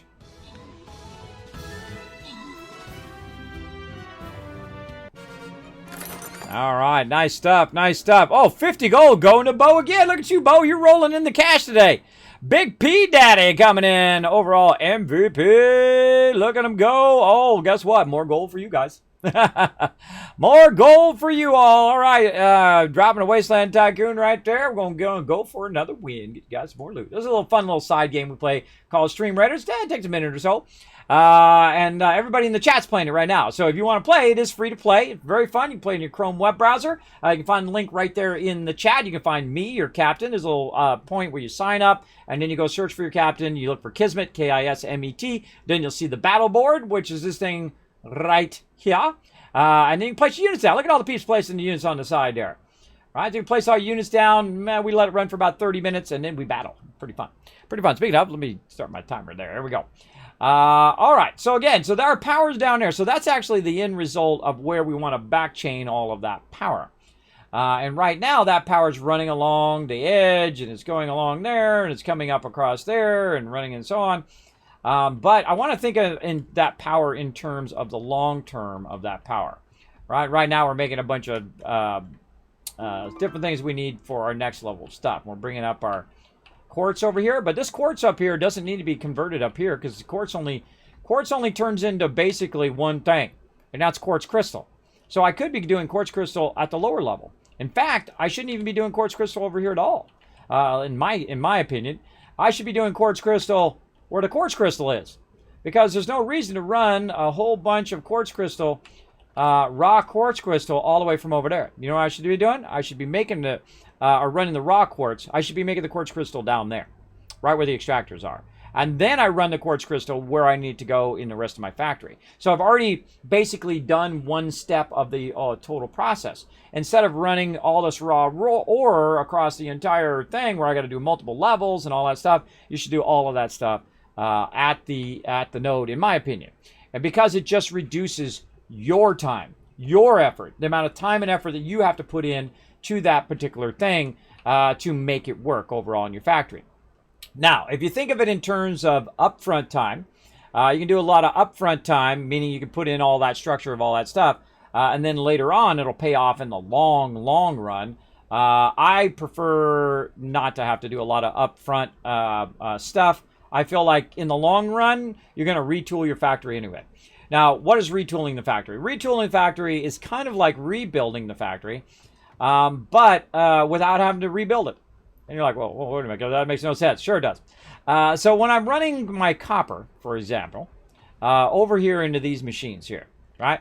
So I'm running them in, and the first thing that we're doing, guess what? We're converting to copper ignited. Copper going to be copper ignited no matter what you do, right? Unless you're researching or doing something with it. But most of the time, 99% of the time, copper ignited is what you're going for out of copper. So all your copper should be running in to smelters, which runs and makes copper ignits, as many as you possibly can. Then you take those and you run those along, and then you decide what you want to make with those things, right? In this case, copper sheets. Now, originally, this was not making copper sheets. You know what this was making? This was making, of course, your basics, your wire, and your cable. So on one side, I'm making cable. On the other side, I'm making wire. I make so much of that that I don't need any more of that. Then I come back over here, and even though it's not as efficient as it should be, it's just way more efficient power-wise, because power is your ultimate enemy in this game. I feel like that's worse than any enemy that kills you in the game is your power going off, right? That's going to stop your factory. So instead of me making a whole nother section for copper sheets and a whole nother production for copper sheets, I said, you know what? Best thing to do is just flip this to copper sheets, and then there we go. And of course, it's going to backlog, and it's going to not be making as efficient as it should be. But it doesn't require more power, which means it doesn't require more of my time to go and build that infrastructure. And that is the thing, and the reason why I suggest retooling, especially early game. Again, make a bunch of wire, make a bunch of cable. You have so much, you'll be like, oh God, I got too much of this. And then you say, okay, now I need a bunch of this because I'm going to get to my hypertubes, which is why you need a bunch of this. And then from there, you can go ahead and build up your power, and then keep doubling up your power and keep doubling up your power until you've got a massive sums of power where you can just have everything running, right? You can just have wire running and cable running and copper sheets running, however you want to have it. But early game, when you're still working on getting the resources to make the things that allow you to have more power, that is when you run into your biggest trouble. Because you don't have enough resources to make the thing that you want to make more power to make the thing that you want to make more power to make the thing you want to make. And that's the cycle of this game. Make more power so you can make the thing. Then make more power so you can make the thing. Make more power so you can make the thing, right? Which allows you to make more power and so on and so on. It allows you to make vehicles, allows you to make stuff, allows you to upgrade to the next tier. And that's pretty much the cycle that you're in, is making sure you have enough power to do all of the stuff that you want to do. And me, I like to have two separate power runs. One power run is all the transport of everything that you're doing, right? That is everything you want to do right there. Now, I'm going to actually move all my production down, all my smelting down to the lower level. So we're going to get working on that. And because I have the skates, by the way, you can unlock really cool stuff in this game, like skates and jetpacks and things like that. Because I have the skates, I can actually jump down from way up above. Take a little bit of damage, but I didn't die. Normally, you would die. If you fall from too high. Now again, now we're down here. Now you might notice the yellow ones here. See these yellow ones that are colored yellow? Those are my main roads. I always have some sort of main road, and I learned that in my last playthrough, that if you put a main road in, you say, okay, I'm building nothing on these roads. And that's so you'll always have a way to get through to wherever you need to go. Like in this case, if I need to go through over here, I can just build in some foundations, and now I got a nice road. It'll take me from here to my copper and whatnot.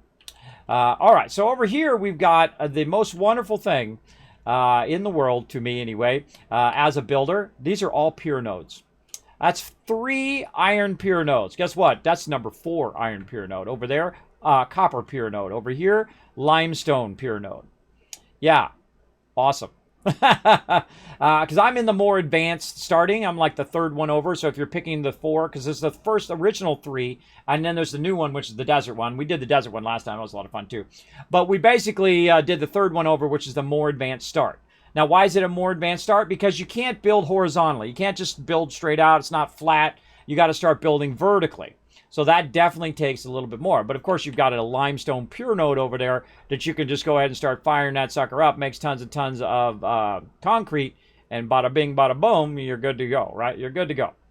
And eventually you build up enough stuff that you can go ahead and work on your power and everything. Now, I'm going to go over here and I'm going to click on this. Now, if I see this here, that means it has connection to my general power. If I go to one that is just sitting over here, I don't know if I got any more or over here, I'll just make one. If I got one sitting over here, And even if it has wires connected to it, if I go to it and it's blank, that means there's no power running to that at all from anywhere, right?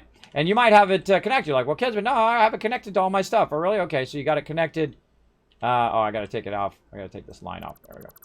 I got it connected to all my things. So say, you got like 3 out of 4 connections connected here. And you're like, well, it's connected to that. See? It doesn't show you any gray lines. So it's connected to this, but there's no power running in it, right? Very important to be watching for those lines. Very important to be watching for the gray line. And it's going to act like it's not totally blank. It's got a little bit of the stuff at the bottom, assuming that there's some sort of power there. But if you don't see this, then forget about it. It's not connected. It's not connected into the rest of your system. All right, so those are our power lines right there coming from down there. Now, we're going to rework the whole front of this again later on, but we've got power right here. So, again, now that we did all of that up there, guess what we're going to do? We're going to stop that because now we want to, we kind of figured out what we want at the top. We figured out what we're going to do in the middle, and now we want to figure out what we want to do at the node. So we start at the end, and we're working our way backwards, and then, okay, what are we going to do with all of these? Well, guess what? I don't need to lift all those up there. That's a waste of my time. You know what I should be doing? I should be smelting the heck out of all of these at this level, and then taking all the iron and running the iron up into that next level. And I happen to have power right there, so I can build whatever I want right here. Now, one of the things you can do, by the way, if you are into it, you're like, Kismet, it's going through the foundation. It might. It might go through the foundation. Hey, it's your deal, whatever you want. You're going to RP in the fact that you cut a hole in the foundation and whatnot. That's what I typically do on games that have limitations. I RP in things, right? Like, great example, this cup right here. You're like, well, Kismet, what are you going to RP about a cup for? Well, watch this. It never spills. You can drink it, even sideways, even like that. Look, it never spills. Do you know why it never spills? That's because right now, my guy's holding a button, right? And when he holds the button, then he can drink out of it. But then before he turns it this way, he lets go of the button, and a little force field goes over the top of your coffee cup, so it never spills. There you go. There's some RP for you. So just RP that in, if you gotta. Now, one of the cool things about putting stuff on foundations is the fact that it's going to line up with all your other stuff, usually. Now, again, see, look, we can put the miner up on the foundation. So it's now going to line up much nicer to the rest of our production. Same thing over here, right? So we go ahead and take this out. Now, this is a little bit dangerous because mobs can work their way up onto your thing, right? And we'll just RP that, we cut a hole in there and that it did the thing. Gigabrain RP. I know, right? Next level RP right there. I'm not an RPer, by the way. I just think that's funny and just add stuff in there. All right, so look at that. Look how much more beautiful that looks, I think, anyway. And then we got to try to get this one in the right spot. There we go. Looking good. And then we'll take this one out. And again, I typically don't like building foundations at the ground level. And the reason why I don't like doing that is because mobs will eventually end up walking up there and getting up into your base. I would even take out this like that because I have the skates, so I can jump up there just fine. But mobs will not run up into my upper base.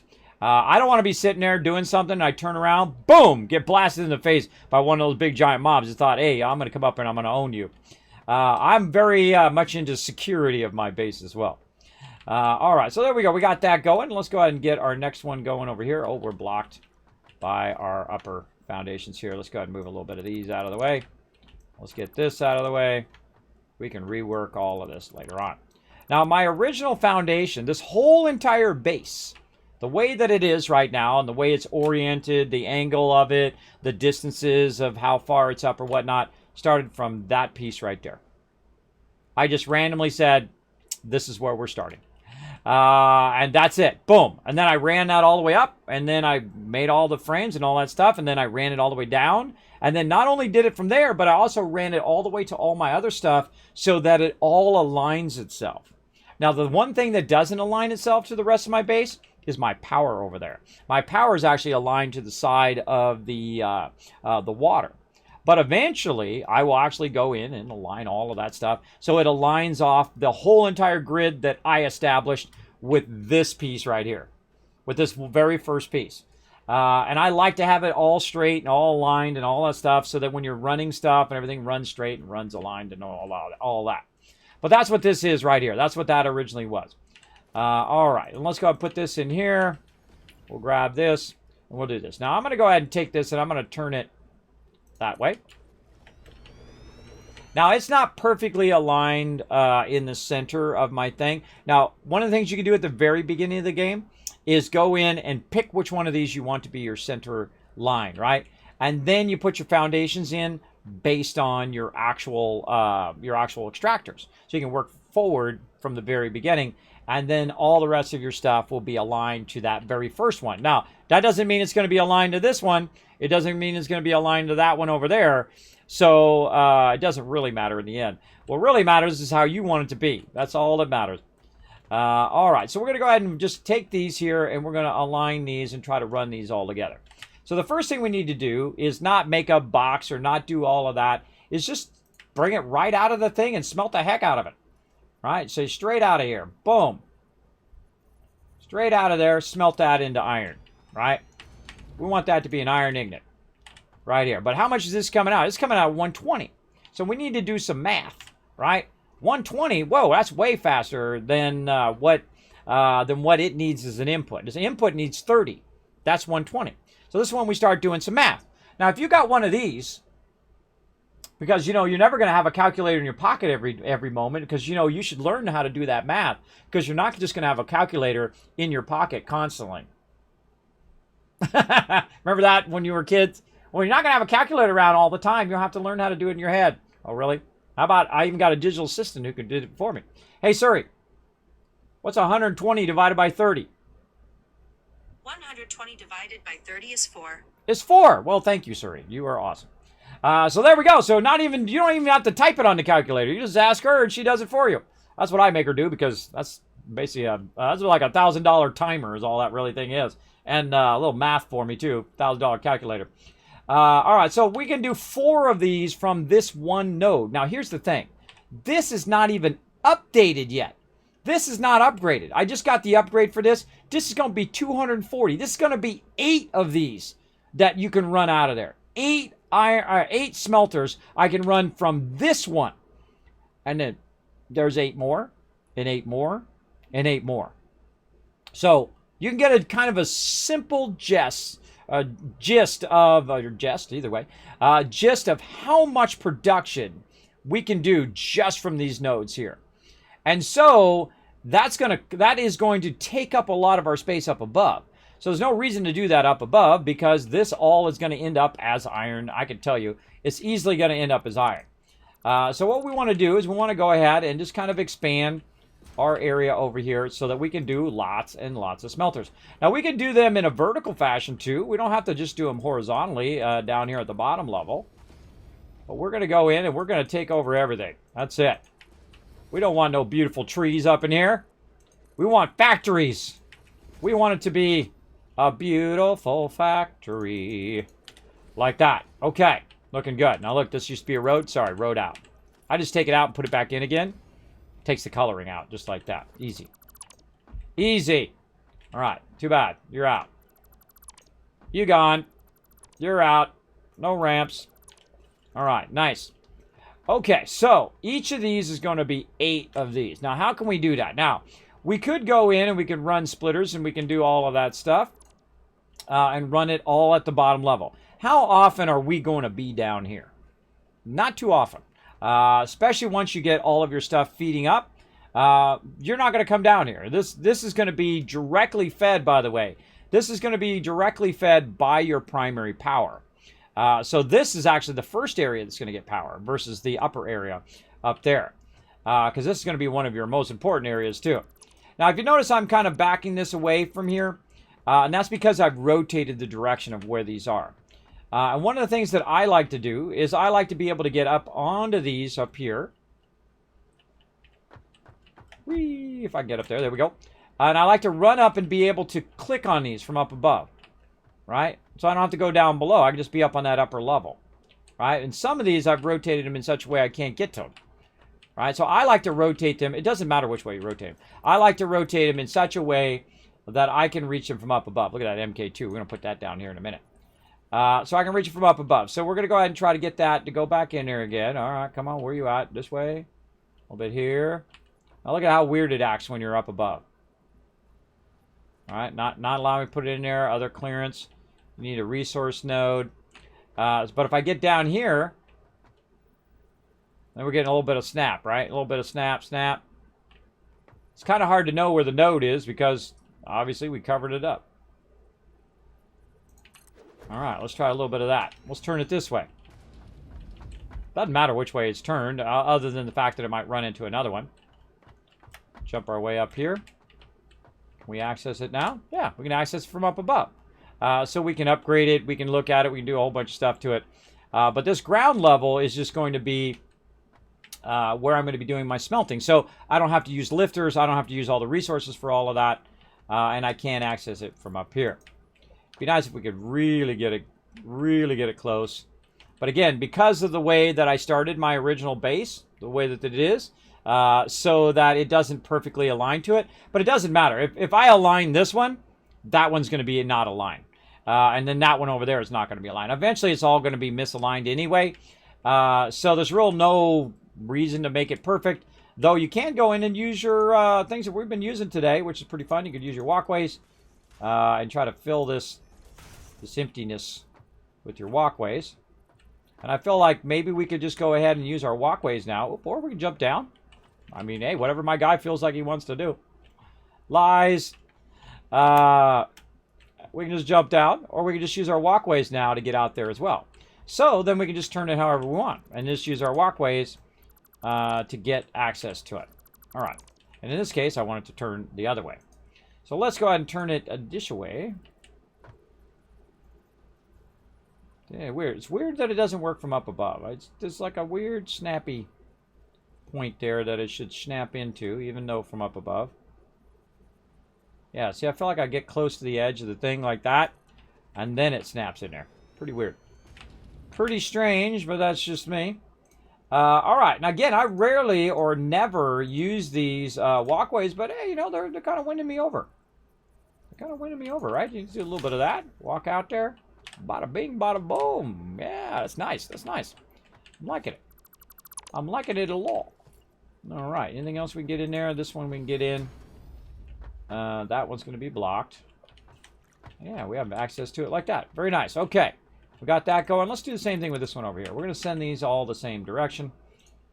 I don't need that yet. And like that. Okay.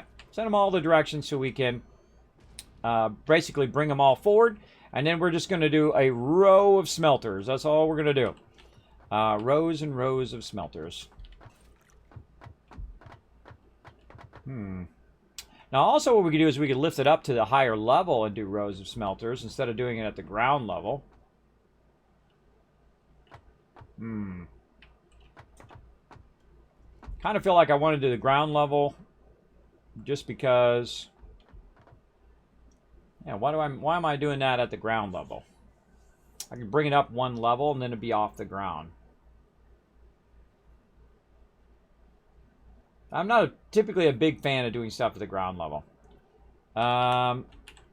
Because there's mobs walking around. You see that mob walking around? There's a mob walking around over there. There's mobs that respawn in your way.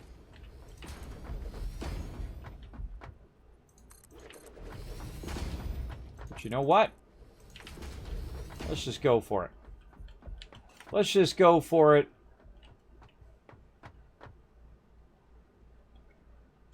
Build that out a little bit. Yeah.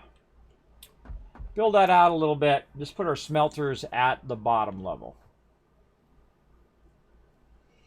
Because actually then that would make this 4 levels. Because you'd have the bottom level, you'd have the level that's one above that, and then a level above that, and then my top level, which is where all my stuff is, where all my stuff goes. All right, first let's go ahead and check our heights. What do you like, Kismet? What do you mean check your heights? Check your heights are, can I put a smelter underneath this level? That would be the first thing I would check. In the case of this, no. I cannot put a smelter under that level, so that level's not high enough. So I'd have to go up one more level to be able to put the smelters on this level and then have that upper level. Another thing I would do is go look and say, okay, well, hey, I'm going to put my smelters at the bottom level. And then I'm going to go ahead and put my constructors up on this level. Can I put my constructors there? Yeah, plenty of room for constructors. What about assemblers? Can I put assembler there? Oh, yeah. No problem. No problemo. Right? Plenty of room up here for all of that. So very good. So again, we're thinking in a more vertical term. Hey, Pathfinder Phoenix, thank you much for the host as well. Appreciate you bringing the love into my channel. Let's show some love in the chat, everybody. So we're thinking about some more complex vertical building and whatnot. We're doing pretty good. So you're like, well, Kismet, I got an idea, and I'm sure you do. So do I. Watch this. We take this out, and we go ahead and put in our walls or floors, in this case, foundations.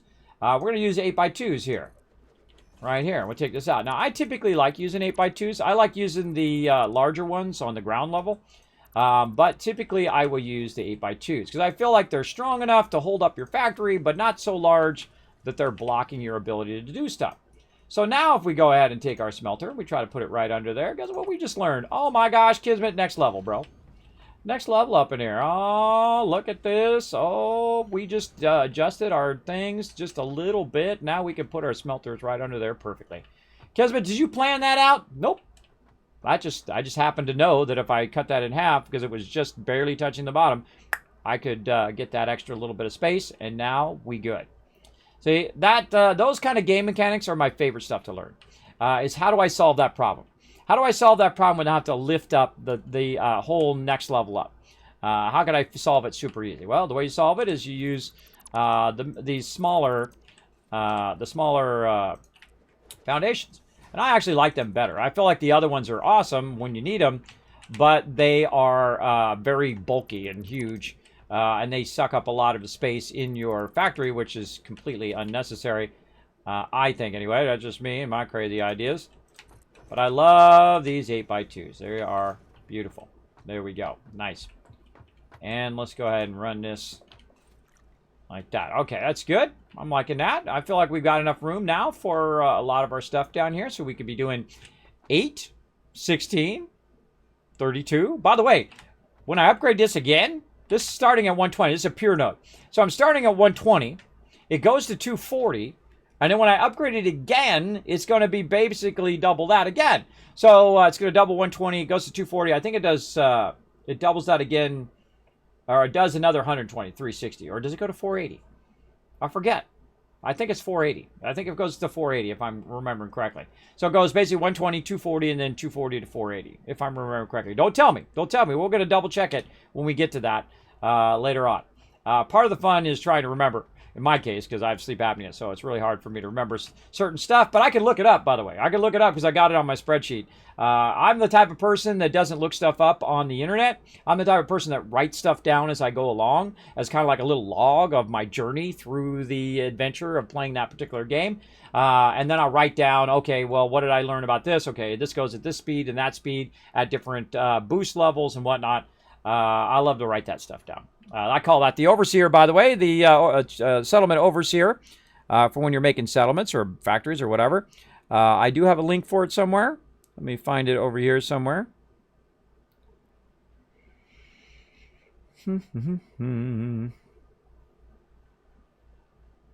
Where is it? I know I made a button for it. At least I thought I did. There it is. Overseer spreadsheet right there. Yay, I made a button. I made a button. All right, we're going to need a ton more concrete, by the way. We're going to need a ton more of that, and we actually got rid of a lot of our concrete, so we're going to need a lot more going on here. But we're going to go ahead and just take out what we got and utilize that for now. And we're going to rework this whole entire top part here to accommodate our stuff here.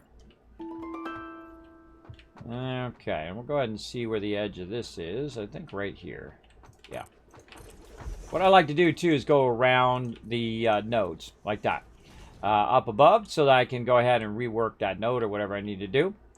The same thing over here. We'll go ahead and see where the edges of these nodes are. Yeah, that's got to go out one more.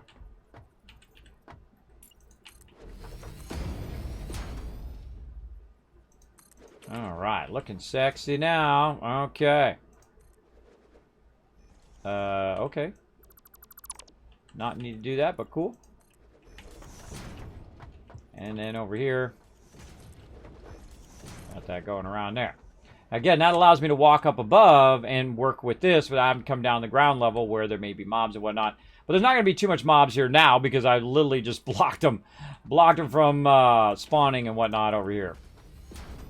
But sometimes they do anyway, so keep a weather eye for those scary mobs.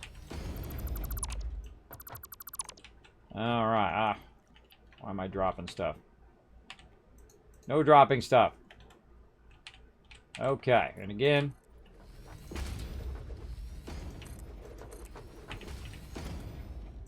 And we'll try to see... Oh, out of concrete. All right, hold on. Take that out. And try to put our miner back in. Come on, miner. It's going to be too high up. Now, sometimes it's too high up to put it down. So we got to expand it a little bit. And let's take these ones out because I'm too lazy to go run and get my concrete. If you get too high up off the ground, it won't let you put it down. Need more concrete. Put it in, take it out. Put it in, take it out. Yeah, this one's not going to be at this level.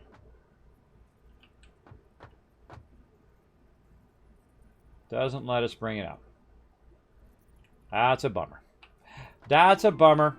I could lower it a little bit. I'll show you a little trick on how to do that. Take all this out.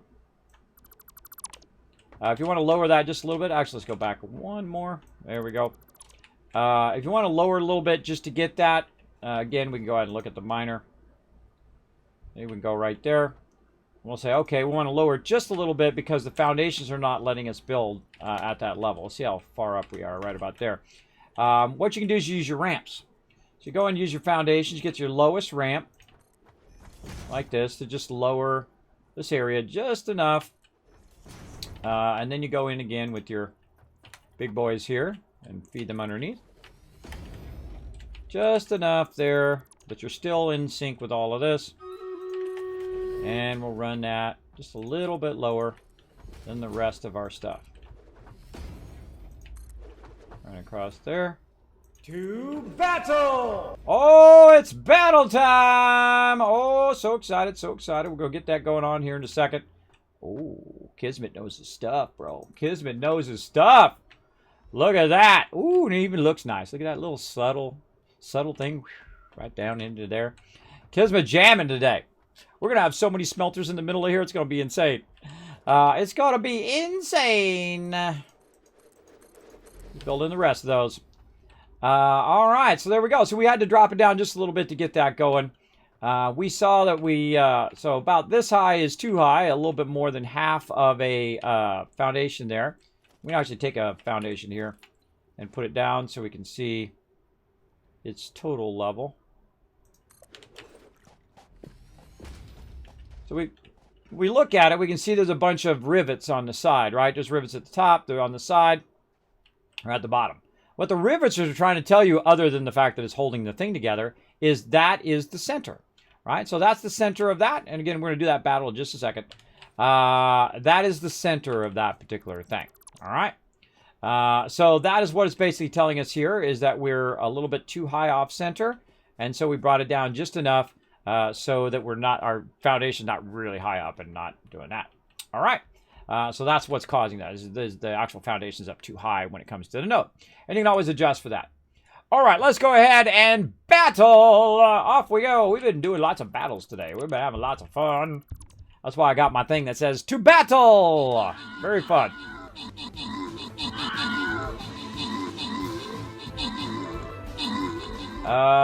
Let's see. What do we want to do? Adjust that.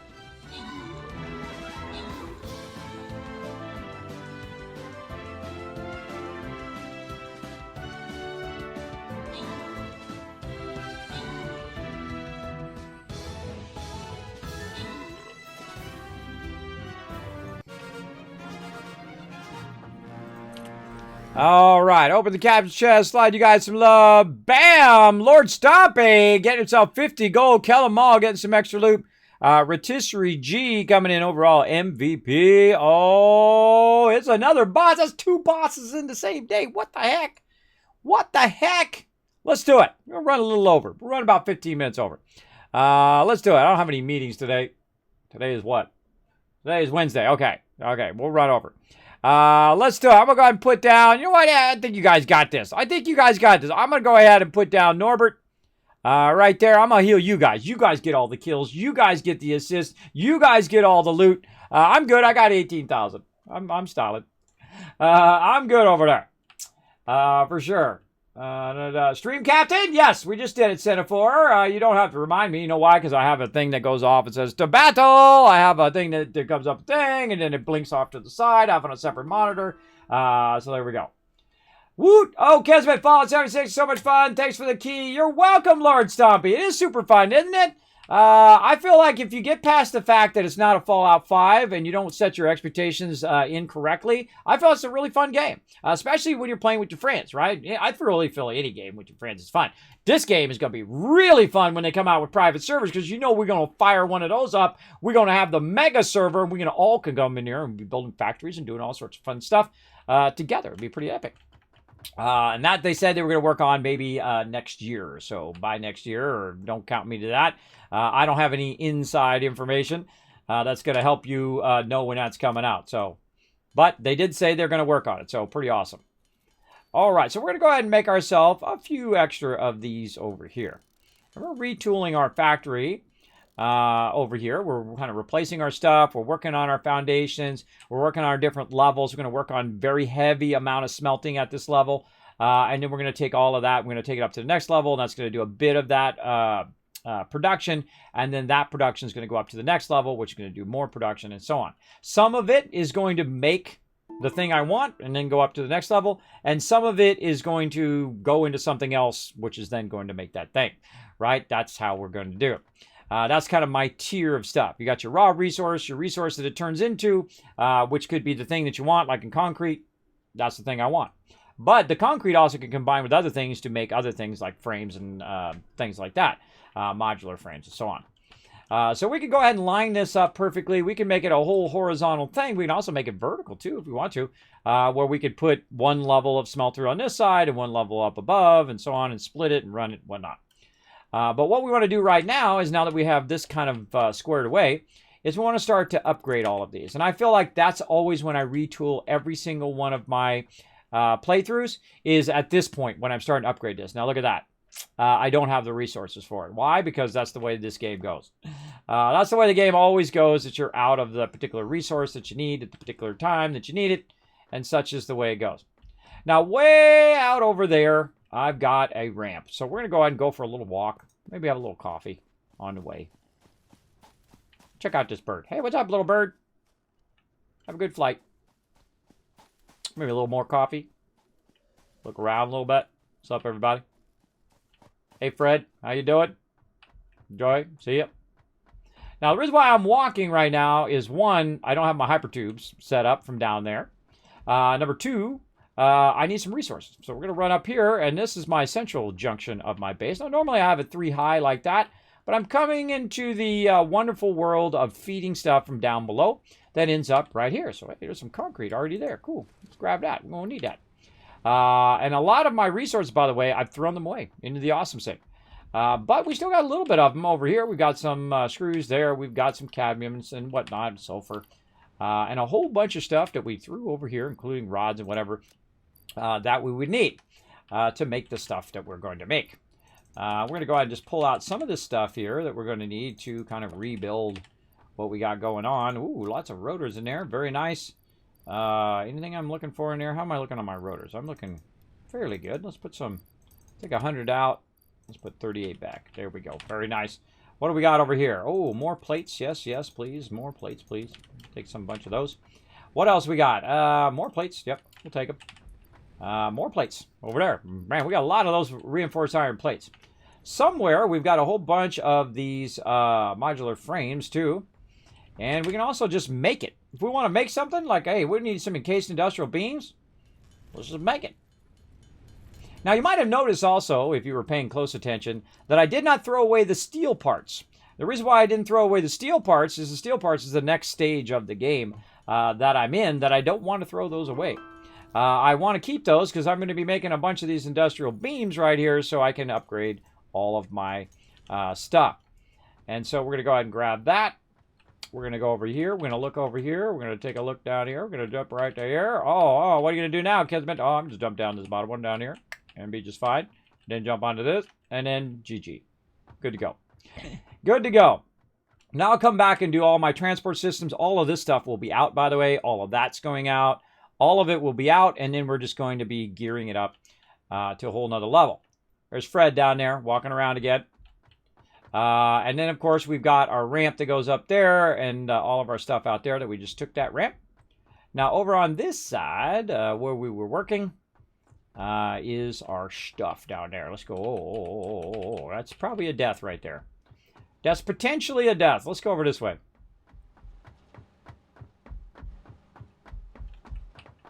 This one, not so much. There we go.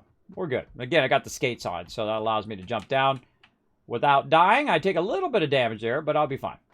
Okay, so now we need to run over here, and we take this out. And now we're really going to make this one incredibly fast. This just doubled its output, 240 per minute. Hey, Siri, what's 240 divided by 30? 240 divided by 30 is 8. 8. So again, we can have 8 of them off of the same one. So let's take this one out. Same thing. Oh, we need some frames. No problem. No problem, because we can throw our craft bench down anywhere we want. Go right over here. I suggest you have your craft bench in all the places in where you're working, to have them around nice and easy so you can run to them in a central place. We'll make some more frames here. Now, I could do my production. I could have my production doing all of this, and that's what I'm doing now, is so that it will do all of this for me later. At the beginning of the game, you do a lot of kind of offline production where you're just doing that, or you make your offline like storage boxes, thing that makes the thing, and then exit box. I do a lot of that very early on, and it's been very, very effective. All right, there we go. And now we're going to have our second node. There we go. All right, get this one out, and we're definitely going to need it. Now, another thing you can do is you can just go in here and just click this, and it'll tell you on the right side exactly how much you need of each individual thing. So we're going to need a bunch of encased industrial beams. Let's get those going. We're going to need 10 of those. We're not going to be able to make enough of those, that's for sure. By the way, mods, we're just going to peace out, by the way. No reason to get raid targets. Sorry, again, I forgot to tell you earlier. But no need for raid targets. Okay. So we need some steel beams. Now, we're going to be doing this running up and down and up and down and up and down thing all the time if we don't put in our hypertubes. So we definitely need to take a moment to think about, okay, how are we going to do our hypertubes? How are we going to get from place to place? How are we going to get down here? How are we going to get back up? And there's a really easy way. If you're down below and you're like, ah, God, how do I get up into the top of my base again? Well, there's a real easy way to do it. You just use your walls. So I'm going to go ahead and put a wall up here. There we go. And then I have this kind of cool thing that I've unlocked from the Awesome Shop, which is your hypertube hole. So you can go to put a hypertube hole in the side, like that, very easily. And then if we have enough resources, we could go ahead and run a hypertube from up there right down to where we are. And I like to build in a vertical mode when I'm doing this, which I think is super cool. And there we go. And so it's going to run it through there. We'll just take that out and pretend that never happened. And then I'll run right through there. Now, another thing we can do, depending on which direction that we go, is the direction of this.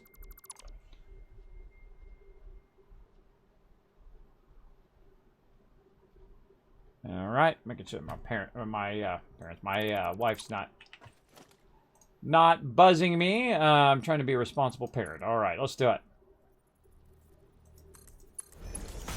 Now look at that. That's straight vertical there. Now when I go up there, I got to be careful that it doesn't fire me off the side and I die.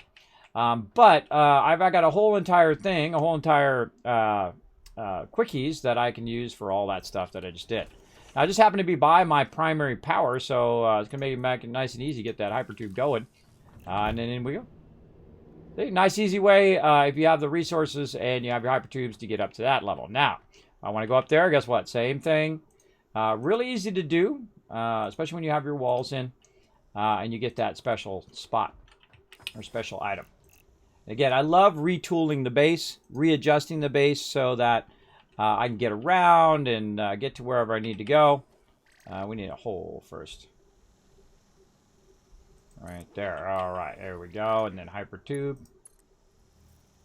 And let's just put it.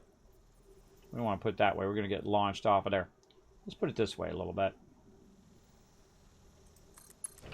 Again, this is not the permanent home of that particular thing. It's only there temporarily while we're running. Now, the thing is our power is way down there. There's no power that is running up here right now, I don't think. Let's take a look.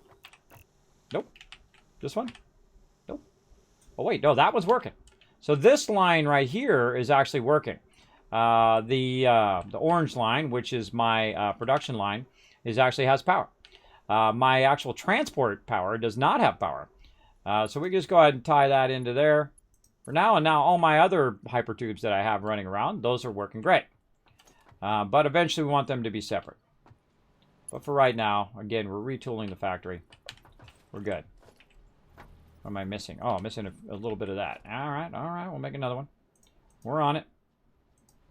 Production. What we want.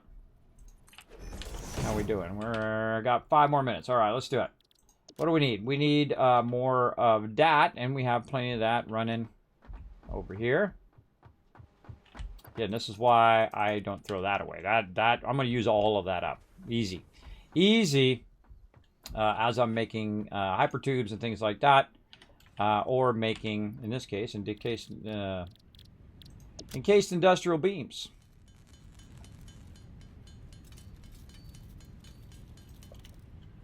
Let's just make enough to get us going here. Okay, now I don't really even need to go up there right now. I'm just putting it there so I can go up there if I so choose. Now, see, one of the things too I do too is I don't have to go down here either because I can just jump down, right? Going up, I can't jump all the way up there, but I can jump down there and survive. But yeah, you know what? Let's just go ahead and put an entrance in just for funsies. I feel like when you get to this stage, by the way, when you're using your hypertubes, super fun. Super fun to just put all this stuff in. Really fantastic game mechanic. Absolutely love it. Really great job by all of that. All right, and so we need to do more encased industrial beams. I think that's what we were doing. Encased industrial beams, so we can do another miner. Actually, I think we're going to need a bunch more. Again, my factory has the ability to make these, so I could go in and have it make all of these. But I feel like it's great to take time right about now to think about the long term of your factory, as opposed to just building in the short term the entire game. Right? When I get up to tier 4 and I've unlocked everything, that's when I stop all stuff. And I retool my factory in such a way that's more for the long term of my factory than in the short term. Okay, I need to get to the next tier. I need to get to the next tier and unlock the next thing and unlock the next thing. I always feel like it's good to retool the factory about right there. So let's see. We got that. We've got our modular frames. We're looking good. Let's go ahead and go back down here and keep upgrading our miners. All right, we're working on this one over here. Miner level 2. Boom. This is so much iron. It's crazy. So much iron. It is insane. All right, how much more we need? 10 and 10. All right, more craft bench. Oh, wait, I already got one. All right, 10 modular frames. Oh, wait, let's make it nice and easy. So we're going to go and click that. That's going to give us our to-do list. Tell us exactly how many we need.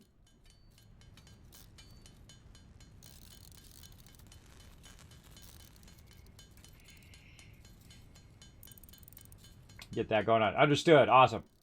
Apple or banana coming in says, thinking of buying the game. Is it overcomplicated or pretty good at teaching you as you go? It's pretty good at teaching you as you go. It's pretty awesome to learn the basics of it. Now, by the way, I'm going to make 20 of these. There's a reason. We'll get into that reason here in a second. Yeah, it's pretty good at teaching you as you go. And it's pretty basic, right? You know, if you played any kind of building game, you kind of know that, okay, if I extract it at a certain rate, then, you know, I'm going to be able to make so much of that particular thing. That's the way it is in any game, right, that you're collecting resources from. And that's really what the game is. Collect the resources, then you make the thing that allows you to go up to the next level of resources, which allow you to make the thing and build more power and build a bigger factory and so on and so forth. There will eventually be a story in the game. There's a really cool kind of starting story of the game, a little great tutorial where it walks you through on how to build and how to collect stuff at the very beginning and all of that. There's a really fantastic tutorial that does that. And then as you get into the higher end stuff, then it's more like, hey, I feel like trying it like this, or maybe I try it like that. A lot of experimentation, which I really like. But it does kind of lead you through at the very beginning of the game, so you'll be fine. You'll be fine. This game, by the way, was an 8 out of 10 when it came out in early access. Then they added trains, so it went to a 10 out of 10. And then they added fluids, and they added a bunch of other stuff. This is a 10++. This is an instant Kismet buy. If you like building it all, if you like collecting resources and building factories and things like that, if you like doing that, this is an instant buy. It absolutely has one of the best building systems in any game. And you know how I'm telling you the truth? Because they don't know who I am. They don't know who I am. I'm not sponsored by them in any way. They didn't send me anything. So you're good. You're good. I tell it to you straight anyway. If it was sponsored, I would tell you as well. But yeah, I just tell it to people straight. If I didn't like the game, you would never see me playing it. Ever. I don't care how much anybody paid me. I guess if someone paid you $1 million, you play it. Nope. Because once you start down that road, bro. Once you start down that road, that'll be always the road you're down. I don't go down that road. I know where that road leads, and I've watched a lot of people go down that road, and I know how they've just like gave up on all their morals and about being a decent person. And guess what? They went on and they made all this money and they went on the thing, but then you know what it cost them? Their wife, their family. They cost them all their stuff, their friends. It cost them way more than the money that they earned. So now they got lots of money, but now they're lonely and they're sad and they're depressed and they're drinking all the time. Yeah, I got heavy real quick, didn't it? That got heavy. I'm telling you, chasing that dollar is fine. Nothing wrong with chasing a dollar and making money and, you know, trying to provide for your family. But when it comes at the expense of your family or your expense of your health, then you lost. That's it. You lost the game of life. You did all that hard work for all those years and you made millions of dollars or whatever it is. Doesn't matter. If you end up an a-hole at the end, guess what? You lost. You lost the game. I find that happens quite often. That people get to a point and they feel like they're better than everybody else. And hey, look at me. I'm super successful. So I'm better than you. And the second people do that, you lost. That's it. You lost the game of life just like that. Because, hey, you know what? Everybody gets up the same. Everybody is imperfect. Everybody gets up and, you know, starts their day. Put your pants on. Put your socks on. Maybe, you know, put your shorts on. Whatever it is. Whatever floats your fancy. Whatever it is. But the second you go down that road, that'll always be that road that you're on. And it's like, oh, I just do it this one time. Yeah, right. Yeah, right. How many people have said that? And then, you know what? Too many drugs, too much alcohol, trade their family and friends and all of that for just something as common as money. It's a waste. And I've made lots of money. I've made lots of money, bro. I made more money than some people make in a lifetime being a graphic designer. I was there when graphic design and computers merged, and I was the only one who knew about both of those at the same time. So yeah, I made a lot of money working on millions of dollars with a computer. It wasn't my millions of dollars, someone else's millions of dollars. And whatnot. So big deal. So I had fancy stuff. I bought a fancy car, a fancy house, and all the fancy things. Big deal. You know, if you're not enough without that stuff, you're not going to be enough with it because it's just going to generate more problems on top of the problems you already got because you still got to live. After you're a success, you still got to be a human being after that, right? And some people don't. They become less of a human being because it came at a cost of who they are. And I don't trade that for anything. No thanks. I would rather be the poor me that I am now than a very rich a-hole. I find. That's my life choices. Of course, it's your life. They're all on you. All your choices. So there you go. A little Kismet, a little kids talk there. A little real life talk as I do sometimes. What am I doing up on this level? I have no idea. I forgot what I was doing. I came up here for some reason. What did I come up here for? I don't remember. Let's go back down. Whee! What was I doing? Mark II. Got all those. Mark IIs. All right, well, let's go. Oh, I was going for concrete. That's what I was doing. I got to go for concrete. You know what I should do is I should cross-connect this concrete, too, so this gets back up and running, because we're going to run out of concrete, for sure. We are out of concrete. I can't even run the line to run the concrete. Well, I might be able to run it from over here. Let's see. Get rid of that power line. I can run the power line without concrete. Oh, yeah. Look at that. That was good. Yeah, there it goes. Starting up. Starting up. All right, that's what I was going to do. I was going to get the concrete back and fired up again. Concrete is the thing. We ran literally 3 boxes of concrete into the awesome sink. But we've got to have power up here, too. So we've definitely got to chain that eventually up to here. Now, I've got this other whole long line of concrete here. I'm just going to take that out, or a little bit of it out, so I can go ahead and chain some power up to here. And I think this already has power. Is that power? No. No, this is definitely off the chain of power. Off the chain of power. Did we get some power from over this? Nope, that doesn't have power either.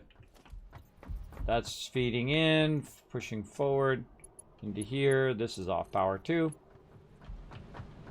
We're just randomly connecting stuff just to get it back up and running. All right, there we go. Our concrete should never stop running. Now, of all the things that you want to do and upgrade, your concrete is the one. It is the one. So we're going to actually take it out. You're like, ah, Kismet, just put it in there. That's okay. That's okay. We got this. We got your stuff. I feel like my thing's getting full. It's not quite totally full. Okay, let's go ahead and rework our limestone. That's basically what this is, aka concrete. Whee! Okay. Now this is why I made the extra bit, so we can go in and do this. Oh, I need another miner. Okay, no problem. No problem. Equipment workshop. Bada bing, bada boom. Another miner. Is that going? How are we doing? Oh, we're running over. All right, hold on. We gotta rework this first. Waiting on that battle anyway. We got 8 minutes. We got 8 minutes to make this happen, Captain. Oh, foundations. We're gonna bring some foundations down, and we're gonna see if we can put this on foundations now. Let's go. Now, the reason why I'm bringing it down is so I can have it at the same level that the rest of my foundations are. Now, the funny irony is I need the concrete to make the concrete to make the concrete. I always find that a funny thing to work with. Now, this one, I feel like we're probably okay to put our smelters or our constructors right on this level. And then we're going to go ahead and put back in our production. Nope. There we go. Okay. We're going to go ahead and run this toward that. That looks good.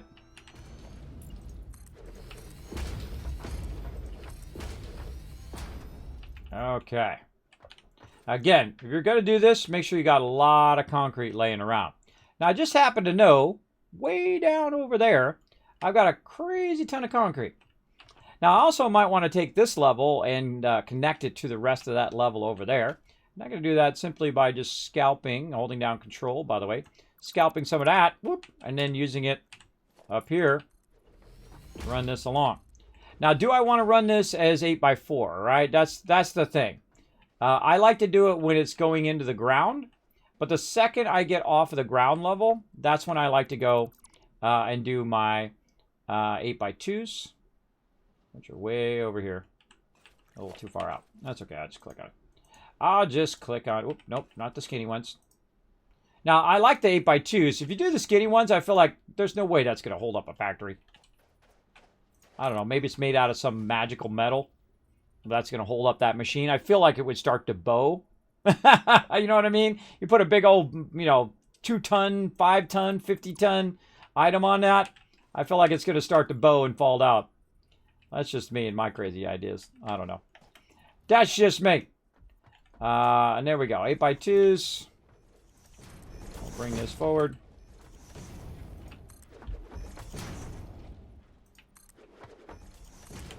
Okay, nice. And we're going to run this nice and inline along this. And now we've upgraded this, right? So this is producing 240 at the same time. Man, see, this game, you just want to sit here and you just want to finish this. You want to go in, you want to get this, you want to do that, you want to upgrade this. That's how this game is. This game can really rope you in such a wonderful way. It's really, really fun game. I highly recommend it.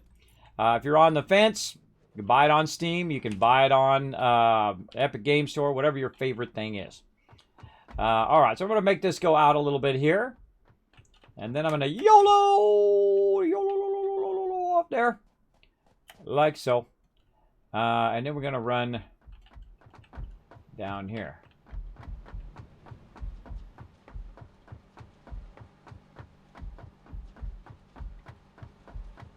Now, at this point, you shouldn't be really running anywhere. You should have your hypertubes running you all over the place. But for me, I still need to put all that structure in. And we're going to put it in such a fun way. We're going to start using a lot more walls instead of using stackers all the time. Now, you see this right here? Boom, take me to my power.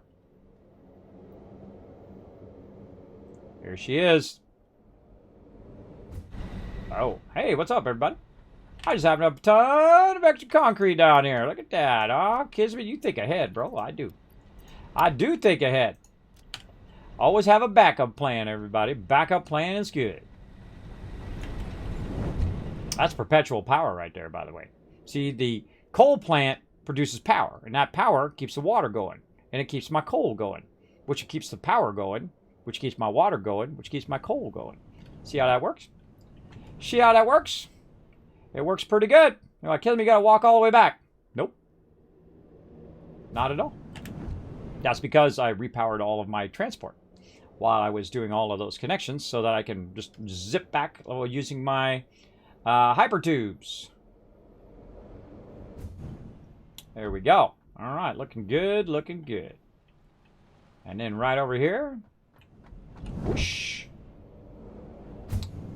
Right back where we were. All right, nice. Let's get these ones in here. Fill this in. Oh, man, it's fill-in foundations time. I love filling in foundations. Never get tired of doing it. I love the building in this game. The building in this game is second to none. You're like, well, Kismet, why is the building second to none? I know you play hundreds of games because you are the OG, the original gamer from back in the day. You know it. From the 70s, very first gaming console, the Magnavox Odyssey, which you've probably never even heard of. Way back in the day. Why do I think it's so awesome? Because look, if I put this foundation down, I'm gonna put it way over here. I put this foundation down, I go to the edge of this, it goes that way. If I go to this edge, it goes this way.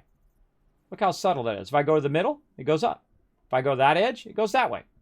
Now that seems like an obvious thing that you would put in every single game, but it ain't.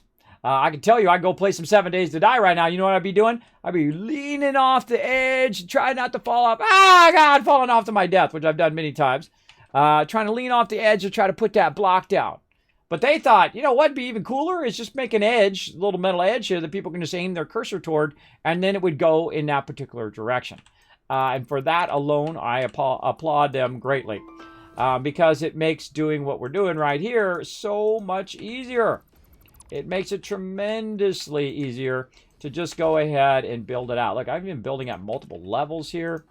Now I'm going to bring this down to the level of my other stuff. And so on. Look at this. Woof. Nice, nice. And we're going to build this out. Like so. Now we're going to go ahead and do a bit of a ramp here. Oh, let's put in our angles here first. An ever so slight angle, and I'm just gonna follow with what's going on with my my extractors. I feel like that's a kind of a great way to key off of how your extractors are and how they're being run and whatnot. We can run these all the different levels, but really these are all going to be lines of smelters.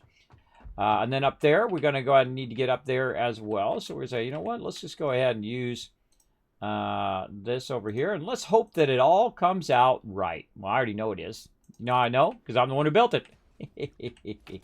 I'm the one that built it, so I know that if I do this and I do this and I do this, oops, I do that, and then this, that if I go in and say, you know what, hey, I want this to go ahead and go at a nice angle here, and I want to be able to walk right up there Because what I did is I used one spot over there. And the whole rest of the base keyed off that one spot. So now I can just very easily walk right up there. Right? Very nice. Or I could have made a hypertube and went up there too. But we need to figure out here with our hypertube how to get our concrete. How much time? 7 seconds. I don't think I'm going to get done. 45. Hey, sorry, what's 240 divided by 45? Oh, she wasn't listening. Hey, sorry, what's 240 divided by 45? 240 divided by 45 To is about 5. battle! 333. 5.333. To battle, everybody! Let's do it! Go to battle! Boom! Running over on the stream again. Ran over last night, running over today. I'm having too much fun.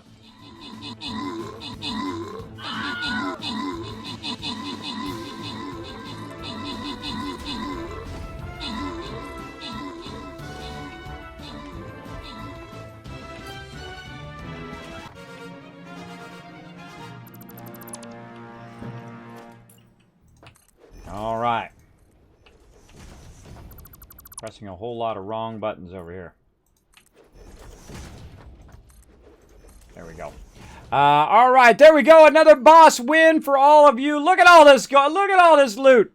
You can't see this one. Bo getting more love. Big P Daddy, again, more love. Lord Stompy, Jar Jar getting some love. Rotisserie G coming in overall MVP with that 21 assists. You guys are crushing it. Absolutely crushing it. Another boss. That's 405 boss. Look, we're in the bonus. We're in the bonus area. We've finished the whole rest of it already. We went away in the bonus area. There's 100 gold there. Let me just throw that in my giant pile of gold that I've got.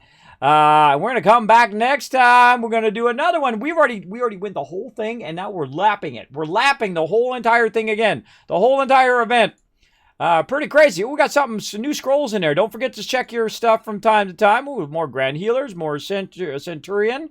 Working ever so slowly into those. I don't buy these other ones. Look, I got 1,339 tank scrolls. That means that at some point I had the elite amount of tank scrolls about 2 battles ago. 2 battles ago with my tank, I had elite scrolls. All right, so there we go. So we'll come back to that tonight, 9 p.m. Eastern Standard Time. We'll do a bit more of that. We're going to play some 7 Days to Die right here. Going to have lots of fun. Man, we were cranking on it. Guess what happened? I just saw it earlier when I went on a break. It went stable. So 7 Days to Die is now Alpha 19 stable. So guess what? We just got 6 augers. We got a bunch of chainsaws. We got a bunch of stuff. And now we're going to restart. My people are going to be like, oh, Kismet, we just got the stuff, bro. Now, here's the cool thing about it going stable is that once it goes stable, I typically don't restart the server. Only when it's experimental do I restart the server, because it's usually because it's a game-breaking thing. Whenever you forget to switch from one thing to another. All right, oh, that should have been this regular foundation here. There we go. Okay, and so what we did is I just did the math for this. We can do 5 of these, right? And really we should do 6. And the reason why is because the math works out easier, and you can underclock the 6th one, or you can just, split it up and do the 6th one or whatever. But when you're coming out of here at 240, you're going to need to split and split again. So we're going to go ahead and just widen this out. We're using our 8x2s right now.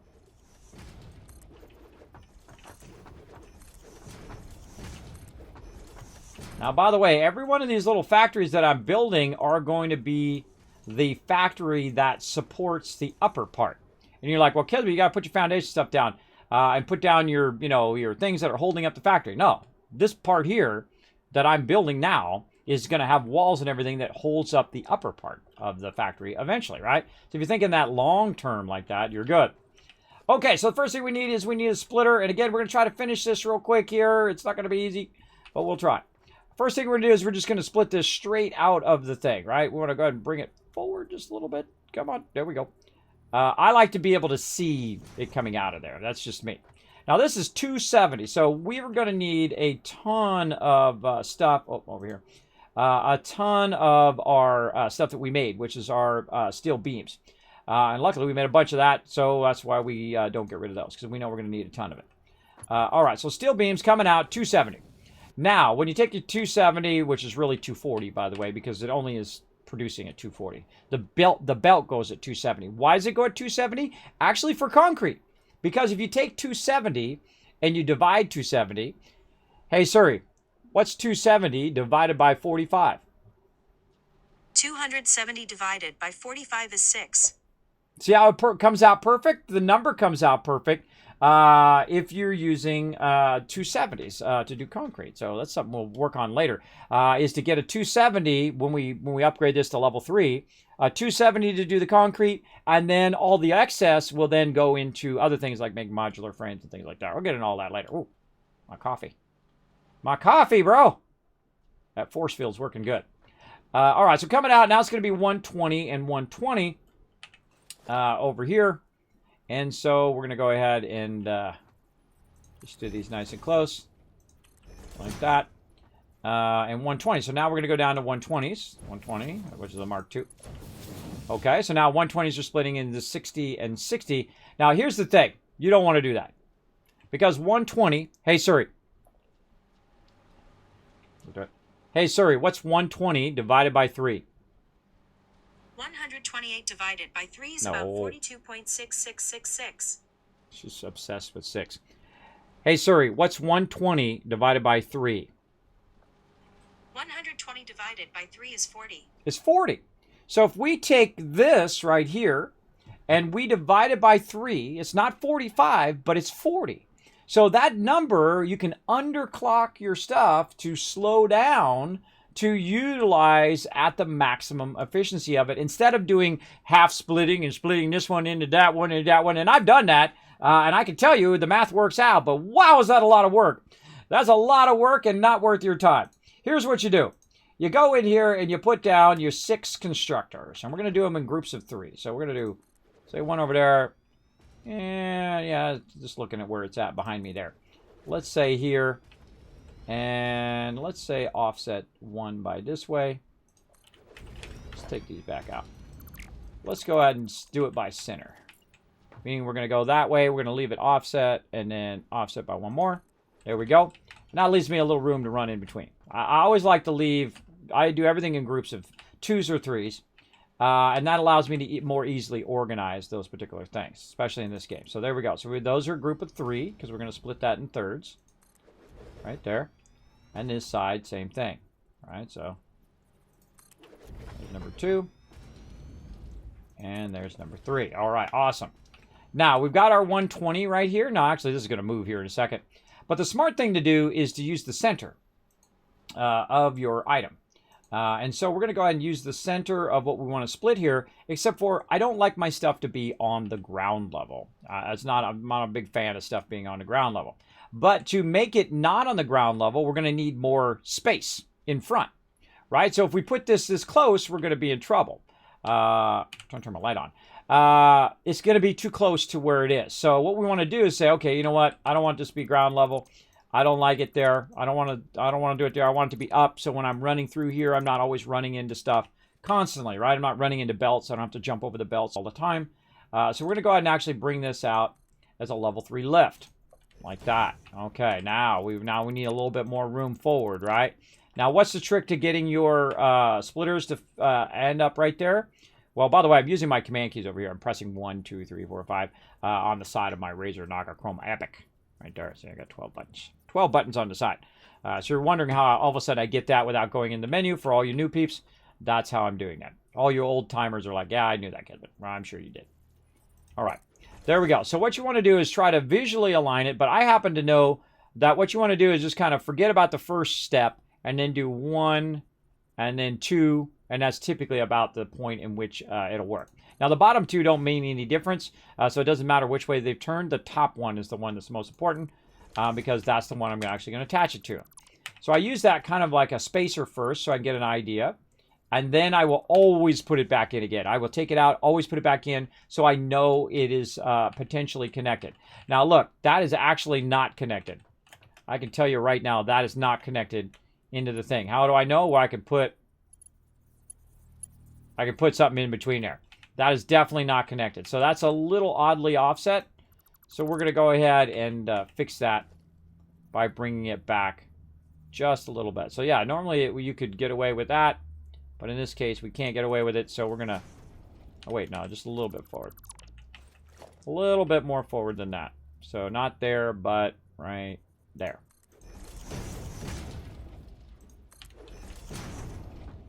Oh, no. Yeah, it's got to be back. That's interesting. Oh, no, I need a level 3. Oh, it's got to be back right up on it.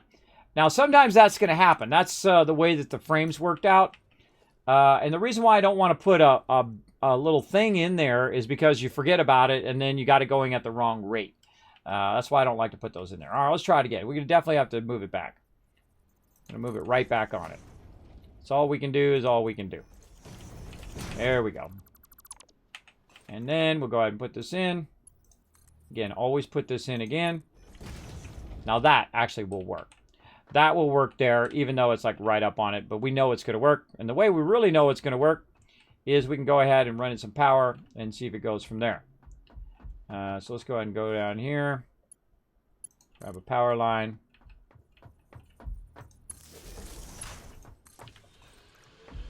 Okay, so that should go in there and then split up there. Now this whole entire thing is going to have to move forward. I can tell you that already. And that's now going to go in there, and it's going to split again into these. Now, before I split it into these, right, this is going to come out, again, 240 into 120. And then the 120, I'm going to split into 40, 40, and 40.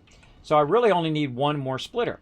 And that one more splitter, I could literally just put up right up against this and whatnot. But I need to, yet again, lift this stuff up. Now, it's going to be 40, so I don't really need the faster ones. I just need the level ones. And while we're at it, like that. And normally I'd have to move that further up. But because I'm just going to go straight up, split it again right here and put it into all of them, I can just go ahead and use my splitter right up against here. And hopefully it's not awkward again like it was. I feel like the whole thing is going to be awkward now.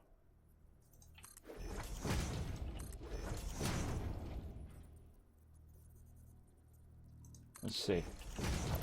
Let's see if it's going to be awkward or if it's going to snap in there. Nope, that one worked. See, it extends the rubber part here. It extends that part to match up to whatever it's up to. And that's this way you don't have any small little things in your way. All right, there we go. And then so we're going to come out of here again, 120. And then this one over here is just going to be 60 and 60. And then guess what we do? We just rinse and repeat. Now, we've already done that one over there. So we can go ahead and try to align it using that one. And then align it here in the center. And now we got them both in the exact same spot. So we know they should line up the same. Take this out. Put this back in just to make sure. It's going in there and into there. And then again, that's 120 coming out of there. And then our slower 60s into there. Now, one of the things we got to watch out for that this is a 3, and then it doesn't really matter on the splitter. It's all about your belt speeds. And then this lifter here, or actually in this case, it's dropping. It's not lifting it, it's dropping it down into it. That those are all the correct speeds as well, which they are. This is 120, this is a 60, 60, and 60. And that's it, everybody. That's it. That's what we had to get going on. So that should fire up. Oh, it's maxed limestone. Oh, it's not running it. I don't see it running it. All right, let's take it out. That's an input. Yeah, there's something definitely funky chicken going on there. Yeah, that is not working. That is a whole lot of not working. I knew I was going to have to move that up. Here's a better idea. Watch this. Kismet workaround.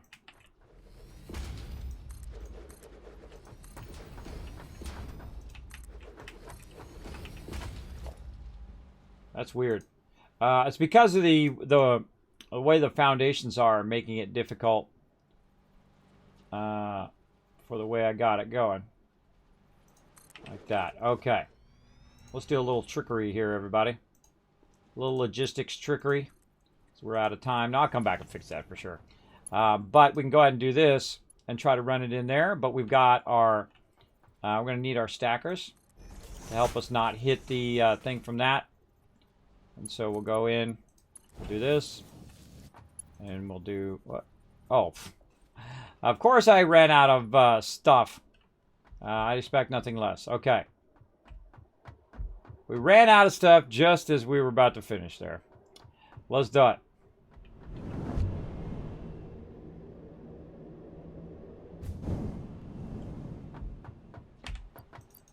Let's get some more. Put the 2 back. There we go.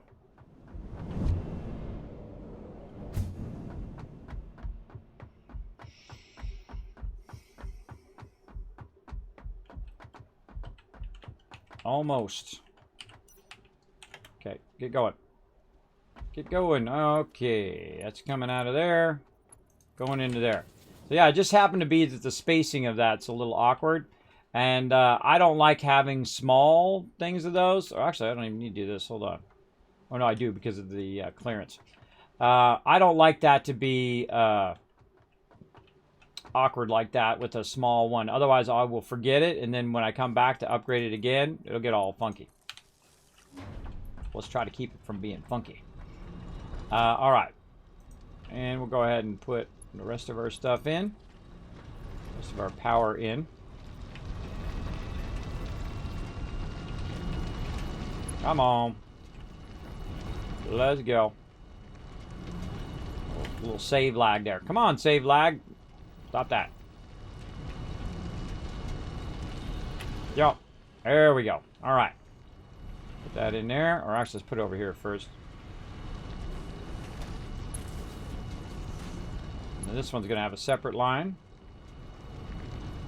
The reason why I'm doing these in separate lines is because I'm going to need 3 more lines. And we're going to come back next time. I just need to get this going for our concrete. But we're going to come back next time. We're going to fine-tune this by using walls.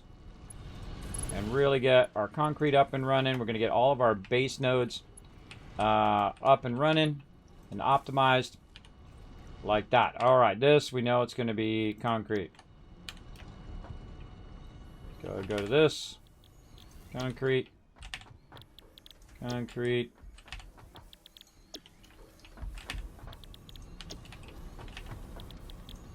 Okay. Now, we need these all to be 40, though, not 45. So how do we do that? Well, we underclock it.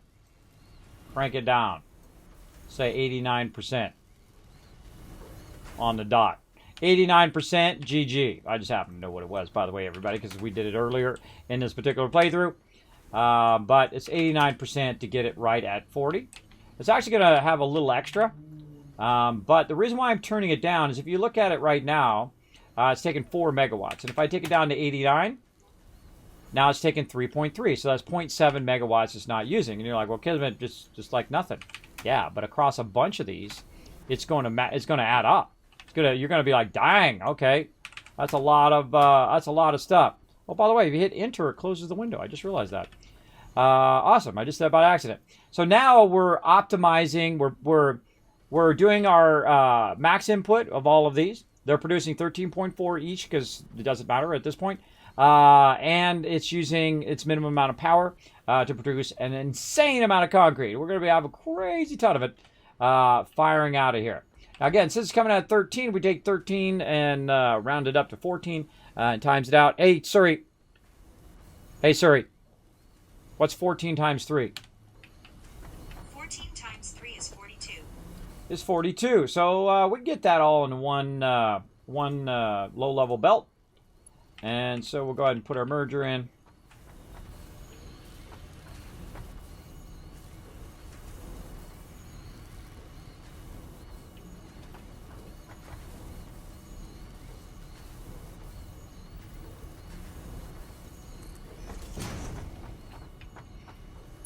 Now, on the front side of it, I don't lift it up as much because I don't typically go on the front side all that much.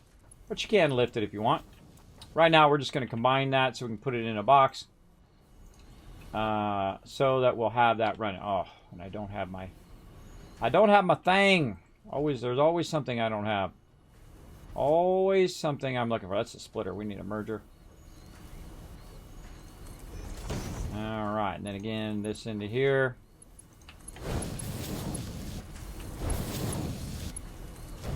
Probably come back and fix that up next time. There we go. So now it's producing a crazy ton of that.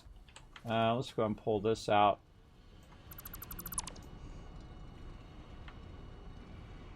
That was just a temporary thing. Alright, and we need some of the stuff. We need some more of the stuff.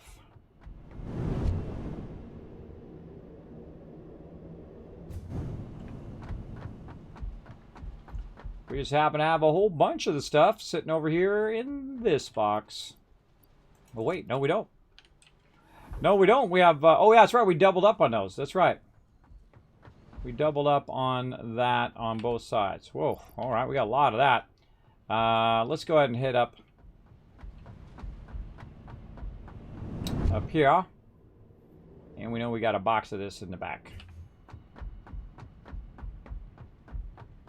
So we're just working on the logistics of our base right now. We're not really working on the production of items. It's just the logistics of how we're going to run our base and double up our base and all of that stuff. We're going to definitely run into some issues with that for sure. Yeah, let's take a little extra and then we'll deal with it. Let's take this stuff and run it in the awesome sink that we've got on us here. Oh, the awesome sink is off. It's off right now because I cut the power line. We're going to rework all this power later on, but for now we'll go ahead and just co-mix our power. Put that down there. And that's going to run our awesome sink here in a minute, and we're going to go run and put this stuff into here. I think that's already cleared that, and that's got a whole box full of that. And then up here, there we go. Get rid of this limestone. Don't need to be carrying that around. All right.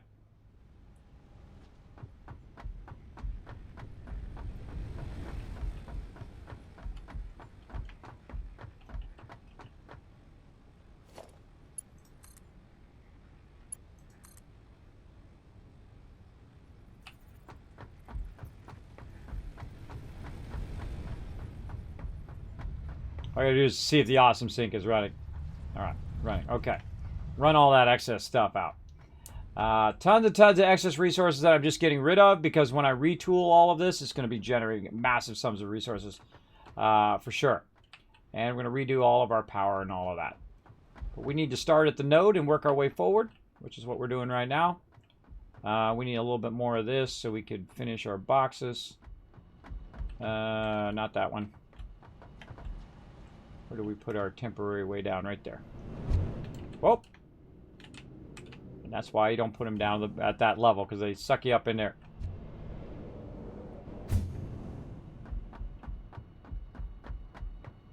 All right, let's go ahead and readjust this to be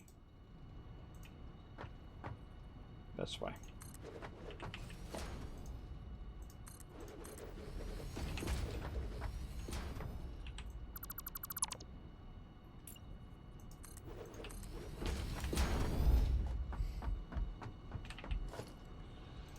Now, here's a cool thing you can do with these larger ones, which is the reason why I'm doing the larger ones, is you can actually feed it in from both sides. You can feed it from here and then feed it in there. So both of those are going to feed at that slower level, so I don't have to use the higher speed connector if I don't want to.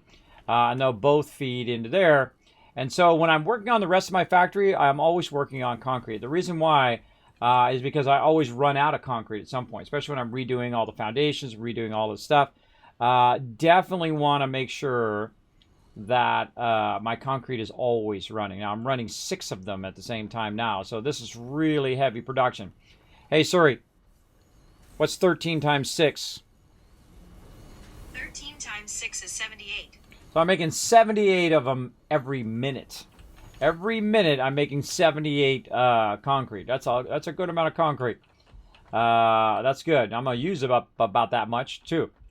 Now, if I had to do this level all over again, I would have came in here and just done all these foundations first. Now that I know that, you know, I'll probably end up running all the foundations and whatnot. One of the things that I learned very early on is to find the node and then just foundation around the entire node. And then put that up on the foundation so you've got a nice flat area to start with. But you also want to, you know, build your other stuff and be able to build up enough so you can have enough production to build a lot of foundations like I'm building now. Now this whole entire thing here, I'm going to go ahead and then just bring it all the way over to there. Now this side over here has a different level than what I'm at over there. So I have to be careful that when I'm bringing it over here, I don't accidentally put it at a level that I can't put my thing down. But I'm going to go ahead and take it out anyway. Right here. We'll give it a little test and see if this is the level that I want it to be.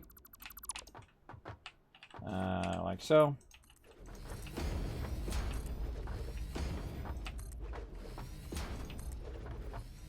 And it would be cool to have a foundation that it snaps to, that it creates a hole in it. That would be awesome. But, you know, just RP in the rest.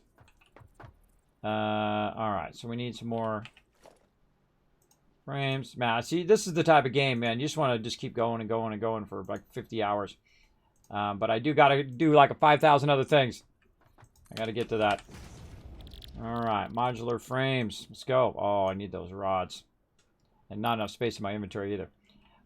Here's a good thing to do. Let's go ahead and make another storage container and just stick it off to the side. Drop some of this concrete in there. Maybe some of these plates. Don't need these plates right now. So I don't really need those plates because I'm getting into the next level of construction. So I need modular frames. I don't have enough of those. I don't have enough of those rods. So there's always something that you have to go back and get. That's why I have a central area for all my loot to go to. So I can go back to that and say, okay, this is where my loot is. I know where it is. I can go and grab it anytime I need it.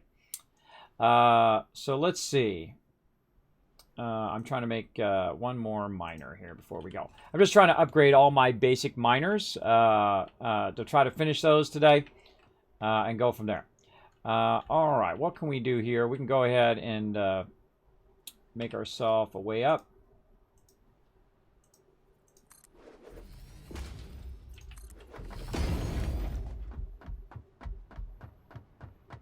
Again, when you have the skates, man, you're going so much faster. So much faster to get to where you need to go. You get some rods. And I just happen to have boxes and boxes and boxes of rods laying around, so no big deal. And by the way, when you see how I'm taking them out, I'll also put the smallest stack back. And the reason why is that smallest stack just takes up extra space in my inventory when I don't really need to.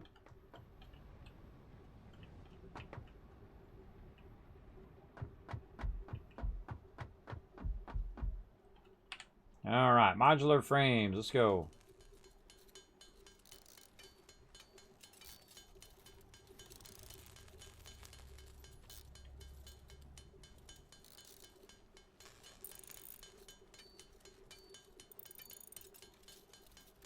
Okay, that's good enough. And then we need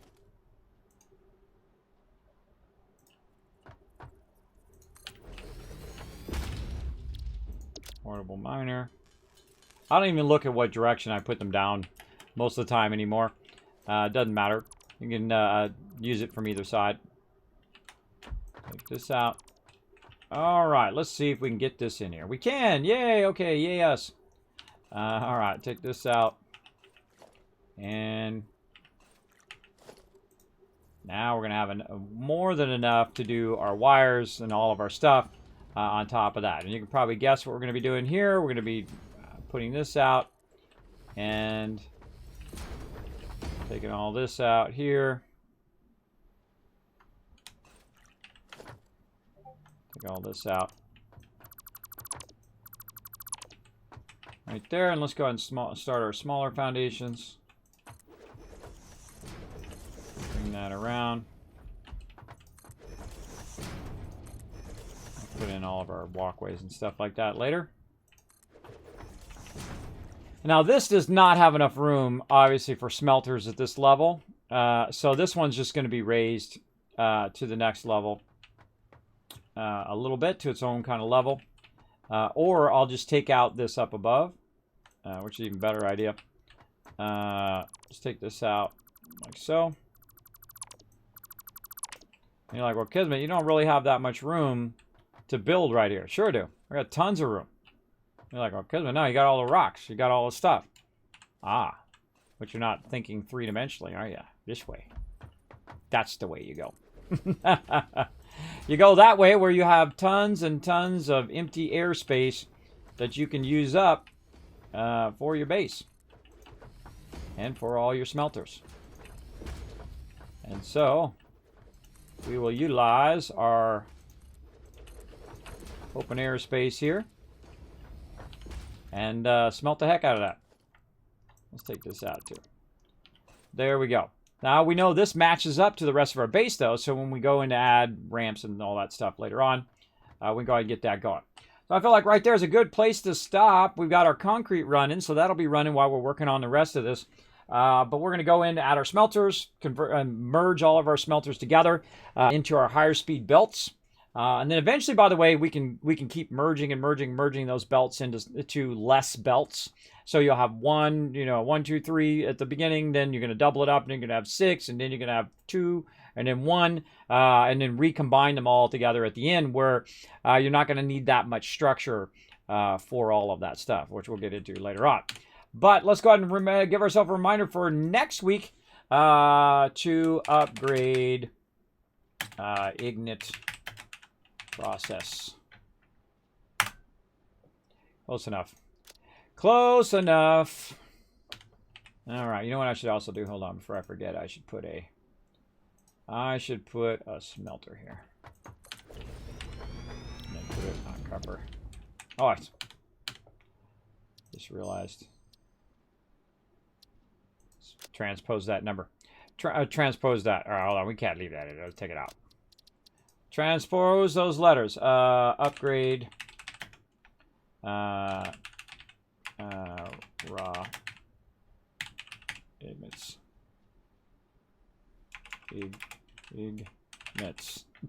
Did it twice. That tells you that Kismet has been playing too long. He needs to take a break. I am to the point now where I can barely put sentences together. That's how it goes. There we go. That's sleep apnea for you. We're looking good. All right, over to my office. Let's go.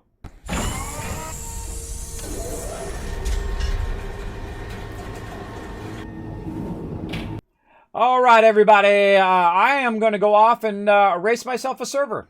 That's what I'm going to be doing for the rest of my day. Getting ready for our 7 days die stable tonight. So I'm going to be sending out the word as well. So if you want to come and join us for the restart, it's going to be super fun. And then, of course, once we go stable, we're going to choose ourselves a base and then probably hang on to that base.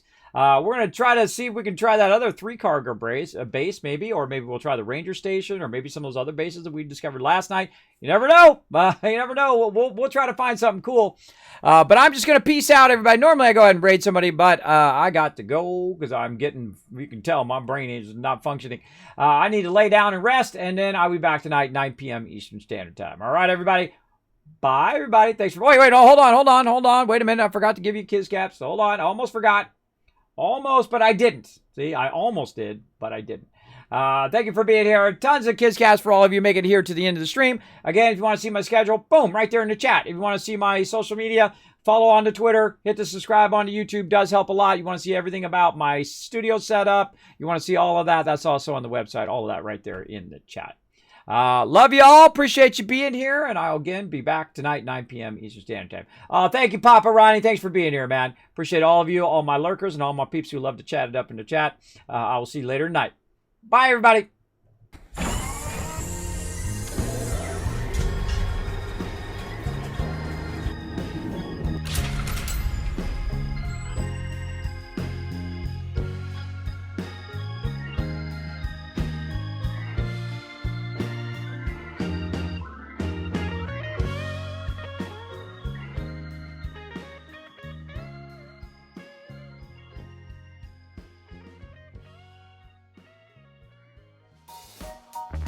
Hey everybody, Kismet here. Thank you so much for watching this video. Make sure to hit that subscribe button right in the center of the screen. Also check me out live on twitch.tv/Kismet. I'll see you all next time.